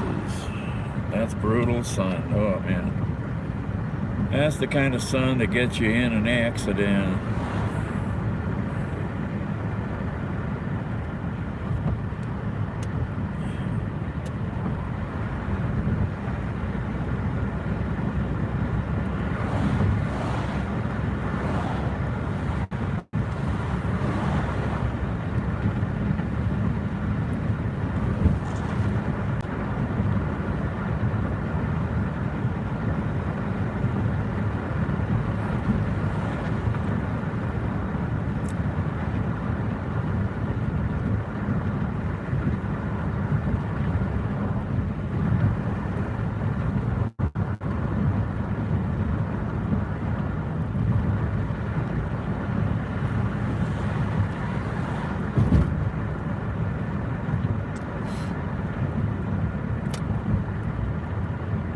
There is fog out there in the early morning mist out there in the valley, Cuyahoga River Valley in front of us. I don't know if you can see that really. I miss the 20-some years I spent volunteering down there in the national park. It's a special time of life. And it's all gone. Oh, I'm in the wrong lane. Son of a bitch. I gotta get over, son of a bitch.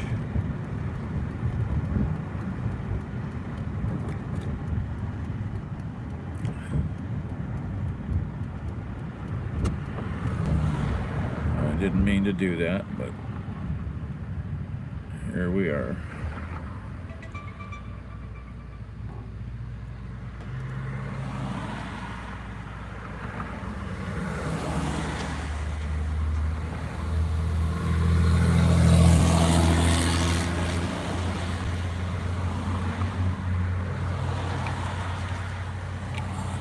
Should just go through the light like everybody else and then sneak.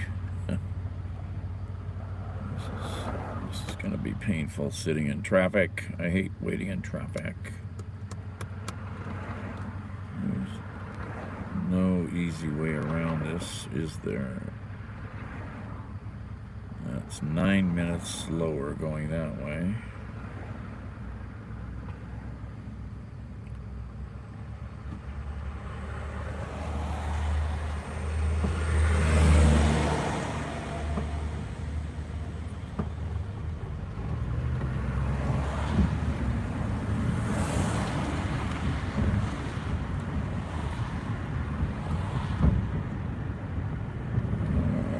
Through this light.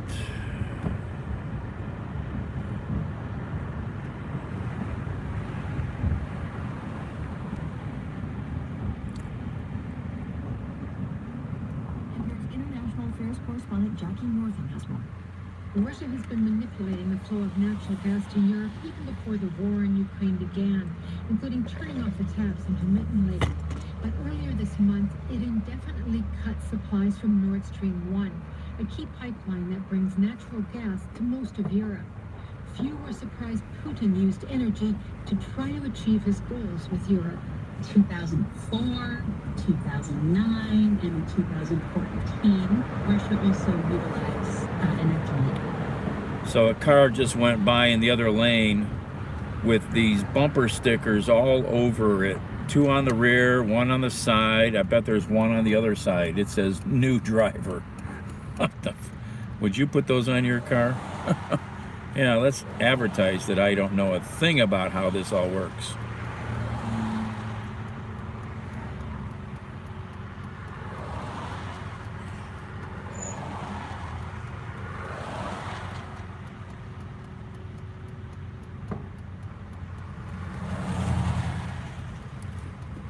Do I have an arrow? I can't see. No.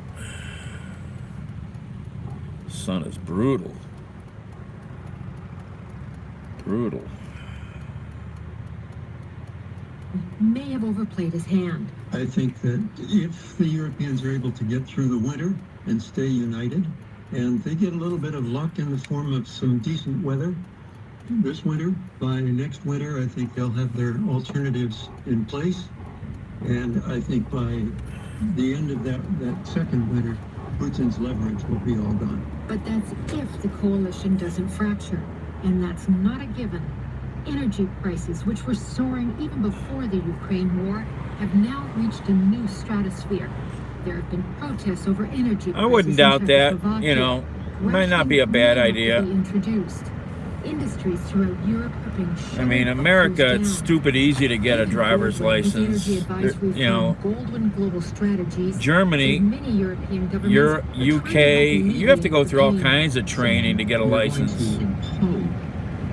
In Switzerland, for example, my friends, you know what it costs to get a driver's license in Switzerland? It costs $3,000. He's never had a driver's license. He's close to 40.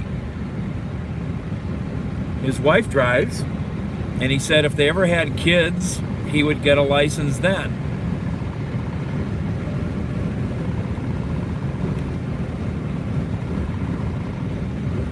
But he has no reason to. He can take all kinds of public transit to work. He can ride his bicycle. He can walk, you know. And you have to go through a lot of classes and then pay all this money and take a very serious test, you know. America, I don't know. Can you see? Okay, yeah. Can you drive around a corner? Okay. Can you stop on the brake? Yeah, okay, you're good. You know, I mean, it's so different, you know. Exactly. Because he never did it when he was young, you know, so now he's just like $3,000. I mean, he can afford it, but, you know, it's a lot of freaking money.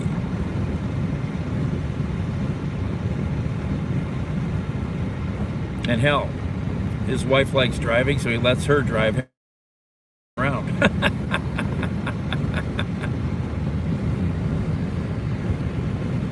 Oh, here we are in the valley, approaching the drive. Now we're going to drive into the brutal sun here.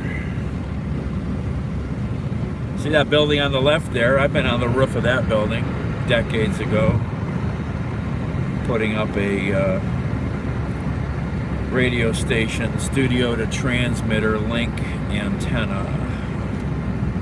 Alright, now we got to merge here. This is always tricky dicky. Come on, chickie. Look at the fuck of what you're doing. Not even looking. Come on. What are you doing? Pay attention. Look over at the other cars. I don't want to look at anybody. They might look back. Yeah, see, I didn't want to go this way. I should have taken the other way. But this is the worst stretch of traffic in this state. Possibly. The busiest. I don't know if it's the worst. There may be worse sections in Columbus or Cincinnati. Cincinnati's got some pretty crazy traffic.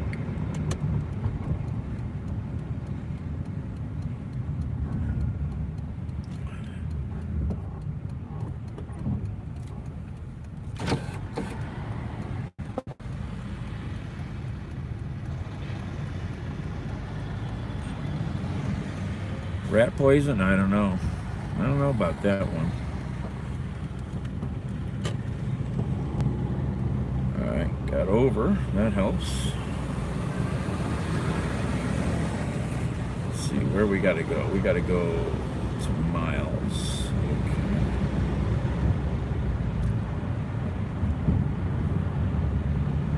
So this bridge we're going to go over, there's now 3 identical bridges here. If you go look on your map or your Google satellite view, and the 2 main bridges here over the Cuyahoga River Valley on Interstate 480 had never been rebuilt since the 70s or whenever they were built. And ODOT was really worried about how to do this project, because if you see how the traffic is right now, they estimated that if they had to do the traditional way of rebuilding a bridge, where you do half the lanes and you block the other half off, you block half off and you reduce the traffic to 2 lanes instead of 4. The traffic backups would have been 10 miles in each direction. 10 miles. People would be out here on the highway just slitting their throats, saying, fuck, I'm done with this shit, So they got lucky.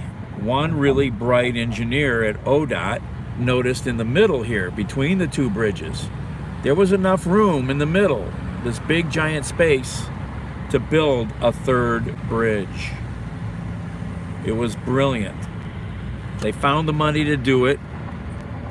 They threw the middle bridge up real quick, and they were then able to then rebuild this bridge deck first, put all the other traffic on the middle bridge, still keep 4 lanes open. And they just finished doing that with the westbound bridge. So now they have 3 working bridges here. And they're going to continue to use the middle bridge, apparently. There's going to be some way they're going to use those lanes to help ease this crazy zone right here that is so busy. They're going to put some more lanes in on, I think, both sides of the bridges and help relieve some of the stress from all these merging lanes and it's a giant interchange right there. So it's pretty brilliant. I couldn't even imagine 10-mile backups. It's such a literal key link in the economic factor in Northeast Ohio. They were like, we can't do that. We just can't even do it. How are we going to fix this?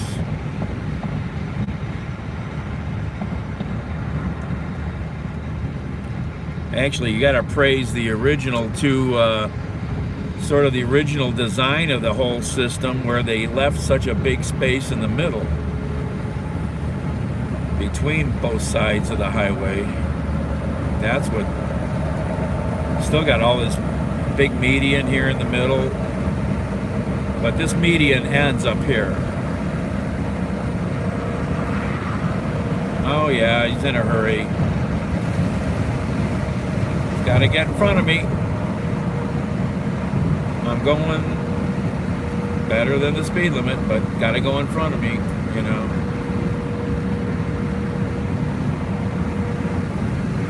Everybody's in a hurry. The morning rush is the worst.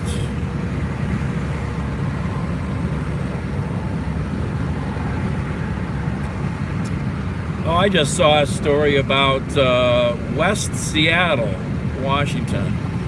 Apparently some big freeway bridge there has been closed for 2 years while they fixed it. It was built in the 70s, I think. Yeah, see, now everybody's got to come to a brake check here. What are they doing here? I don't understand what's going on here. Why did they all stop like that? It didn't look like there was anything in front of me.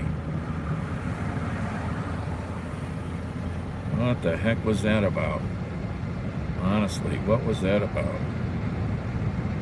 They just had to rebuild this West Seattle bridge because apparently it was in bad shape, and they're in a bad earthquake zone.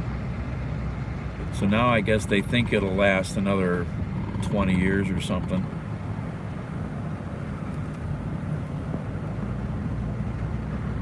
Hey, Ice.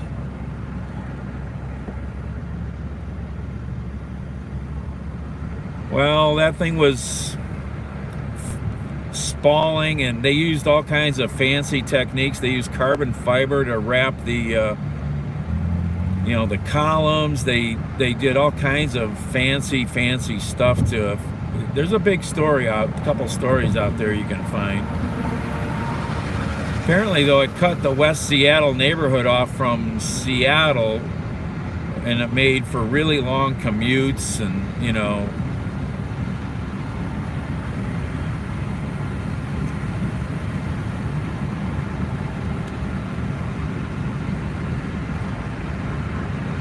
All right, let's get over.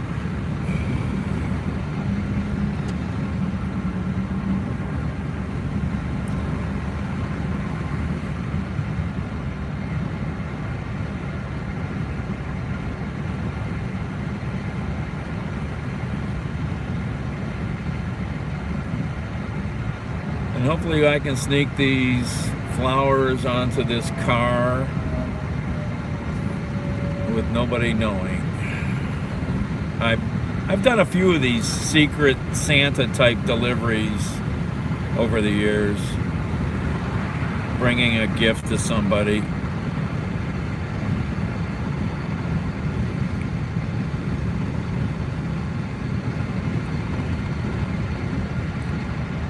I'm a good cat burglar. I'll get it in there.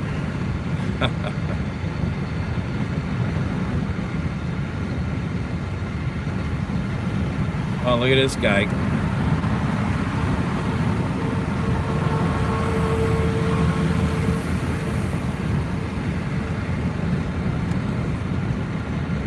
Let's get over here.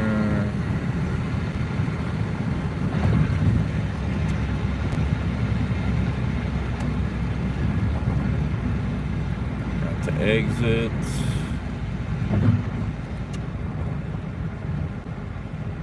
Alright, at least I'm not going to be sandwiched between two dump trucks.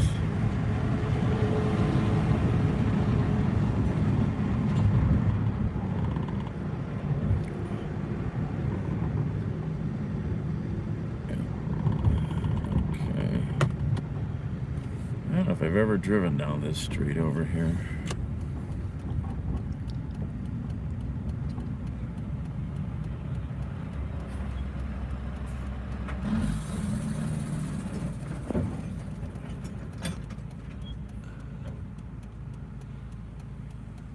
Richmond and Vallejo.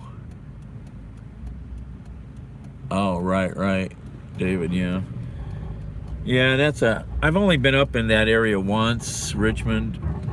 Only time I went up that way was to the mothball fleet to check out the famous spy ship, the Glomar Explorer, when it was docked up there.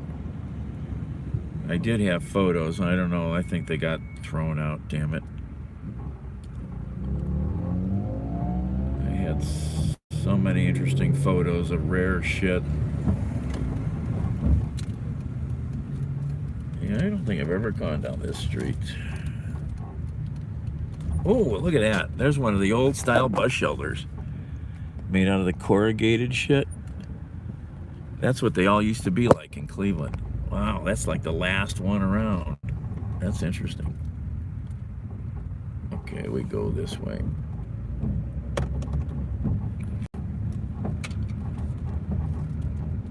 That's interesting. City of North Randall. I need to take a picture of that.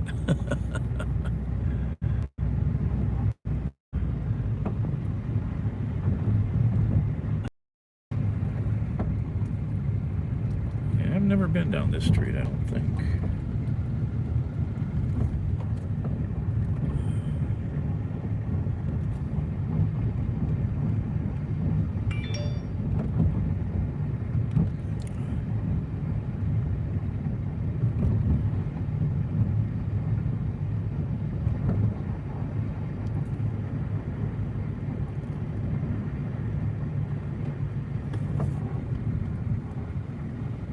Cute little neighborhood back here.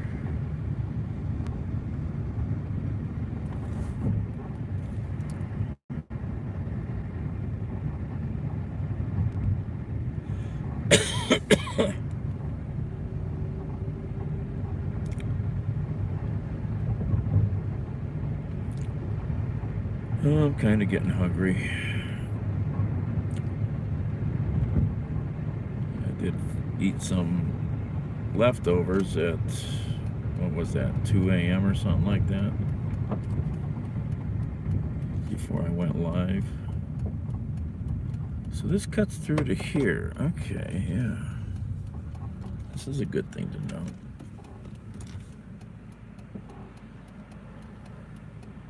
What's that place there?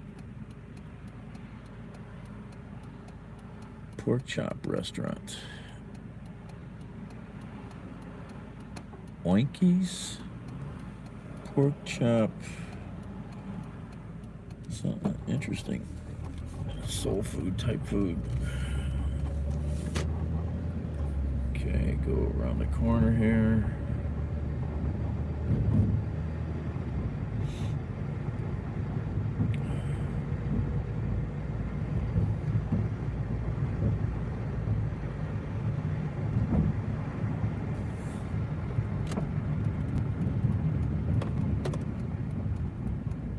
Good old Green Road's under construction again. Oh, it looks like it's almost done. Oh, nice, brand new. This road has been like a nightmare. It seems always falling apart. I remember the last time they did this. Jesus, it seemed that long ago. It really doesn't. I can remember. I swear I can. All right, where are we going here?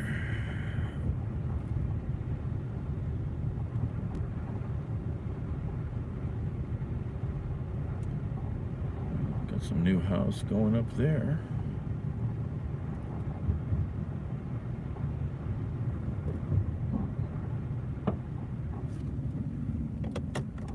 Okay, let's see if we can accomplish this little mission. Ow, stop that.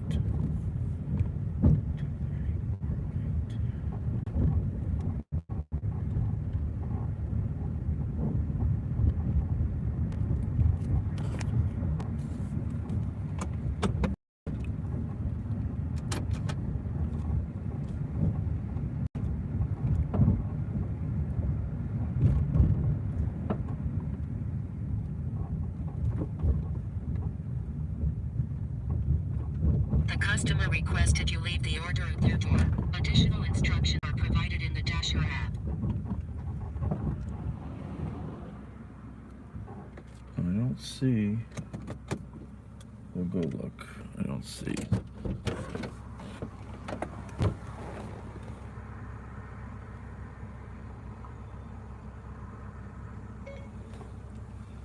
Good morning, I'm here. I don't see a Jeep yet. Just walking it back.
Well, there was no car there, so all I can do is leave him somewhere safe. Okay, why did this car stop now? There we go. That's all we can do.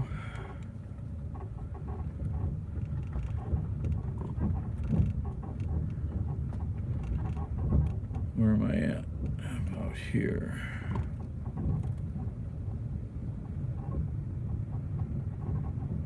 This is a dead end. I gotta turn around.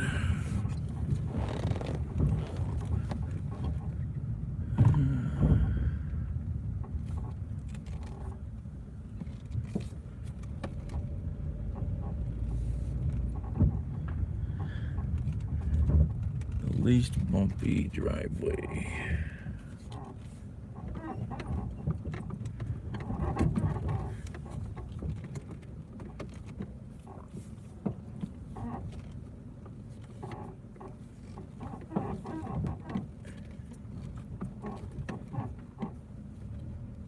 Oh, nice old car.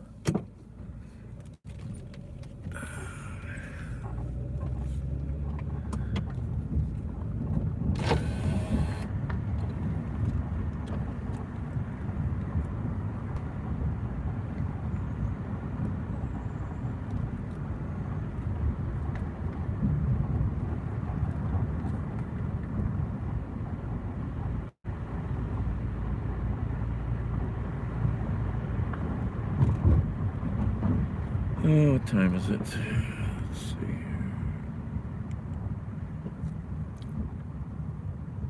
Let's look at this.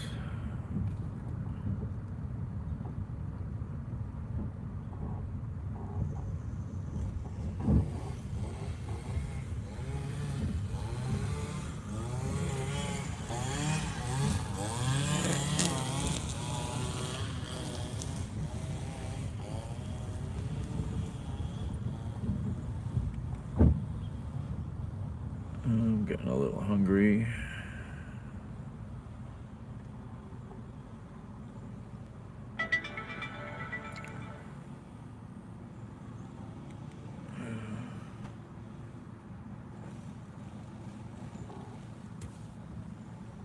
Oh, this is one way, that's right.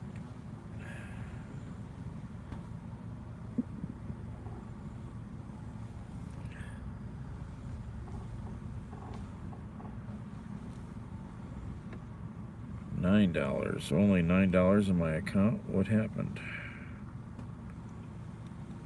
Oh.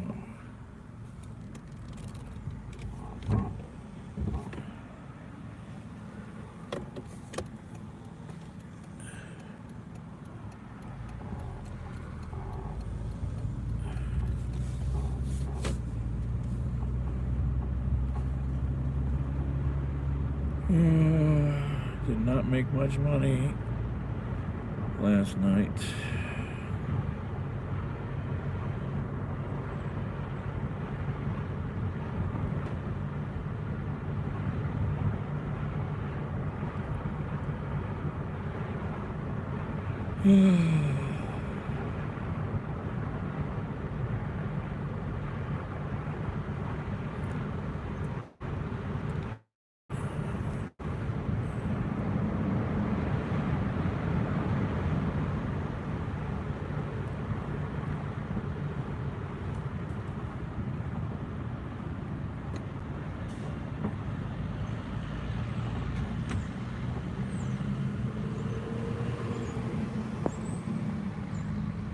Hello, Lynn. Sorry.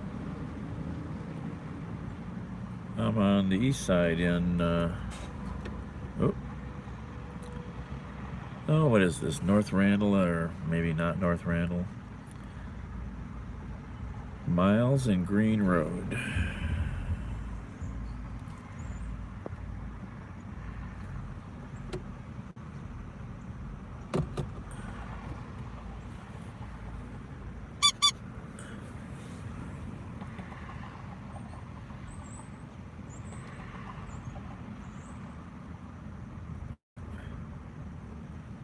Gonna have to buy gas.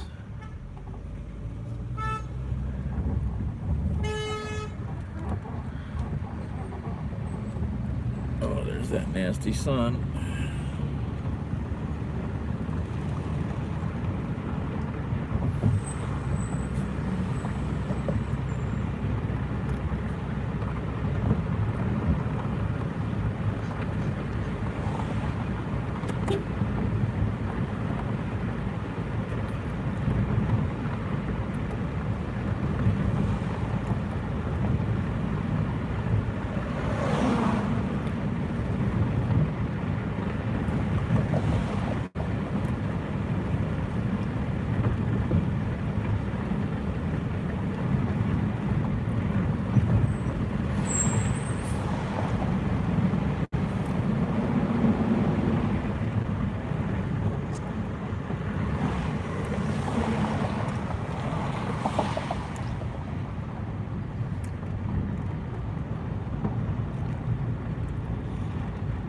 I used to come over here to pay my pager bill. Remember pagers?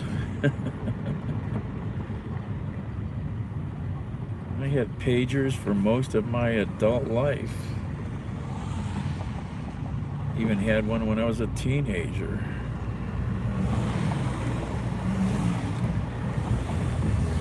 I miss having a pager.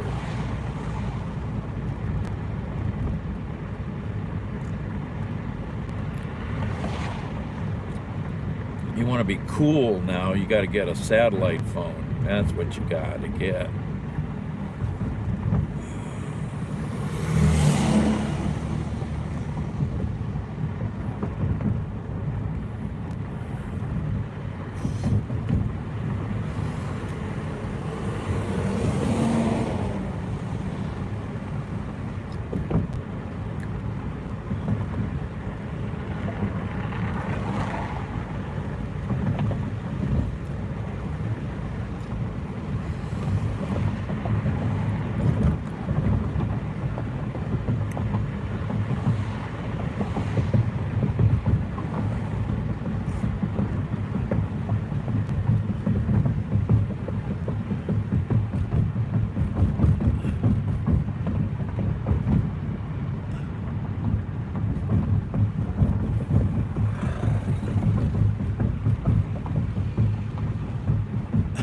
Exactly, David.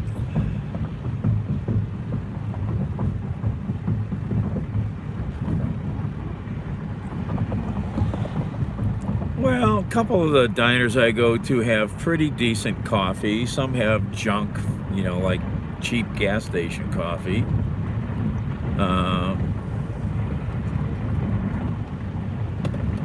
Actually, the casino has pretty damn good coffee. I don't need to add anything to it. Just straight black coffee. It's really good coffee. It's a liquid mix that they get out of a machine, but it's good. I think it's Folgers, somebody said, some special that they have to make coffee.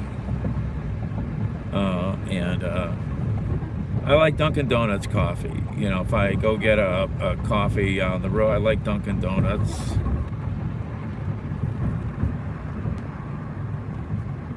Yeah, so yeah, everywhere around here gives free refills. You can't get that in San Francisco?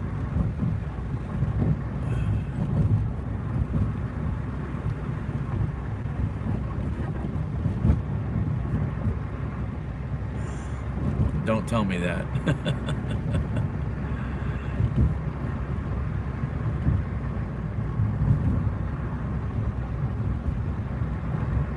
America's always had free refills. There's only a few places in my life where you ever had to pay. Well, if you go to a coffee shop, coffee shops are going to charge for a refill, but restaurants don't.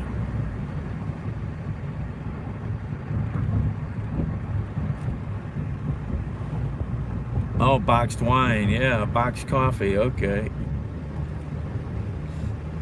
So since we're way out here near Chagrin Falls and Solon, Ohio, there's some interesting breakfast choice places out here. I wish I could get an electric car. God, that would be so nice. Well, first of all, it would be new, pretty damn new, and quiet, and cheap to operate.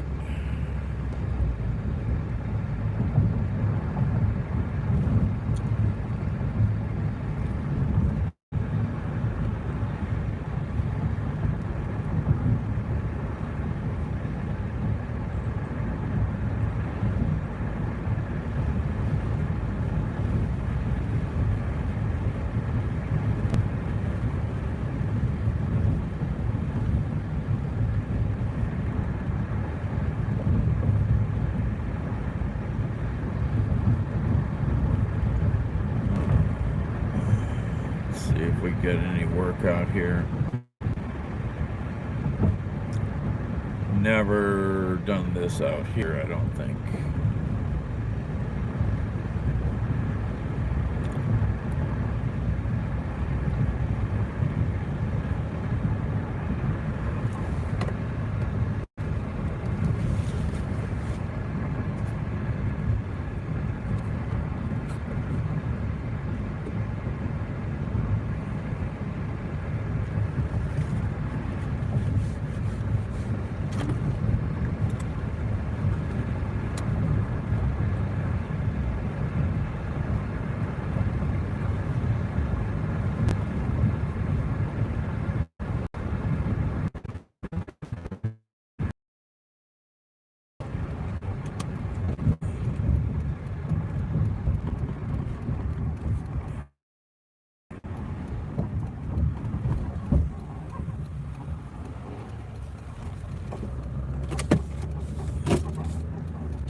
Oh, lost that phone.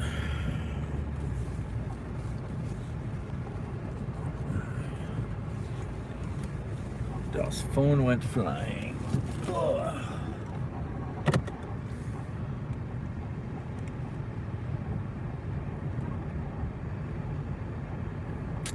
I used to work all over these neighborhoods out here.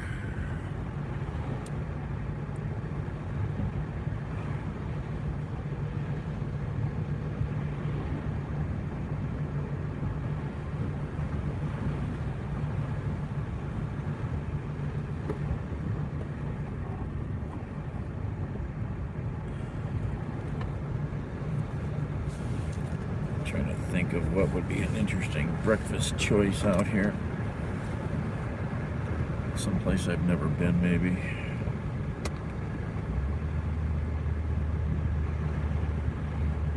Oh yeah, there's that little diner in Chagrin Falls.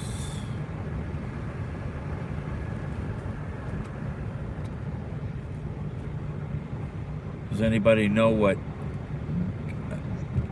Geta is? Geta? Apparently this place makes great Geta.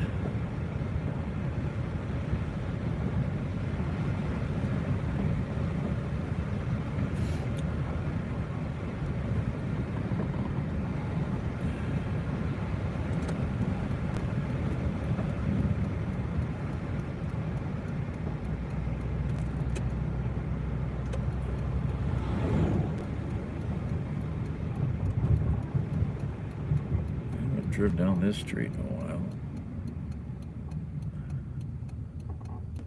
Oh, it's the other way. That's right. That's not here. It's the other way. Get out of here.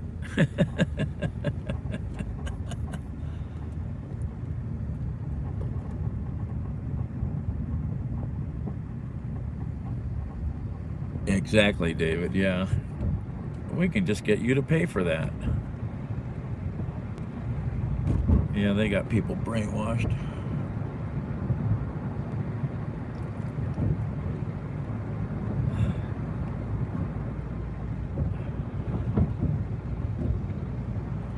These are the nice neighborhoods out here.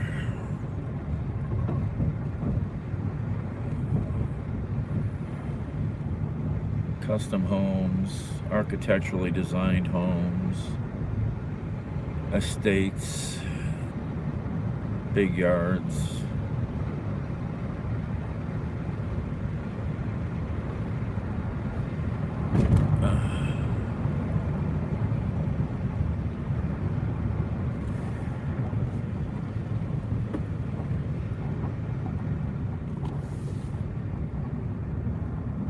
country living. Oh, look at that house. Wow. Oh, look at this place, man. That's a statement. It's new, but it's got an old look to it.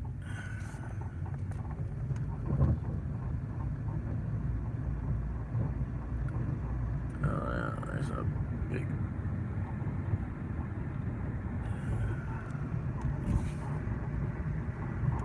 No, he lived in Akron, in the township of Bath.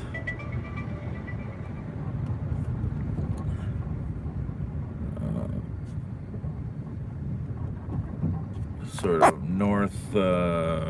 northwest of it, downtown Akron. Oh, look at this big contemporary house back here. Big contemporary house. Something like you would have seen built in the, and that house could be from the 60s. There's a lot of those architecturally built houses that are well known on the east side of Cleveland. Those really cool,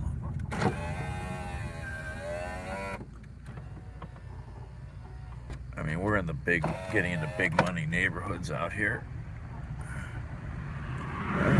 There goes a Porsche. Oh, somebody walking the doggies here.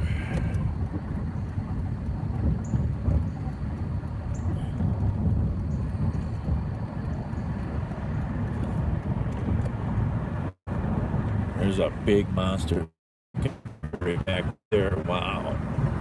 I used to be out here all the time. I worked in so many of these properties, you know. I was kind of lucky to have done that.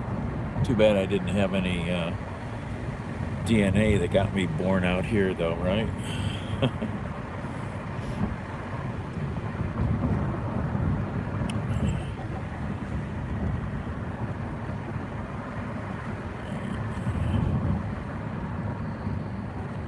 But, oh, somebody hit that garbage can. That's nasty.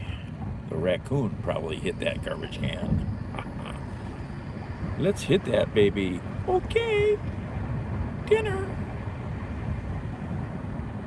Oh, there's 3 fake deer. There's a big house up there. It's hard to show you a lot of these places. The phone doesn't do the view justice.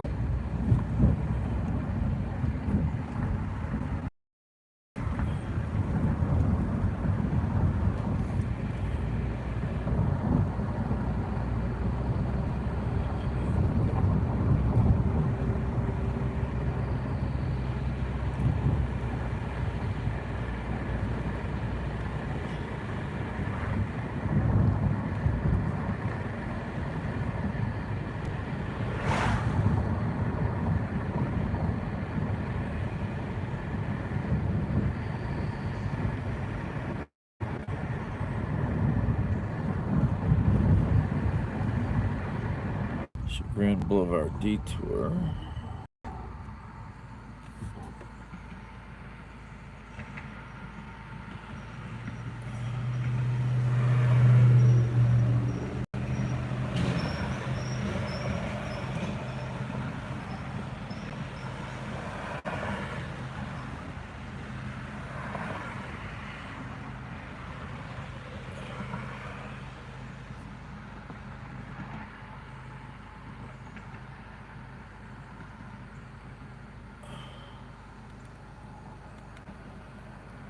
All right.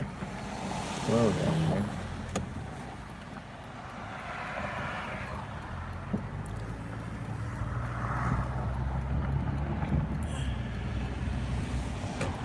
Oh, this is just the park. It's just the park here, isn't it? This is not the road. I don't think I've ever pulled in here. Yeah, I have. It's been decades. South Chagrin Reservation.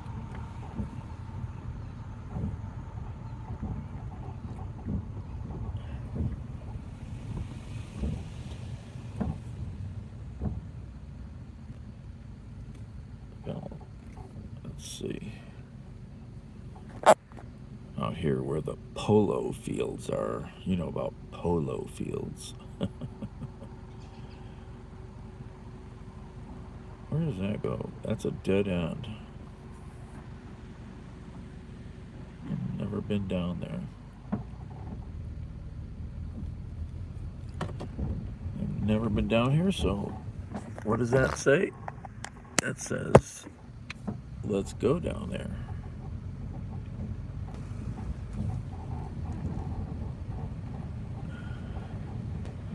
There's lots of nice trails around here to walk or hike on. The Chagrin River is here. Oh, there goes a skunk. Oh no, looked like a black squirrel. Woo! Woo! Black squirrels! Woo!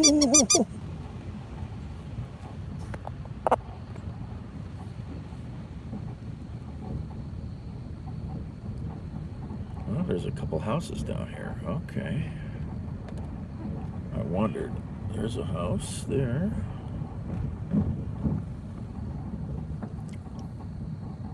LeBron.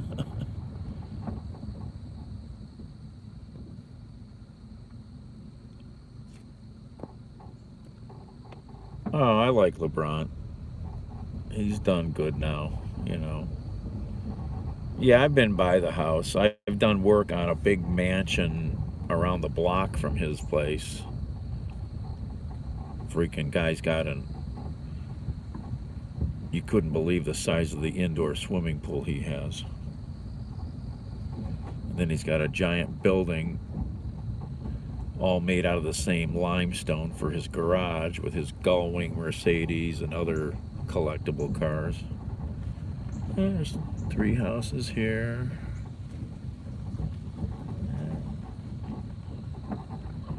4 or 5 houses back in here. This is an old dead-end lane. I don't know if this ever actually even went through. I don't think it did. This is really neat back in here, though. People have some really gorgeous gardens and yards here. Garden-type yards. Wow, a lot of sculpture there. Stone sculpture. Wow. Yeah, if you were to buy this property, it would be big money. Big money.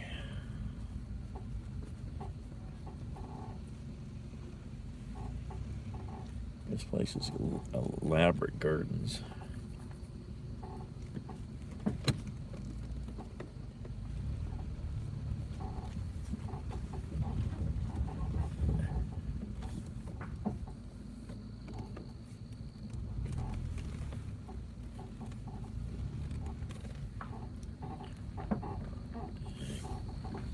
Camera cannot really show you what goes on over there. Doesn't do it justice.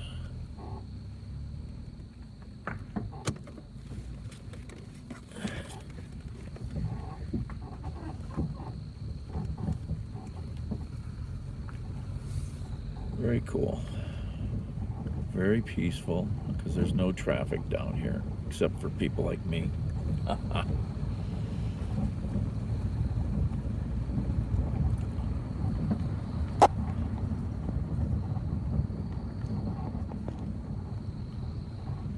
My opinion. Well, I don't know why you wouldn't like him. He was, you know, he was a kid when he screwed up in Cleveland, you know. He had bad people around him, and he's gotten rid of all that. You know.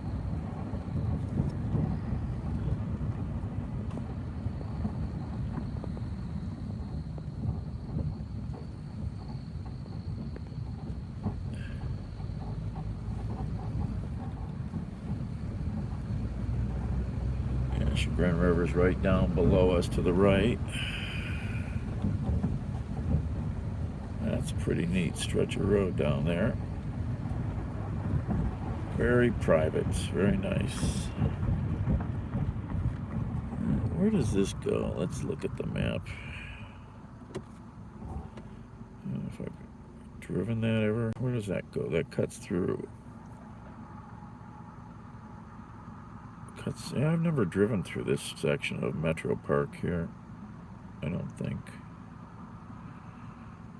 And where's that's Bentleyville? There's Chagrin Falls.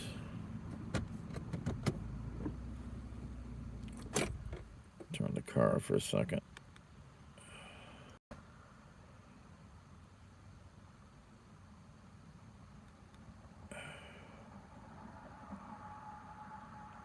Let's see here. Look at some maps.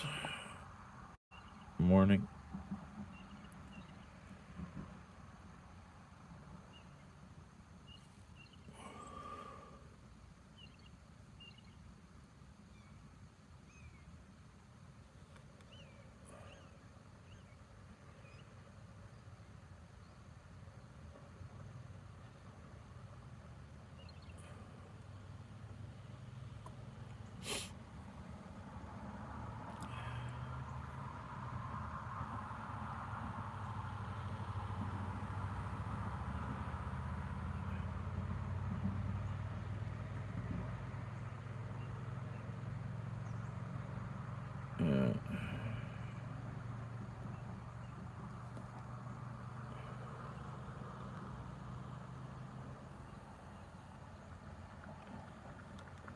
All right, let's see here.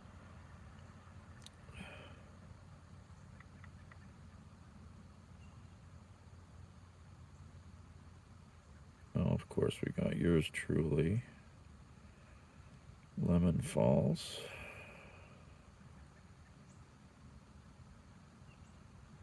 Jim's Open Kitchen. I've eaten there many times.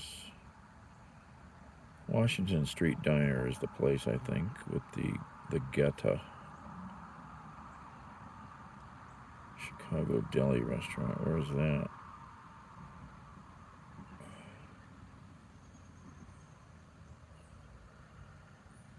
The Original Pancake House.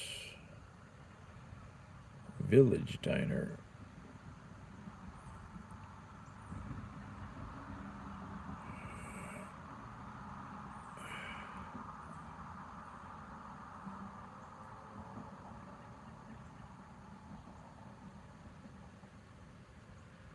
The Sleepy Rooster.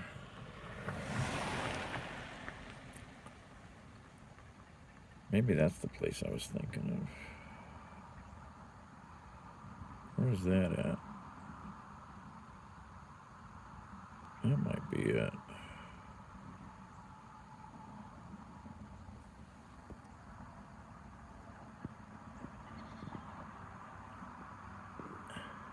Boxed wine. Hello, Sean. Aging process.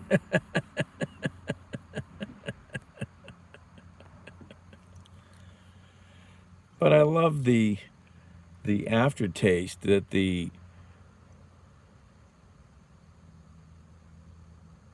plastic impregnated liner leaves. It's so fine.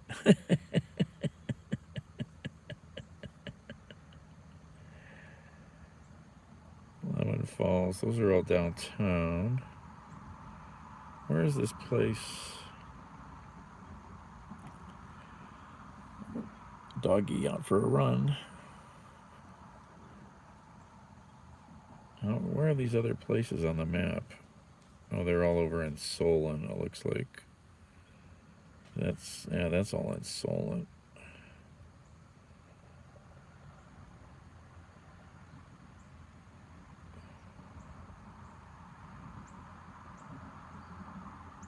There's only 3 places in Chagrin Falls for breakfast.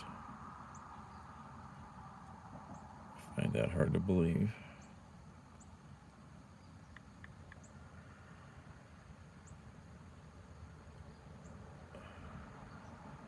That's it. Wow.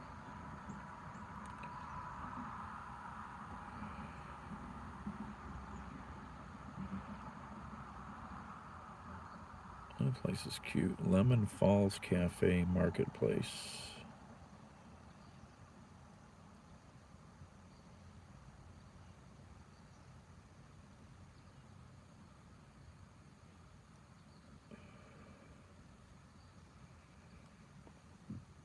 Well, we can get avocado toast. food does look pretty excellent.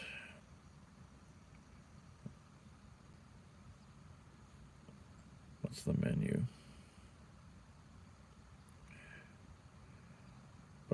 Breakfast wrap, oatmeal, granola,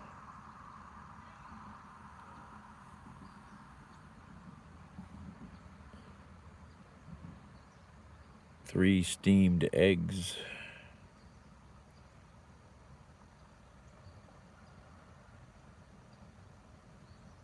Yeah, it's not really a big breakfast place, just a little bit.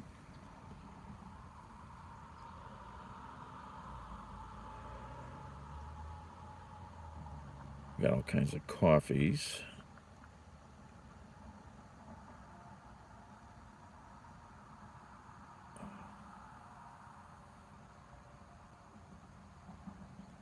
What else they got? Breakfast wrap.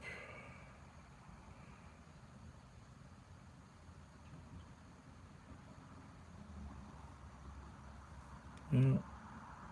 Where's the map at? Let's go down into the village of Chagrin Falls. Where are we at on this map? Alright. Haven't been in Chagrin Falls in well over a year.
That's the second Porsche we've seen this morning.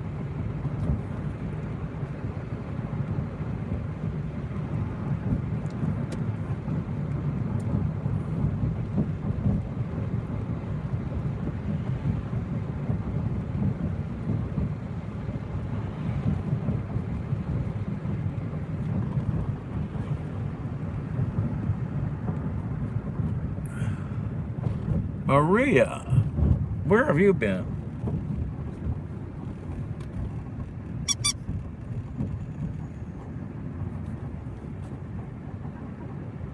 We were going to send out people looking for you.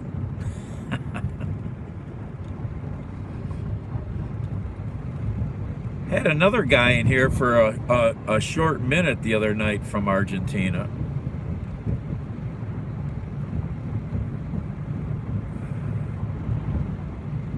I didn't know how to get a hold of you, so I'm like, oh, I guess we can't find out where she's at.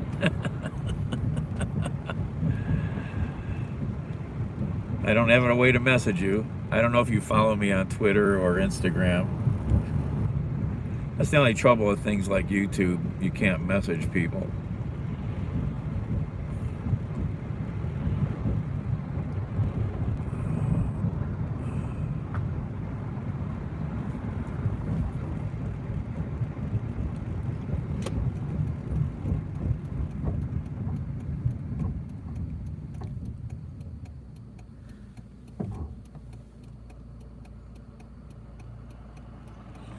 Entering the Tawny, say that 3 times,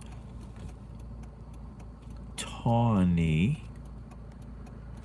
sleepy village of Chagrin Falls, where stuck-up attitudes, well, it's not so bad here as Hudson.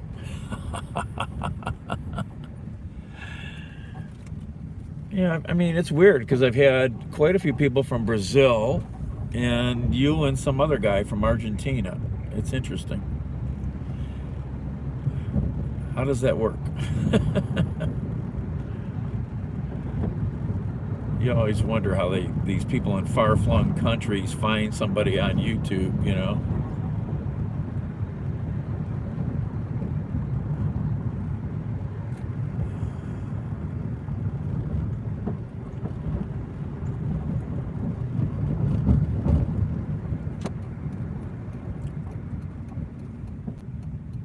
You found me on Periscope, yes.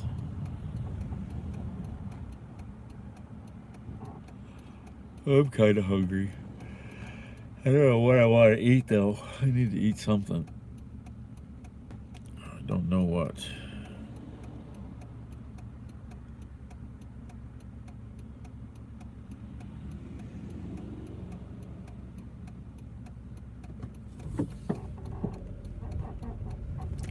The big salad would really work, but the big salad is on the west side.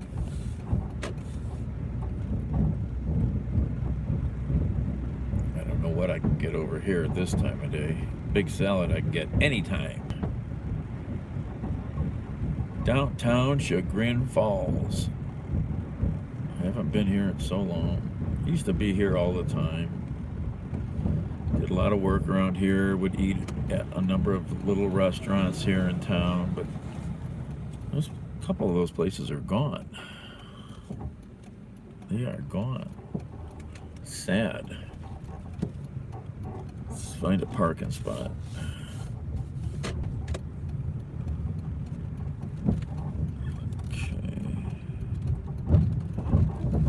And if you're a woman and you got money, there are a million dress and clothing boutiques in this little village for people like you. This is the place to spend your money.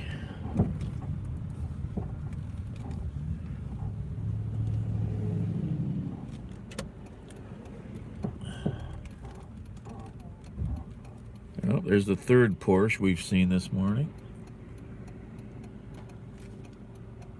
In so many minutes.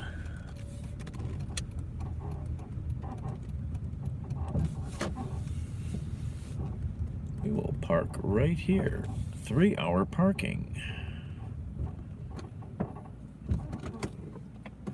Haven't walked around downtown Chagrin Falls in a long time. I know I did a couple live streams from here, but that would have been back on Periscope. And I need to go way back on my Twitter account. Those videos should all still be there. I might be able to download them. It just would take a lot of work. There's definitely some I'd like to have.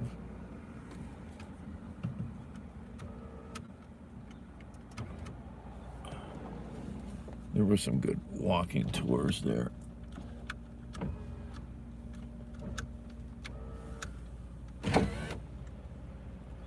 All right, what are we doing?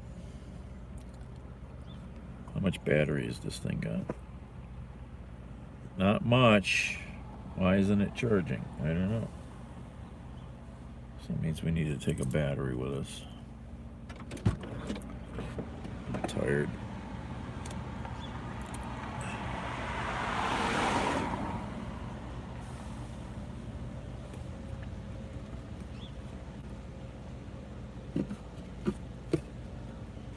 We gotta find a battery. Where's the big battery?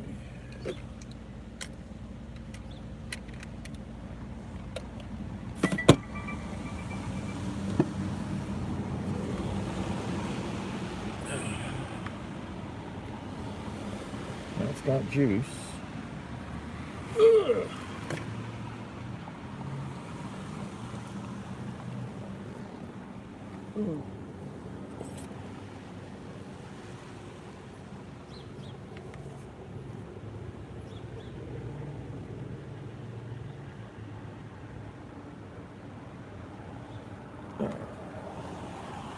I should probably start another live stream actually, but I don't know.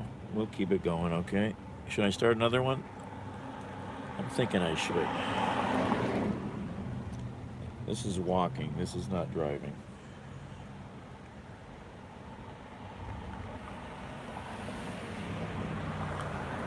So, I'm going to start another one. All right, everybody?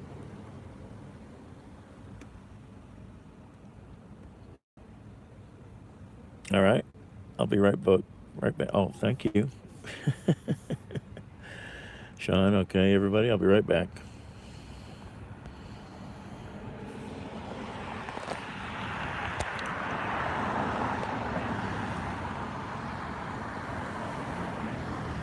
We'll just stop it right here. Then we can go shopping. Anybody wants to buy me breakfast or a dress, we can get that